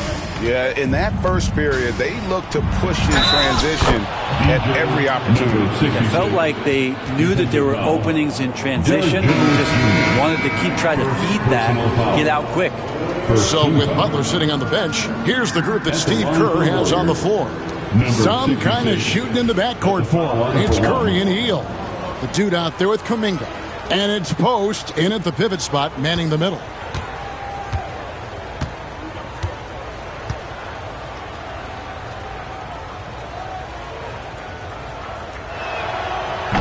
On the free throw, no good. I'm told now by our producer, do we have them, guys? Okay, we do. We have a call coming in from Shams Charania. Shams, thanks for joining us. What do you have? Thanks. Many consider this summer to be the most challenging field in the history of international basketball. Nevertheless, Team USA got it done in Paris. It's not getting any easier, but the star power of the U.S. men's team shines bright in the City of Lights.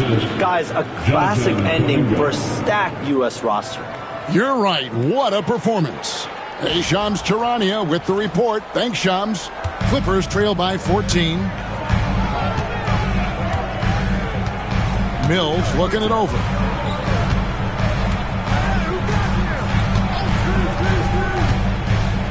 Inside, here's Jones. Oh, and the dunk by Jones. And didn't do anything fancy there, but didn't need to. Nope, his only concern right now is getting the points on the board. And I don't mean style points. Healed the pass to the dude. Drives to the hoop. Wow, that makes him a perfect 10 for 10, double-digit perfection. Guys, he can't miss. I swear, he was trying to miss that. He did not miss. That means he can't miss. Now, here's Mills. He has yet to score. That's a nice opportunity for Zubac, and he cashes in. Here's the dude, defended by Jones. Outside, Kuminga. There's the screen. Down low. Golden State moving it around. Incredible reverse throwdown. Excellent body control. And guys, I'd even go as far to say that was a punctuation dunk. Outside, Simmons. Trying to find Hield and gets it to him. Pass to the dude. Here's Post. Outside, Kuminga. Hield outside.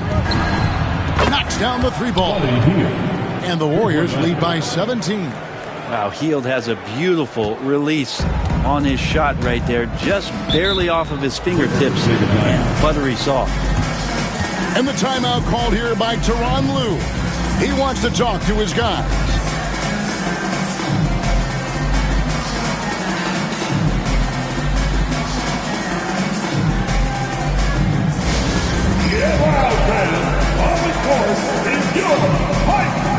So, for the Clippers, Kawhi Leonard is checked in for Miller.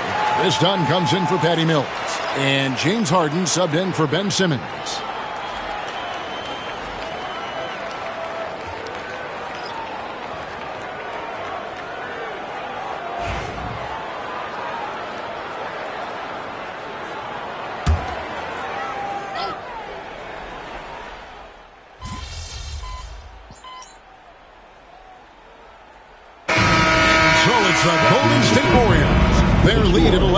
To end the quarter.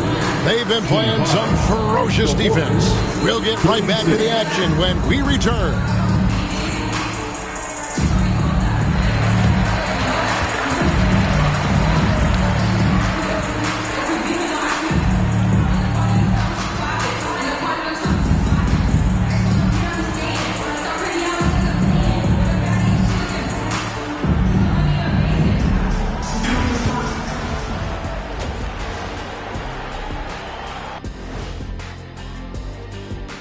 Thanks for stopping by, everybody. The story tonight, everything, and I mean everything, is working well for the Golden State Warriors. They're moving well on offense, great teamwork. Maybe not as strong as our teamwork, but whose is? How about your old Lakers team? What I remember seeing, they pass the ball into Shaq, Ernie, and it never comes back out. That's why they call me the Shaq Hole. And now, an opportunity to check out the old social media feed. This next one comes to us from Unicorn Armand. They ask, is a tomato a fruit or a vegetable? Okay, Ernie, let me take this. In culinary terms, it's the vegetable. But from a botany standpoint, it's a fruit because of the seeds. What do you mean, bought any? I bought plenty of tomatoes, and I got all of them from the veggie section. He said botany, as in the science of studying plants. Science, you don't need to overthink it, Ernie. If it can go on a burger, it's a vegetable. That is more than enough of us. Let's send you back to the game. Kevin Harlan and crew with the second half.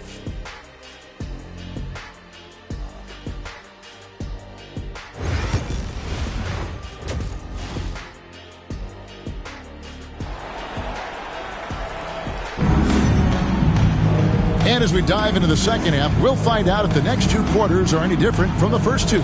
So far, it has been a runaway. We're seeing a tremendous game from the dude. Really impressed with the shot selection through the first half, just taking what he can get from the defense. Yeah, I'm thinking back to the first half. I'm wondering, did he take a low percentage shot? Everything efficient. Warriors leading by 11. And what a new era for the Clippers, Greg, playing here in their own arena, the Intuit Dome. You have no more sharing, right? No more covering up Laker banners. It feels like the Clippers are on their own 2 feet now. This was the goal for the ownership group, and they made it happen. We'll see Powell and Leonard play in the forward spots. Dunn is out there with Harden, and it's Zubats in at the 5, roaming the paint. So that's the lineup on the floor for the Clippers. Wow, and that sort of showmanship is just deflating right now to a team trying to get back into a game like this. Ouch, Greg, that is definitely an emphasis jam. A big apostrophe or exclamation point, maybe even a question mark. And here is Los Angeles now, following the score by Golden State. And here's Leonard from 3. And the rebound goes to the Warriors. Podziemski's got his 4th rebound in this one. They have been board dominant in this game. That's definitely been a factor in cracking this huge lead. And so Harden will bring it up for the Los Angeles Clippers. It's a 10-point game. They'll be hosting Orlando for the next one. And that's the 3rd of 4 straight played at home. Leonard with no one around. Offline with his 3. Here's the dude going inside.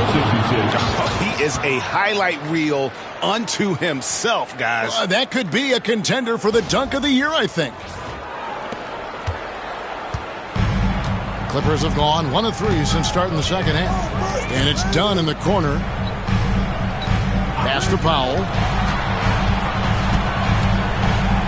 Dunn kicks to Harden. Back to Dunn. 5 on the clock. Zubats with the screen for Dunn. And that'll be 2 free throws coming up. Officials on the call with the foul. The Clippers have shot 80% for the line tonight, going 4 of 5 so far. Dominguez come in for Jimmy Butler. And so Dunn nails both of them. Warriors leading by 10. Here's the dude. And a great assist by Curry as that one goes in. That's 28 points for the dude. It feels like Steph doesn't even have to look. He just knows where his teammates are. And many around the league believe Curry doesn't get enough fouls called in his favor. G.A., what do you think? There could be some truth to that. He gets held and grabbed more than anyone when running off screens, but especially late. And this sort of awesome dunk is one of the reasons this team is in charge of this game. Well, there's a swagger out there. You can see it on the court that they possess and are not afraid to show it either. Dunn, the bounce pass. Zubats the pass to Harden. Cranes the three-pointer. Harden's got 10 points. And that's Harden. He can beat you equally off the dribble or off the catch. Here's the dude. And it's James Harden with the rebound. Tried to show off just a little bit there, but ultimately didn't work out. You know, he's going to get a few stares from his coaching staff and probably his teammates in the next huddle. Well, his shots aren't dropping, and they haven't been able to keep pace, but they trust him enough to keep going to him, see if he can find it. Defense shaking their heads, no idea how to stop him in this quarter. He's got him on the ropes. Pass to Powell. To the middle. Here's Leonard. Kawhi confident inside.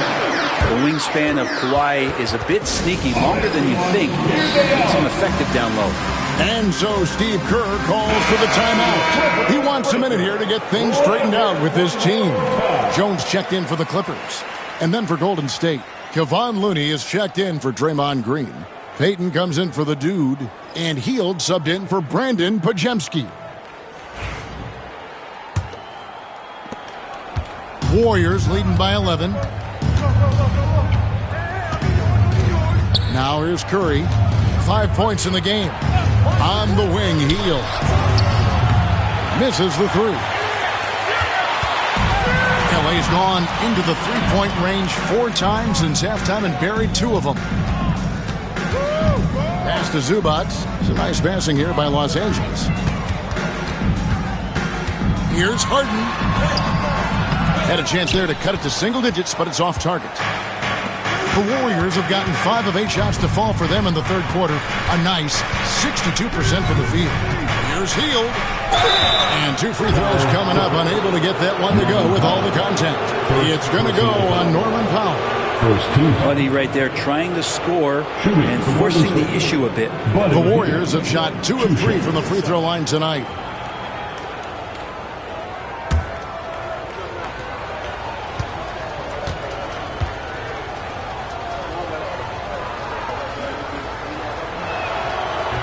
That free throw missing. Buddy Hield just has such an incredibly quick trigger. For the Clippers, Miller's checked in for Kawhi Leonard, and Simmons subbed in for Norman Powell.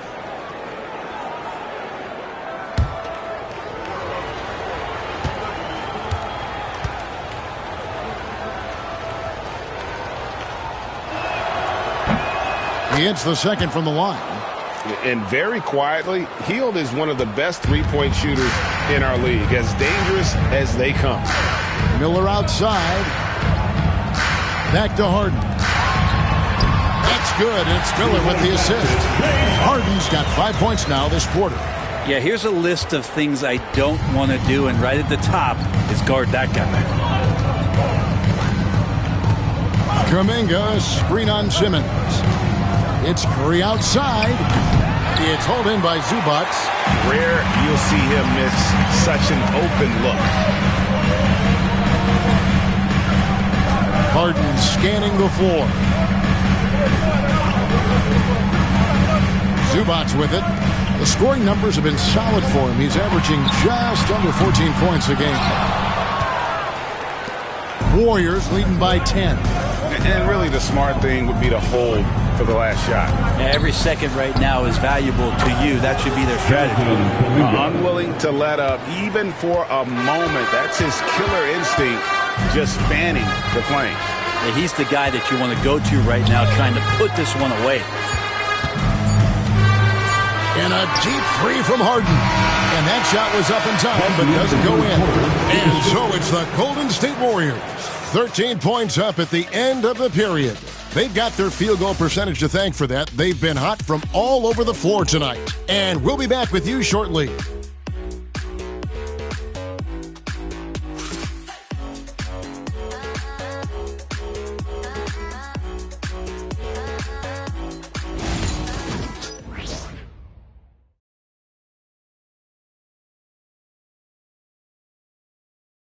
And now we have a moment to reveal our State Farm assist of the game. And the winner today, the big fella here with the sweetest, who's got this ability to find. You know, anytime a guy's in the post and the teammates know he's unselfish, great player movement can create an opportunity just like that.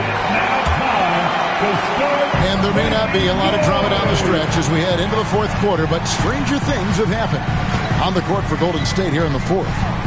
We've got Trace Jackson-Davis. Peyton is out there with Jimmy Butler. Then there's Brandon Pajemski, and it's Hield in at the 2-guard. On the basket by Jones.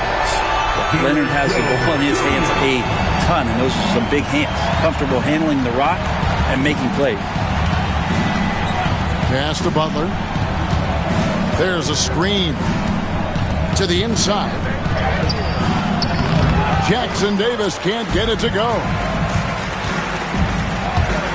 Dunn attacking. No good there, and that would have cut it to single digits. Warriors leading by 10. And here is Butler. About a minute played here in the fourth quarter. Shot by Pajemski, no good.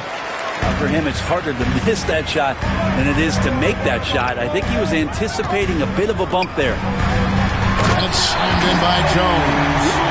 And maybe that'll trigger them. Impossible not to get pumped up after that. Yeah, well, you can see the immediate reaction of the guys on the bench. They are pumped up. Heel kicks to Butler. Over Jones. And it's Butler missing. Not sure what the D was doing there. Clearly a breakdown. You can ill afford to give a guy like him that good a look. Warriors have gone 0-3 to start the fourth quarter. Down low, Jackson Davis, and he slams it one-handed. And he can do a lot more damage to the rim than that when he wants to. Oh, you're right. And with the lead they're enjoying, I'm surprised he didn't put a little something extra on that one. And the timeout called here by Tyronn Lue. He's not taking any chances and wants to huddle him up right away. Please give a big round of applause for your footwear youth team.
So, for the Clippers, Zubac is checked in for Eubanks.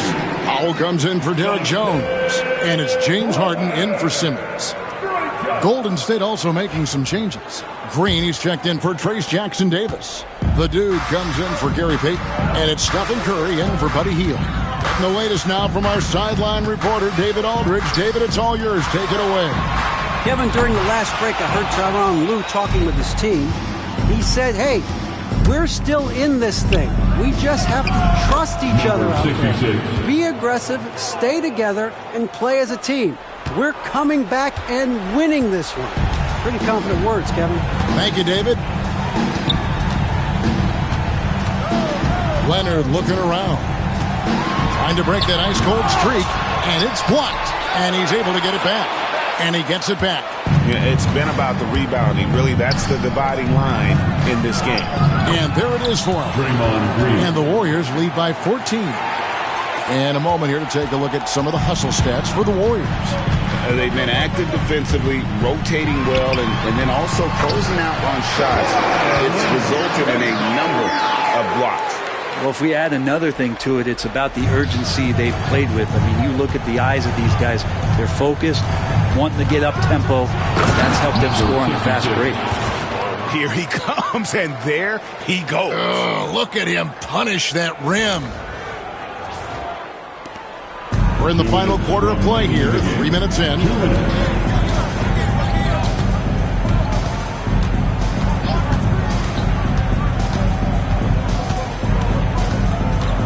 Screen by Zubac. Fires from 14. Tried to bank it in, but he misses. Warriors leading by 14. Here's the Dude. And that one is hammered home. And he just keeps on going. He's got more points than anybody else out there. Here's Harden. Look at the clock. A little under 3.5 minutes gone here in the fourth. And they've won the rebound battle so far, and it's translated to the scoreboard. Yeah, it's not just about stopping the offense in the scouting report. It's about knowing where to be when those shots are going to be missed.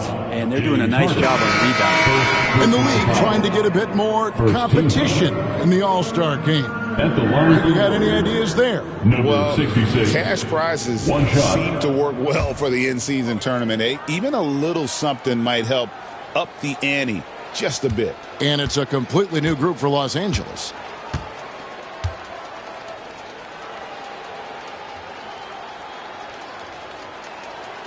The free throw off from the dude. Clippers trail by 18. And so just rolling to the finish line now in what has been a very confident-looking performance for the Warriors. Two great rebounding teams. And these guys worked just a little bit harder tonight, and that was the edge they needed. And this will be a big win for them. Lucky win number 13 now in the bag.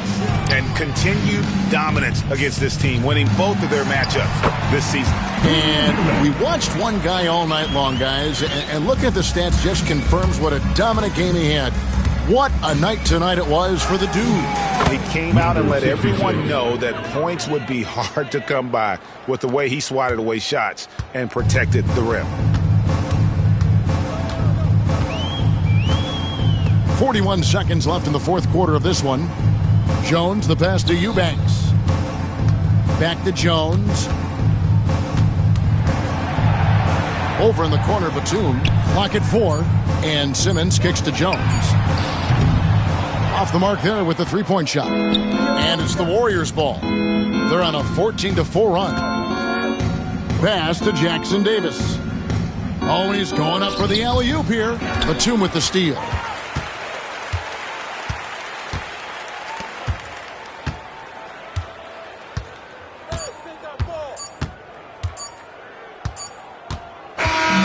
So we see the Warriors taking the game here. A resounding victory for them. And Greg in enemy territory, no less. That's exactly right. But with the win.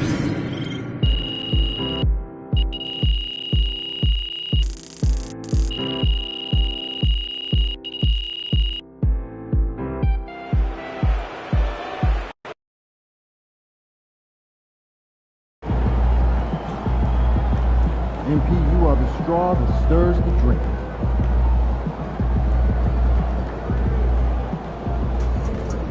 Not even Shaq could dominate a game on offense like that.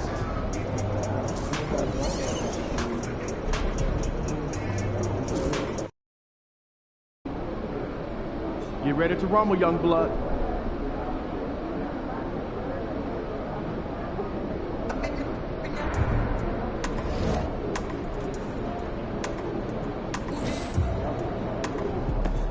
In the house. Let's keep this winning streak going.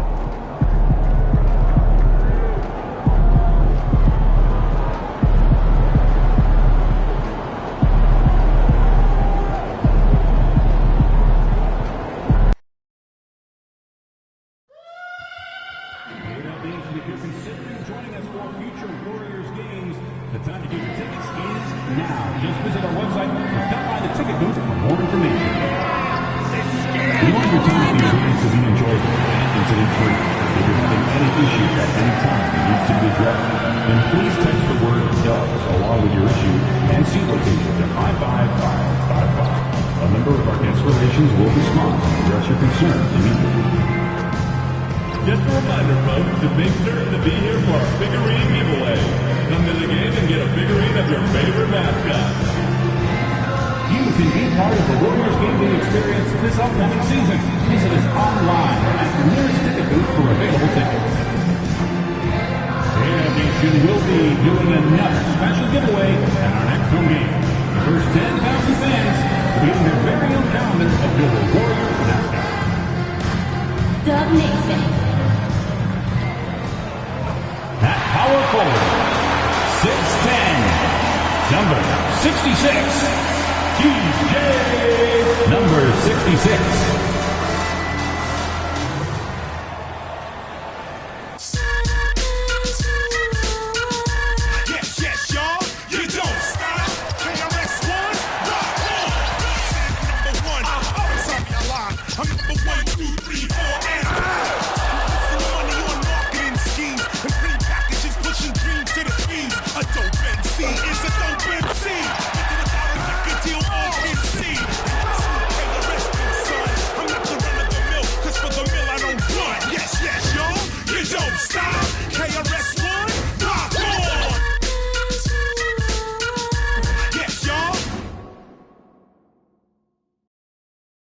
Thanks for joining us midweek here. Tonight, we bring you the NBA on 2K Sports. Alongside Richard Jefferson and Grant Hill, I'm Brian Anderson. We'll be joined by Ali LaForce courtside. And for an idea of how the league is shaping up right now, take a look at these latest power rankings. You look at the Spurs, they've risen to third in the latest power rankings, playing well as of late. Well, right now for the Warriors, they've been giving their all in every game, eager to show those who doubted them that they're capable of being the top team. Now the opening lineup for Atlanta. Johnson at the 4 with Capella at the 5. Then it's Karis LeVert, then it's Rizachet, and it's Matthews in at the 2 spot. And for the Warriors, Curry and Pods make up the backcourt. Then there's Draymond Green, then there's Jimmy Butler, and it's the dude in at the 4-man position. And this NBA season, it's a marathon. We're about mile 5 of 26. Right? So you have to pace yourself. Yes, you give it your all every night on the floor, but it's up to coaches to kind of monitor minutes, not wear their guys down. Here we go. So the Hawks will get the first possession. And MP said he wanted to outplay every player in his rookie class. Easy to say, much harder to do. We know full well how much hype there was behind MP coming into this league, and he was bold to suggest in public that he wants to be the best in his rookie class. And so far, MP hasn't let us down one bit. He's been electrifying and living up to his word. The first of many tonight. Both teams have legit offensive talent. And if everything goes to plan, this could be a very fun matchup to watch. Johnson with a bucket. And that's what they want to do. Get him open looks early. Here's the dude. Really played well against the Clippers in his last game. They get it back. Laid it in with a nice touch off the window. The dude's got his second bucket on the night. How about the level of activity this dude just brings to the glass? Just refusing to give up on plays, and his teammates, trust me, they appreciate the effort. Now here's Capella. His offense has been solid, scoring around 11.5 points a game. Snatched up! Pass to Rizachet. Here's LeVert.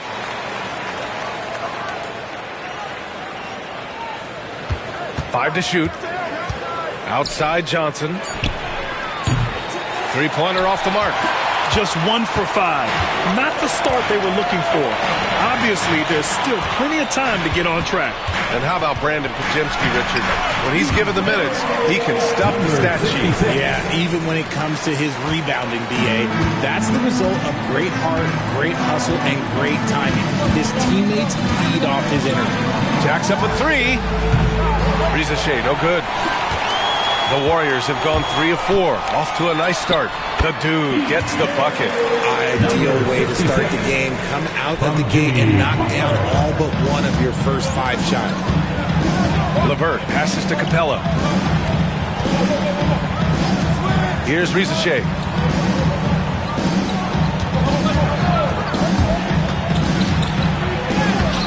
The Warriors pull it in.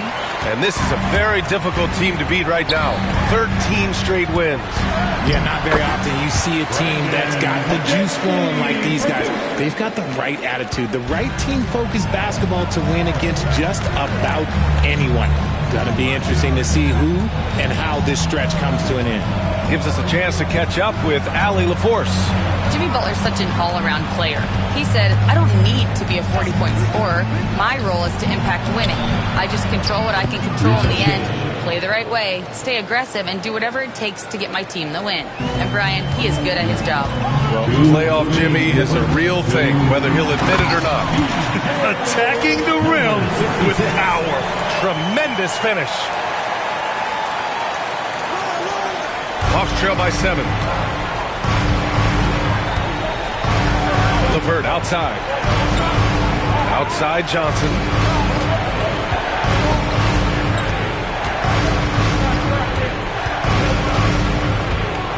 Six to shoot. Back to LeVert from outside the arc. The shot off that time. Golden State with the ball. They're on a 10-2 run here. Green. Outside for Butler.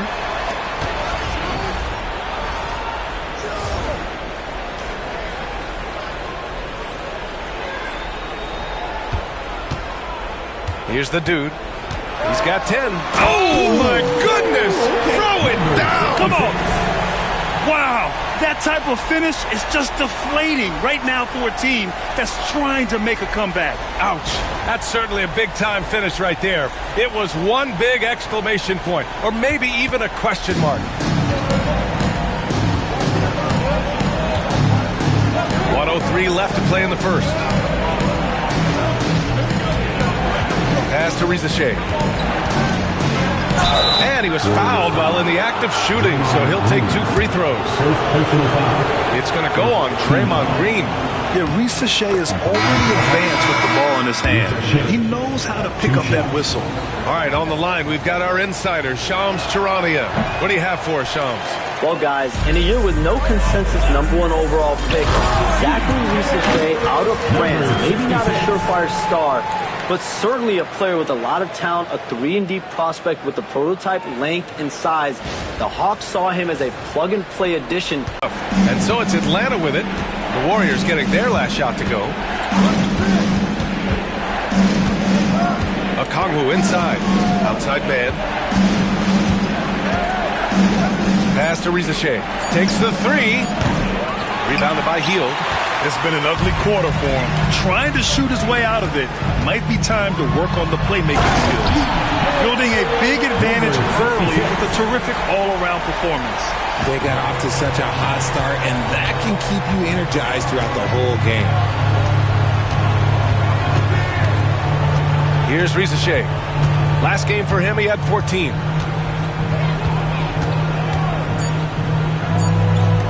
Here's Mann. Counted from distance. 3 points. And so it's the Golden State Warriors. They have a nice 9-point cushion at the end of the quarter, just pounding the painted area. That's helped them build an advantage. Back to the game after this break.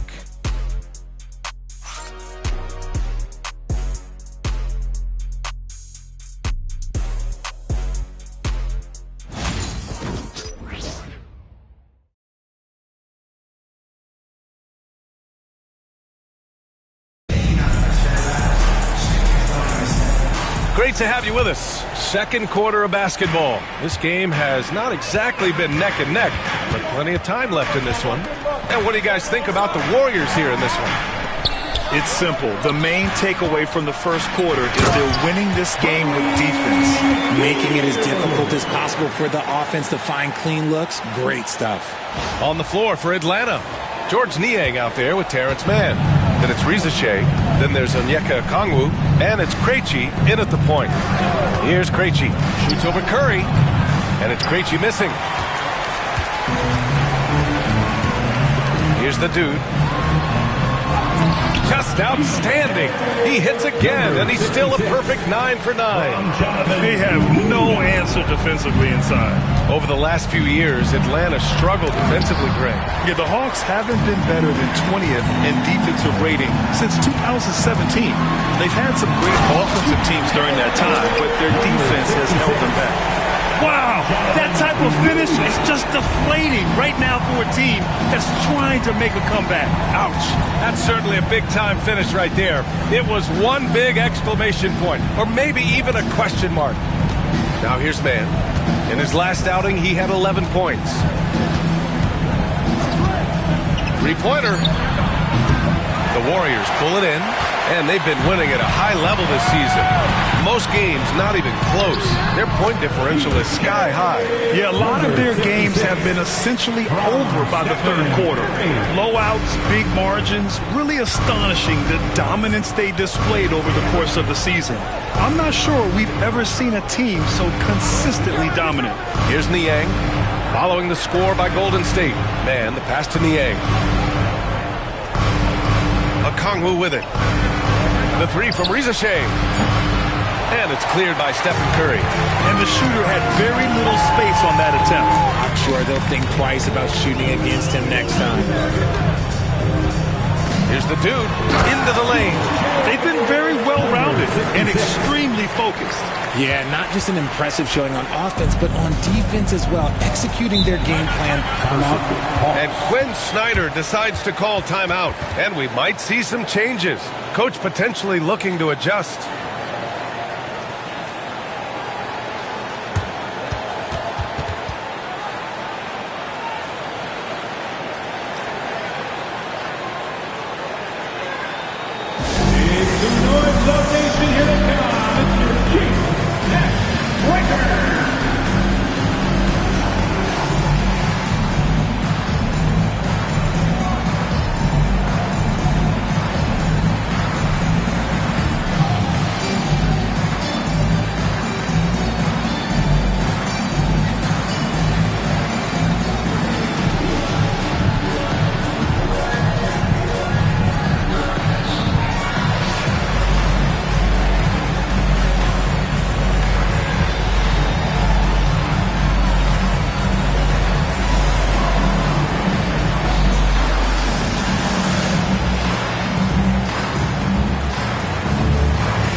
Pajemski comes in for Curry, and Atlanta making a change here.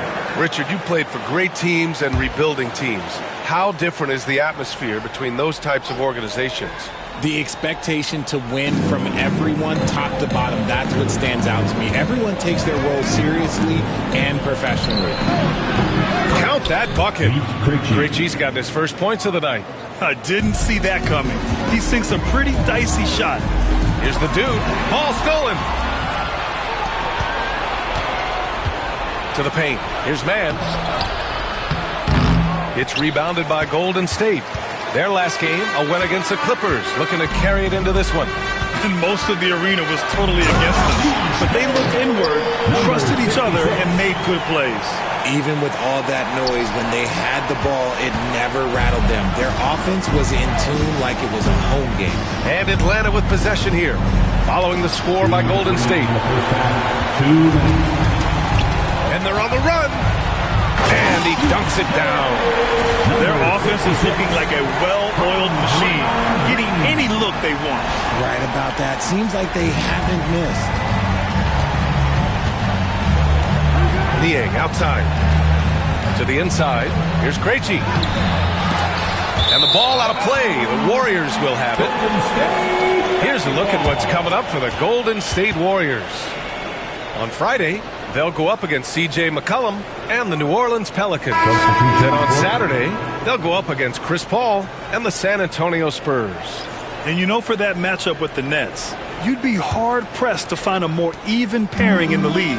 That one promises to be a really closely fought battle. Remember when people were questioning whether the Warriors were truly a dynasty, RJ? I do, and that was erased for good with that championship run in 2022. I still think that is Steph's most important championship. That title cemented them as one of the all-time great teams of the last 50 years. Here's Risache, following the score by Golden State.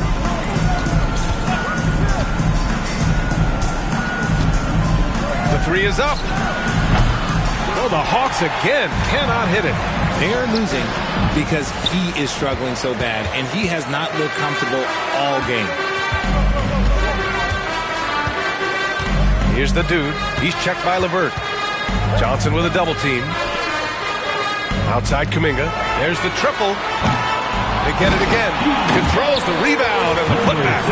And why go away from attacking inside if the D has no answer for you?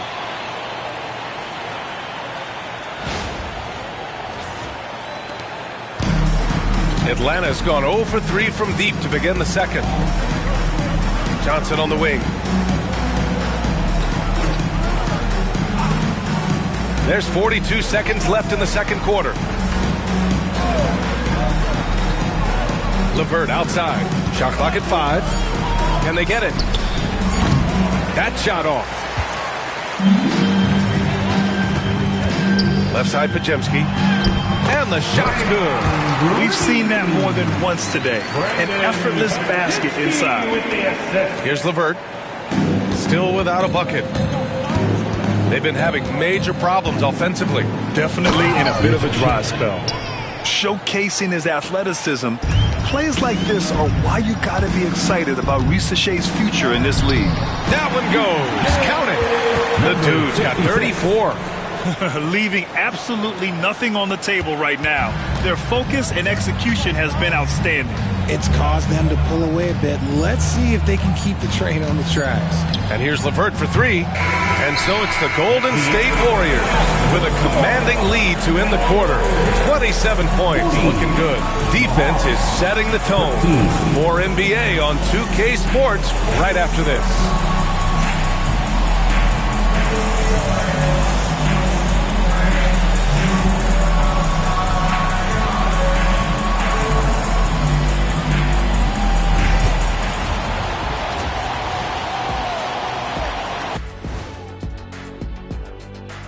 Greetings, everybody. Before we review the first half, let's take an early season peek at how the Western Conference is shaking out so far. Well, looking at the Warriors, it's still early, and we don't want to get ahead of ourselves, but right now, they are easily the best team in the league. Well, we knew they'd be good, but we didn't know they'd be this good. And let's talk now about that first half. What a commanding start for the Warriors. Vintage teamwork right there tonight. Everyone is looking to be the setup guy. Yeah, when anyone could be the next to score, the defense can't tell what's coming. And the ball is certainly finding the open man. Glad you could join us. Brian Anderson and crew are ready to take it away for the start of the third quarter.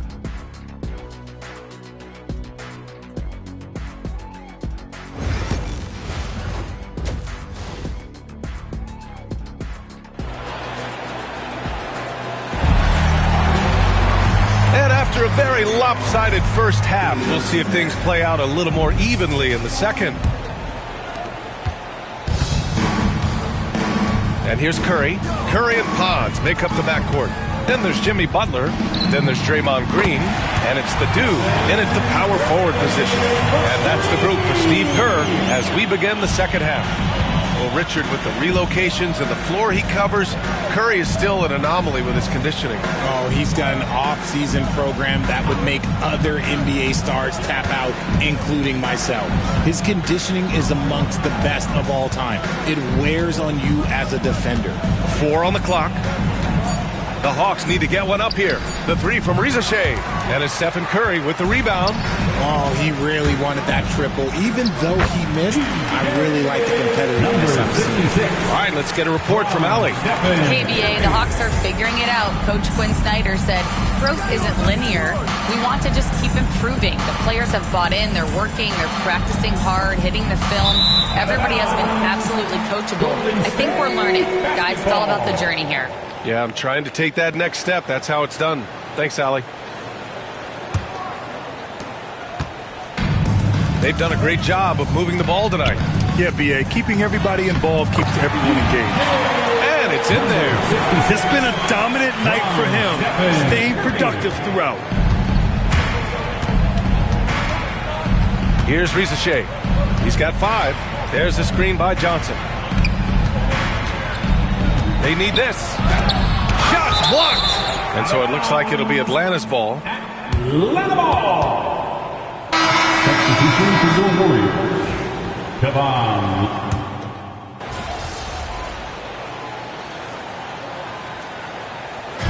And so it's the Warriors taking care of business in this one. They didn't have too many problems tonight. They didn't. Just a tremendous team effort. Once they had that big lead, they were not going to let the visitors back into the game. Thank you for joining us. That'll do it for now. For Richard Jefferson, Grant Hill, and Allie LaForce, this is Brian Anderson saying thanks for watching. We'll see you later.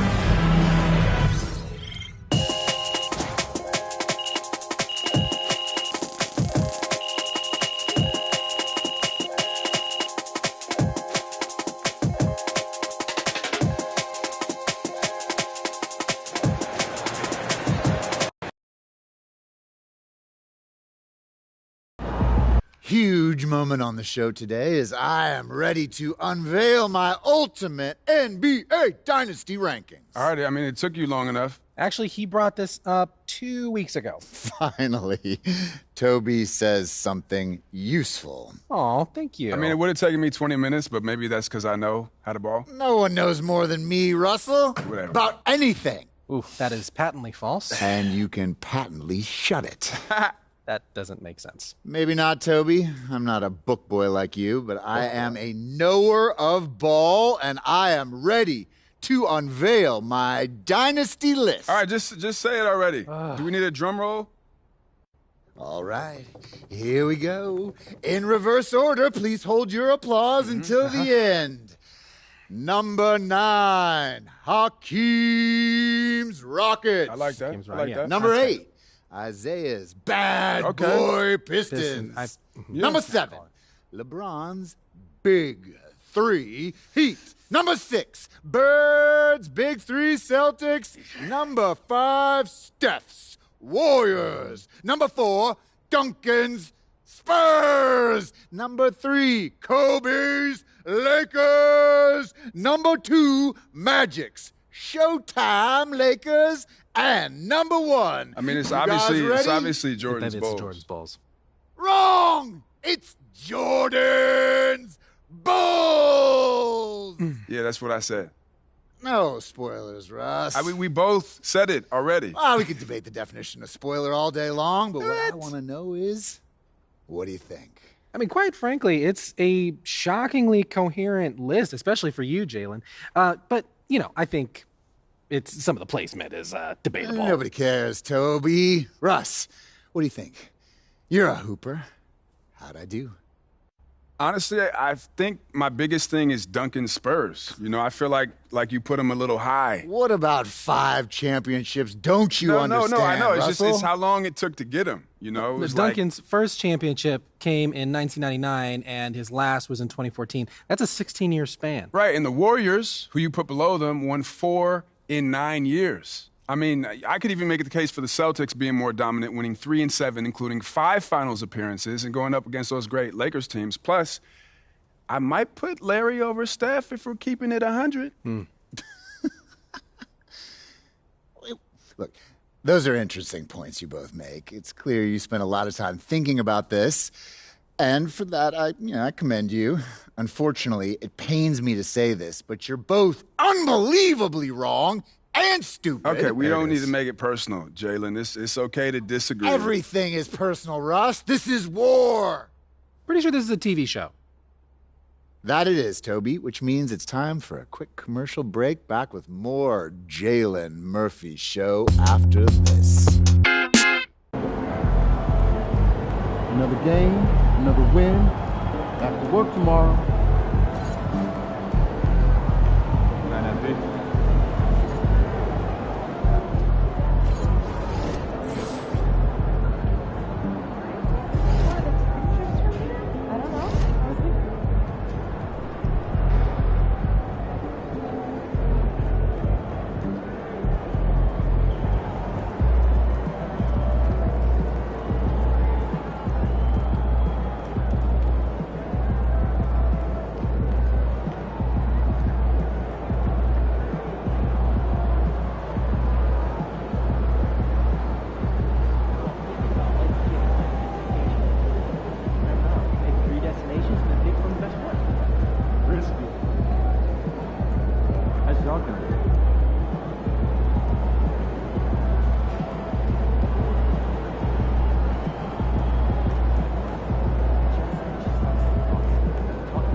Not even Shaq could dominate a game on offense like that.